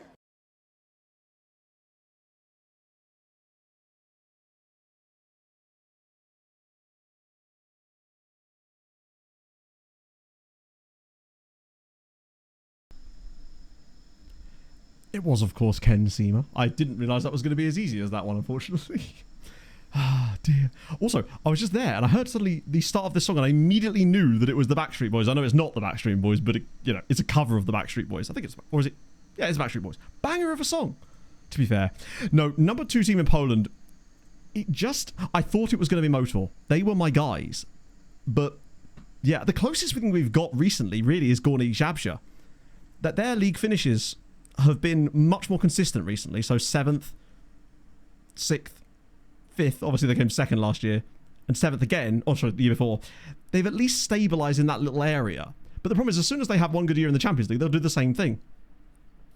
Yeah, it does seem like they're not quite able to sustain it. On the plus side, having a few seasons of this churn does mean that they're all kind of getting better alongside each other, which, although bad at first, probably means that long term it might actually be better for us. Because that way it's not a case of we have 7 teams that are all really good and everyone else is ass, and that means that if one of them does have a bad year, then we're really screwed. But as long as none of them get relegated, I'm okay. That's the thing. Oh, they won 4-2 of it. Yeah, Alex. I don't think that Alex Green was going to do a good job for Zag, unfortunately. What about the second tier? How's that shaping? Anyone fun doing things? Oh. At one point it was looking fun, and now it's gone again. Ruk Herzhov top, Wisła Płock second, Katowice, Łódź, then finally Polonia, and Puszczyn Opomice have scored 19 times this year. How are they this bad? I mean, nobody's really running away. I mean, it's so tough to get out of that league. I'm wondering if I'm ever going to add, and Piast just got another fucking point. Troy said, but no, I didn't, because it's All-Star race this weekend. Really? That's a great result. Koronik Kielce just lost 3-2 at home to Dinamo Zagreb. Undeservedly so. What are they doing? I thought they'd be better than this. They really have been even worse than... They got a great striker as well. They got the league's top scorer of like 2 years in a row, this dude, off of GKS when they got relegated. And yeah, with the new man, they're just awful. That could have been even worse. Jesus Lord, that is woeful. I mean, shout out to Motor, who are actually starting to look a lot better now. A bit lucky there, but Marty's the man you can always rely on. Tactics. It'll give you a whole pack of them. And this is a good result, in fairness. And probably a fair one. It's more points. Ajax are no pusher either. We'll absolutely take that. Oh, talk about Natalie Decker. Yeah, I watched Eric Estep's video about that thing this morning. I do feel for her, but at the same time, she doesn't make it easier on herself with that kind of stuff, because I just don't think she's even close to being good enough for the level that she's apparently driving at. She's not Catherine Leck, who was an established, actual good racing driver. It's just, yeah. This is actually quite good, though, because now we've got... It's not quite the situation of the past, but they're still 4th. 13 points. They've definitely qualified easily. Motor are now through as well. So that's 23 points between them, and obviously the 1 point for Koronik Kielce now drops them below the mighty Arsenal down at the very bottom of the Champions League group. But that's okay. 24 points in total. They might get pretty close to last year. They're just getting it slightly differently. A bit more balanced, which is a good thing in a way. If we could have both of them get at least top 16, which they're not going to likely get that many more points from here. That's the thing. She doesn't make it easier on herself. She's not particularly likable, honestly, and doesn't seem... Yeah, I don't know. It's strange. But no, because it's All-Star race tonight, which means I'm never that bothered about the All-Star race. I always find it as a strange concept that it's even a thing in the first place. I might just use it as a weekend off, and Pog and I can finish watching off campus later. That's 100% what I'm going to be doing. Like, there's no doubt about it. Yeah, Saints actually started quite well, and they've just fallen off massively. Oh, James is off to Oxford, potentially. He obviously got his UCAS points in order. Oh, we're no longer scouting Mr. Oh, wait. Sorry, Oxford United have just bid £11 million for James. Oh, this isn't where I park my Oxford car. Cooking in the Championship a little bit? Oh, no. No, they're not. They were at one point. That's why I thought they might have been. Zoom, thank you for the follow. Oh, and Shy Fly and Ready to Cry. Great name. I must have missed that while I was in the bathroom. Thank you for the follow there as well. Ah, dear. Ronaldo branded water at the moment. Is it called Sue? Or is it a different Ronaldo? Even, yeah, I think just the idea of an all-star race is such a strange... Imagine if they did that in F1. No, they're really not any closer to it as well. They're always the bridesmaid. God, Fulham really are ass these days. Also, Cardiff kind of doing well, so it's weird that he would even want to leave to go to Swansea. Swindon Town, though, in the Championship. Shout out to them. I mean, not for much longer, but they are there. Is there anything fun happening here other than... Oh, Hull City, maybe? What about in the League One? Donny are top. Sheffield Wednesday in there. Rotherham. Cheltenham and Peterborough heading down, along with... Shout out to Dagenham and Redbridge in 16th place in League One. Aldershot Town as well, actually. They've Aldershot up the league. I've got puns as well, chat. Never let it be said I don't have puns. Wrexham with Boreham Wood. Wealdstone. 1-1. Nice. Halifax doing okay. Up the Shaman. Boston going down. Easily here. Stevenage might take them with them at this point. Big moves for Wealdstone. There's at least a little bit of movement on the lower leagues of England, I suppose. Solihull looking kind of good for promotion. Bristol Rovers in there with Scunthorpe. Shrewsbury bottom of the National League. Christ. They have had the arse fall out of them. Isn't there a couple of teams that you'd expect, like Football League teams in the National League North and South, if I remember? Rochdale are top, with Northampton sitting right behind them. South Shields, oh dear. South Shields could be heading out of the 6 leagues entirely. Bury down there as well? There was definitely another surprise team, right? Oh, there's Dover. Oh, Newport County as well down here. Welling United, Slough Town. Maybe they got promoted again. It's not as bad as... There was a team in this league last year, I think, that lost every single match. Or no, not last... Sorry, they didn't win. Hungerford Town, 0 wins, 10 draws, minus 71 goal difference. That's how you do it. Forest have equalised. Who scored? Was it Chris Wood? Oh, 2-1. God damn it. What was it I predicted? I predicted that Forest would score first, didn't I? That it would be 2-1 to United. But... it's still on. There's a chance that I might actually get a prediction right. Which could be bad, potentially, chat. Because that could mean horrible things for your teams later. Now. What about Thursday Europa League action? That's the wrong screen map. I just need to see Arca win a game, I beg of you. It's all I ask. Win a match. Narrator, they did in fact not win a match. In fact, I think Radomiak lost as well. Jesus Christ. What happened? Braga beat Celtic 4-0. The question is, did Victoria Pilsen get absolutely battered as well? That's the real question. 1-1 draw there. Juventus beat AZ 3-0. Lokomotiva in 1-1. Benfica with a win. Malmo beat... 1-0. Unlucky, but they've got to be better. I think that's them done. They ain't getting through. No chance. Osijek lose to Saint Etienne. Radomiak got pumped 4-0. Jesus. Right, where's Pilsen? Ooh.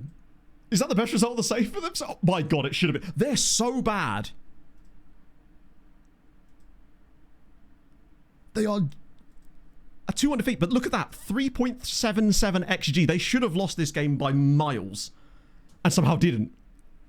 Yeah, Brighton are kind of crushing. They're normally in the Champions League, to be fair. Non-league allocations for next season. No. Do tell. The FA's non-league allocations. What does that mean? Forgive me. My knowledge is a little bit lost there. Braga Taiko... No, they just qualified. Brighton actually qualified for the Champions League on merit. They got in through like league position one season, and as a result have kind of always been around the European bubble since then. The real surprise was Southampton qualifying for the Champions League this year by winning the Europa. That's easily Victoria Pilsen's best result of the save. Because now they've only got a minus 24 goal difference for regional leagues. But what does allocation mean, I suppose, on what is what I'm looking for here. Right, we'll have that. Nice. Youth Intake preview should be coming very soon. In fact, I believe it's the 17th we've got that. So after the Radomiak match. Mitevsky, a few more loan spells. I might have to assess some of the loanees that are at pushing the appointments, especially the big guys. Depending on the location. Oh, yeah, sorry, yeah. So I wasn't sure what the connection was, I suppose. That's right, that makes sense, yeah. Basically, I've already done a spreadsheet that goes all the way down to the 9th tier of English football with regards to the suffixes and prefixes thing for the new channel video, basically. I did that a couple of weeks ago, actually. It was quite a fun little challenge just to go through them. That's why in a lot of the Wiz quizzes, you'll notice that there's some teams that have got their name clicked, essentially, as if I've been on their Wikipedia page recently. That's the reason, because I've been looking through to make sure nobody's got a secret suffix or where the name came from or got dropped off, I suppose. Because I wanted to go down to a certain level to really have some data for the video, at least, before I start branching out abroad. Because I think the first one is just going to be talking about the English system. Oh.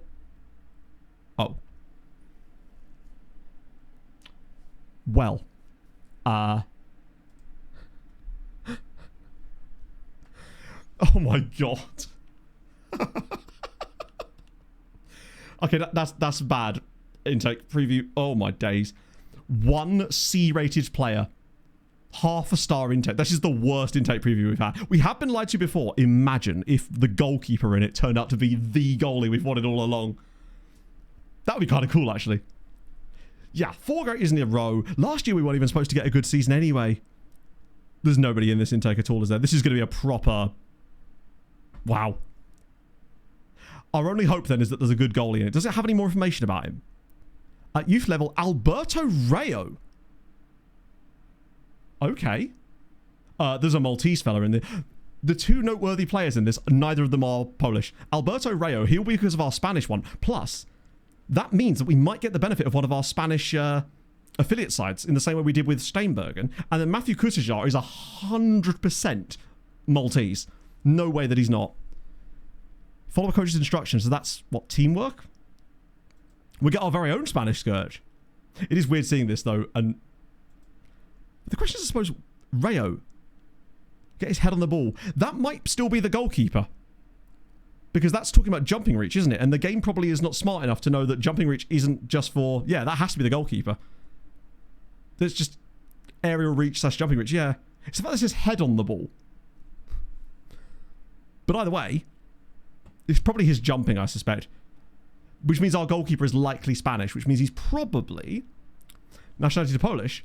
I believe you have to have been in the rules are actually quite flat across the board, so I believe it's 5 years of residence in the country, and then they can declare for Poland. They're able to at that stage anyway. He may have Polish second nationality for a winner, but I suspect he probably won't. My guess is that he's going to be because of Racing Santander. He's almost certainly going to be born in the Santander area. Hopefully his surname's Bank. Yeah, if we could get a keeper with high eccentricity, it's my guy. Get a bit of that as well. I'm fine with that. I do hope that... I mean, we didn't expect much from the last intake, and we got probably the best player so far. Maybe he hasn't got as high a PA as some of the others, but I think he may do. Obvious handball. There's another one of these ones. Okay, I'll have to check the highlights later. Oh. I mean, I think one of the few good goalkeeping regens I've had in an intake is Socorro. I rarely ever seem to get them. We've set ourselves up, though, really, I think. If there are going to be good players coming through Poland, we've pretty much got the biggest net we can to scoop them up. Although it'd be nice if we do get some more good youth intake players, that they are at least Polish. That would be sick. So we've got Kowalski and Molski, but I wish, like, Steinbergen was Polish instead of Dutch. He's still my guy, but maybe he one day will become Polish. Who knows? Right, last game before Christmas. So let's go next match only, just in case. Get Naeem back in for a run out. I'm going to start Molski, but I'm going to start him on the left side instead. And that way, Mompa comes back in so we won't get kicking off at me. Kowalski could start again. That'll do. Still got to make sure we win, because these guys are actually kind of decent, especially because they've got Moisic in the team. How could you not be? We've got to leave a spot on the bench too, don't we? They're not really fit again yet. That'll be okay. Nice. I mean, Moski's got 6... It's weird how bad Lucinho's actually been this year. He's not even pissed off anymore. But a 6.75 average rating in a team that's got as many good ratings as this is a little bit worrying. And I might need to check with that.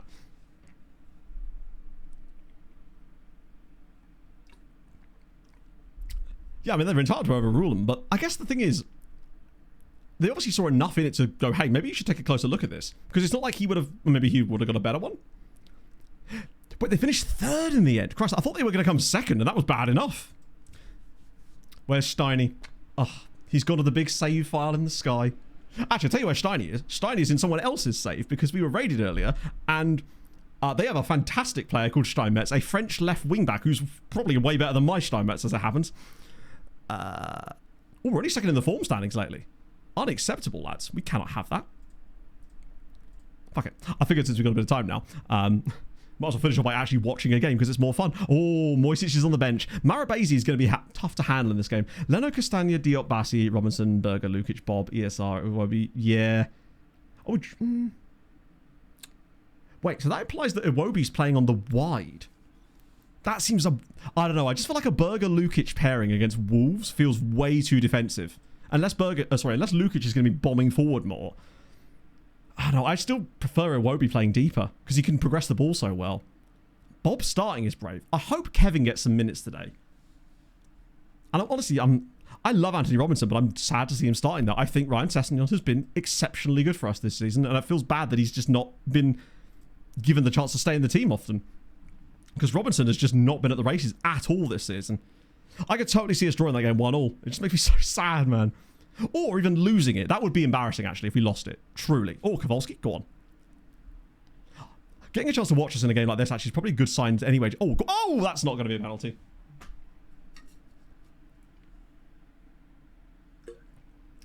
Yeah, I always thought the rules were that if you couldn't handle a ball if it led directly to a goal. Oh, Steiny. Unfortunately, Steinbergen broke his leg in a game against Gornik Zabsha in August. He got a badly broken lower leg. So as a result, he's basically missing the entire season. We think he may enter rehab in around about January. Chat, I swear that said no penalty on the screen then.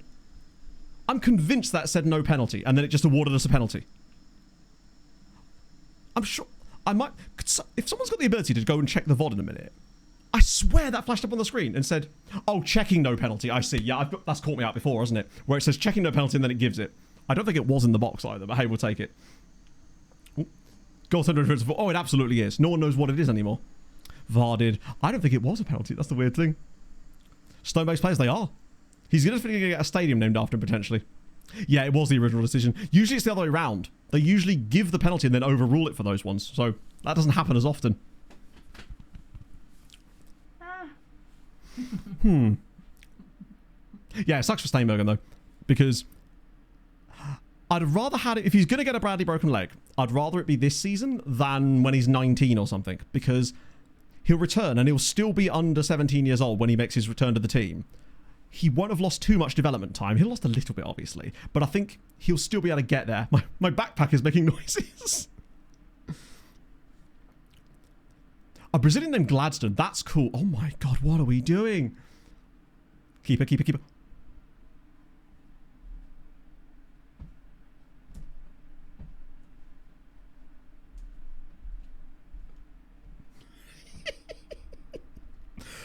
I might just change the instructions on our goalkeeper just a little tiny bit. I'm not sure he needs to be quite as involved as he has been lately. I feel like it might be... We're not setting him up for success, shall we say. Christ. I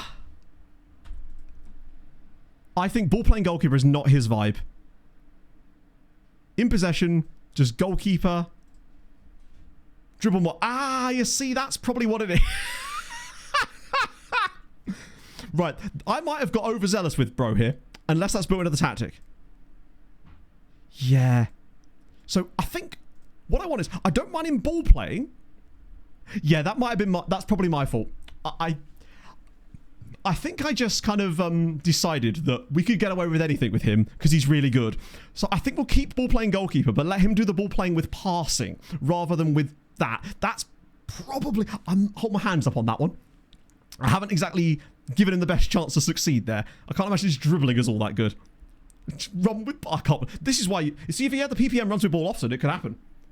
The dribble... Me, apparently. Stefan Momperusa's just scored another goal. He is crazy good. So, the recap... Ah, he signed in the last recap, unfortunately. I'll sort his tactics out. I think after Christmas, we're about to see a massive resurgence in Maid Marian.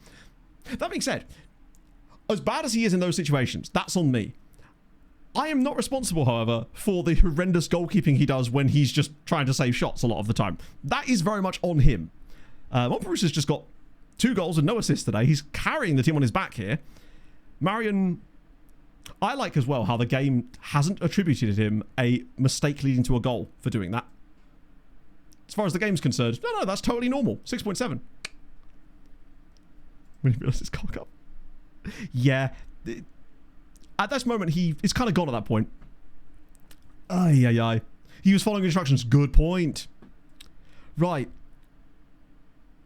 Go on. Be better, lads. I also get the purple isn't always a bad thing to have here. Sometimes listening keenly can be a good sign. He's thinking about all the dribbles he wants to do. I want my goalkeeper doing rainbow flicks. I just thought it'd be fun to give him the ability to do that kind of stuff, and I realised that it probably isn't going to get us anything. Does he have higher teamwork? 10. He'd ignore it anyway. Maybe if he had higher teamwork, he'd have been even worse, because then he would have been doing it even more. If anything, I'm helping the poor lad. Like, I don't mind him having dribbling and flair. I don't know about dribbling. Can you even see that on a goalkeeper? I'm not sure their dribbling attribute is even visible. Flair of 3. I think you could do a lot with that in instructions, given how far up the pitch he actually gets. Because I still want him involved in the play, but not as a dribbler of the ball, just as an extra player to bump passes off of. I want him passing the ball more and essentially allowing us an extra body in attack for those build-up situations. That's kind of where I think he actually will be really good. But that's all about how we build tactics, right? You got to make mistakes to learn. And boy, have we learned. Molski's actually doing a good job today. Kowalski less so. He has struggled a little bit lately. John's going to come off here with the rest. Naeem's back but hasn't had the best day. Kowalski maybe for... Actually, I'll do my normal change. Where Jens drops a little deeper, then we can bring on Dushan. I'll keep Molski on because I like him. I want to give him another chance to score. Anyone on the bench that needs a little run? Maybe Kabatheth? Bring him in there and then push Molski to the middle. It certainly seems that you can do a lot with that. I'll be honest, I did that off stream and completely forgotten that I'd set it up like that. In my head, I thought I'd only just turned into ball playing goalkeeper, and I thought that was just part of the role. But no, I'd very much gone, hey, take loads of risks and dribble with the ball. Those two things combined are like a potent gas that you do not want to have released, essentially. And we very much suffered because of that. God, Montparnasse really has carried us through this game here. Or at the very least, despite us being a bit weird this season, the points total is actually quite good. We're just still underperforming our goals in front of goal at least, but we're nice and clear where a wobble is absolutely fine. Gets forward. I don't think you even can put that on goalies. The fact that you can do that in 26, though, as you say, is a really good sign. I don't know why Montparnasse is at the bottom there. There we go. Cabezas has got a 7.1 upon entering the pitch, which is good. Montparnasse has obviously absolutely crushed it. Marion somehow ends up with a 6.8, despite being the only reason that we didn't get a clean sheet in this game. Typical. Get a bit of you there. Love to see it. Arrives very late in area. Okay. Let me just get those points allocated. No clean sheets available, unfortunately. But Montparnasse is going to clean up there, I suspect. Lurks for you. Love to see it. Okay. Which means that today's winner of Fantasy is Choppy. Not by as much as it was before. Just the 2-point win in the end. Are we actually going to have everybody getting individual points for once? Oh, no. Adam and Daz are tying for that 8th spot. But everybody else is actually going to get points allocated. I don't think there's any new points score. Oh, maybe Lewis. I'm not sure. Actually, no, Blue Moon Boy. I don't think you're on the database, on the leaderboard yet. You get pretty close to the top 10 just with that. Hadrian has scored points, chat. A surprise. This is like when Hulkenberg got a podium. That's points for Hadrian. He will no longer be 29th in points. Maybe. Might even be lower in points. This, the darkest timeline. What did you have as your 3 picks? John, Montparnasse, Gomez, and... Oh, Jens captain is a bold move. To be fair, Jens did get solid-ish points there. Alvarez was kind of the real hero. Montparnasse banged 4 goals, though. We take that. A decent debut, James, as well. Getting points on the board. Won't quite make the top 10 for next stream, but you never know. We've got the rest of May to go still. Daz got some more points, though, sadly. He's not even here right now. He's already at the Brentford game. Right, good win for us, I guess. Tied and 10th. A point's a point. It gets you on the leaderboard. I've got to add you to the spreadsheet. Okay. Puts on a show for Tottenham. He's not performing for you. He performs for me. Are we still underperforming? It's actually got worse with 7 goals under expected on that. Bizarre. Defensively, right, before I do anything else, and forget, because obviously I just will, won't I? Goalkeeper. Normal goalkeeper. Dribble less often. Yeah, I actually want him dribbling less, and standard passing risk is absolutely fine. There we go, good. That's gonna... Oh, wait, no, that wasn't what I was gonna do, was it? It was ball playing goalkeeper, but dribble less... Yeah, just dribble less. I don't mind him playing the ball playing goalkeeper, I just don't want him to be doing that. Playing their final game. I think they may have already played it, actually. Or we could check. I can still hit continue a couple of times to find out. I think it's this midweek, isn't it? 20th of December. Who are Gornik playing, out of interest? Away at Dinamo Batumi. And it looks like they did win their game in hand, at least. Not game in hand, do you know what I mean? Yeah, they beat Luzerne. Okay, they beat Luzerne 3-0. They could do with 1-1-1. Who's missing XG for us? It's probably the fullbacks. They were getting a lot of goals last season. But I would be willing to bet that they are the biggest culprits. Yeah, Naeem has got 4. He got 19 goals last year and has really struggled. Coffee as well. I think part of that is the slight... Where we played earlier this season was allowing our fullbacks into weird positions where they weren't taking their chances. Most of it has been the fullbacks this year. Gomez a tiny bit, but he has banged 12 goals, so I'll let him off a little bit. Although, look at the overperformance from Molsky. 6 goals this year off of 2.61 XG. My guy. That's good. Top assister as well with Coffee. He's really crushing it there. But I think the fullbacks will get better now that we've switched back to the other version of the tactic. Right, let's go to the Thursday so we can see that final Conference League game. How many... Was Montpellier our top scorer now? How many has he got? 14 is not bad. That is a bit better than not bad. I think he got 20 last year as well. He's just unstoppable, isn't he? Last year... Oh, he got 18 and 11 assists last year. This year, way less assists for some reason. But I guess you can't force other people to put the ball in the net, right? All you can do is put it in yourself. And that's what he's done. I think Gornik will qualify to the next round anyway, but... having them win would be good for points. More positive development there, which is good. Danubio doing bits. I will come back to that scout report. He says, knowing full well that I'll probably forget about it. Mumbler would have probably... I think he was still leading the shots. By a good amount. Not by that much. Gomez is... what I do like is that I think Gomez shoots more frequently than Bernetti did, and I think that's why he's been more successful. But yeah, 89 shots from Montpellier, but he's hit the target a good amount. Not shooting too much from range either. And he's hitting the target good. Who's got the most XG per shot of someone that plays regularly? To be fair, Beat is slightly higher than Gomez, but obviously not entirely fair. That's good data though. Shots on target is looking good. Jens is hitting the target a nice amount as well. Percentages, I mean, the conversion rate's terrible because he shoots from distance all the time because he's Jens. But XG per 90 as well. Vanetti's still right there. So he's certainly a capable deputy at times, but I think he's a bit expensive to have as a deputy, to be honest. But Montpellier, he's just everything. Acquiring free youngsters. Honestly, you could do both, right? Never stop acquiring the free youngsters thing because that's good for the loan farm. But basically, I would start team report scouting whenever you're at a stage where you can firstly do worldwide scouting, which isn't usually that long. But start off by just looking for clubs that you think realistically you could sign from and then kind of build it up from there. Not going, yeah, first season youth intakes can be really weird.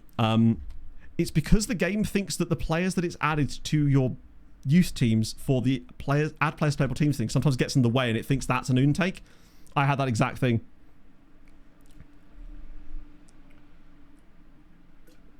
Little statistic. I don't think... I mean, for me, assists, fair. But ultimately, you've still got to be giving the ball to someone to get assists. I feel like expected assists is a better one in a way because it shows the quality of the passes you're playing. If they're consistently getting high expected number of assists, then they're at least playing passes into good positions to get those chances for their teammates, even if they're not actually scoring them.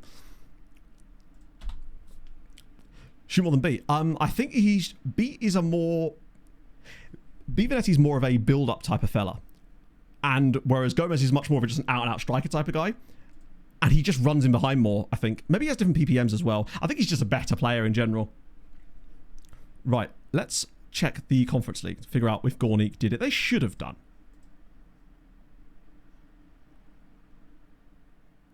Four 4-1 win, lads.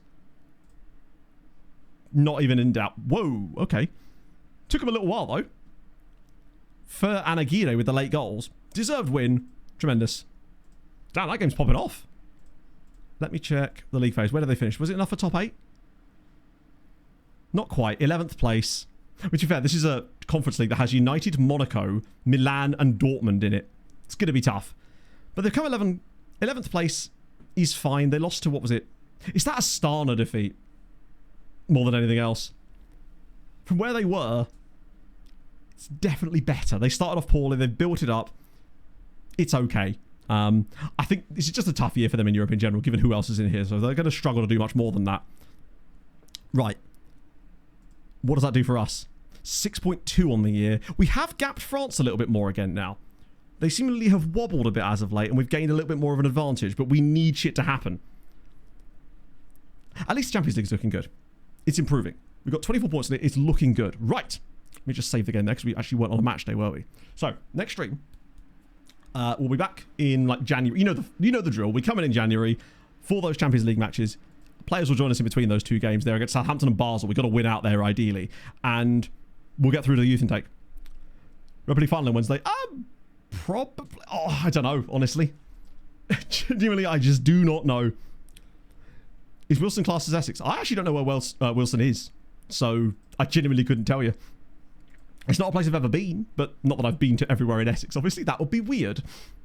So, who do I send you lovely folks over to for the rest of the day? Kent. Is it Kent? I thought it was closer to London than that. I suppose that could still count. I don't know. I mean, it should be a case of just a straight up Wikipedia, right? Let's try Observer of Football. A new raid. If I can spell this correctly. Who looks to be potentially Canadian, which is a bit of fun. Observer. Hopefully I'm getting this correct. I'll know if his badge pops up. And it did. Nice. Middlesex. Ah, okay. That makes sense. Oh, Ruislip. Okay. Opposite end of the central line, right? Or is that West Ruislip? Probably the same kind of way, right? Just, what? I wouldn't trust me for anything. What if a wizard? You should know this by now. Ah, dear. Right, so, back on Tuesday, of course. Youth intake, January transfer goodness. Hopefully more fun for Europe as well. There won't be a video probably till Thursday because I've got some other stuff to plan. Although there might, if I get a chance, be a playable, potentially on the Patreon at least, version of the transfer in script thing because it's so close to being done now. And yeah, in the meantime, enjoy the rest of your weekend, my friends, and I will see you lovely folks on Tuesday for more wonderful fun. Thank you for the vibes, thank you for the wonderfulness, and I will see you guys on Tuesday. If you are new to the channel and you have enjoyed, drop a follow. I would appreciate that, and I'm going to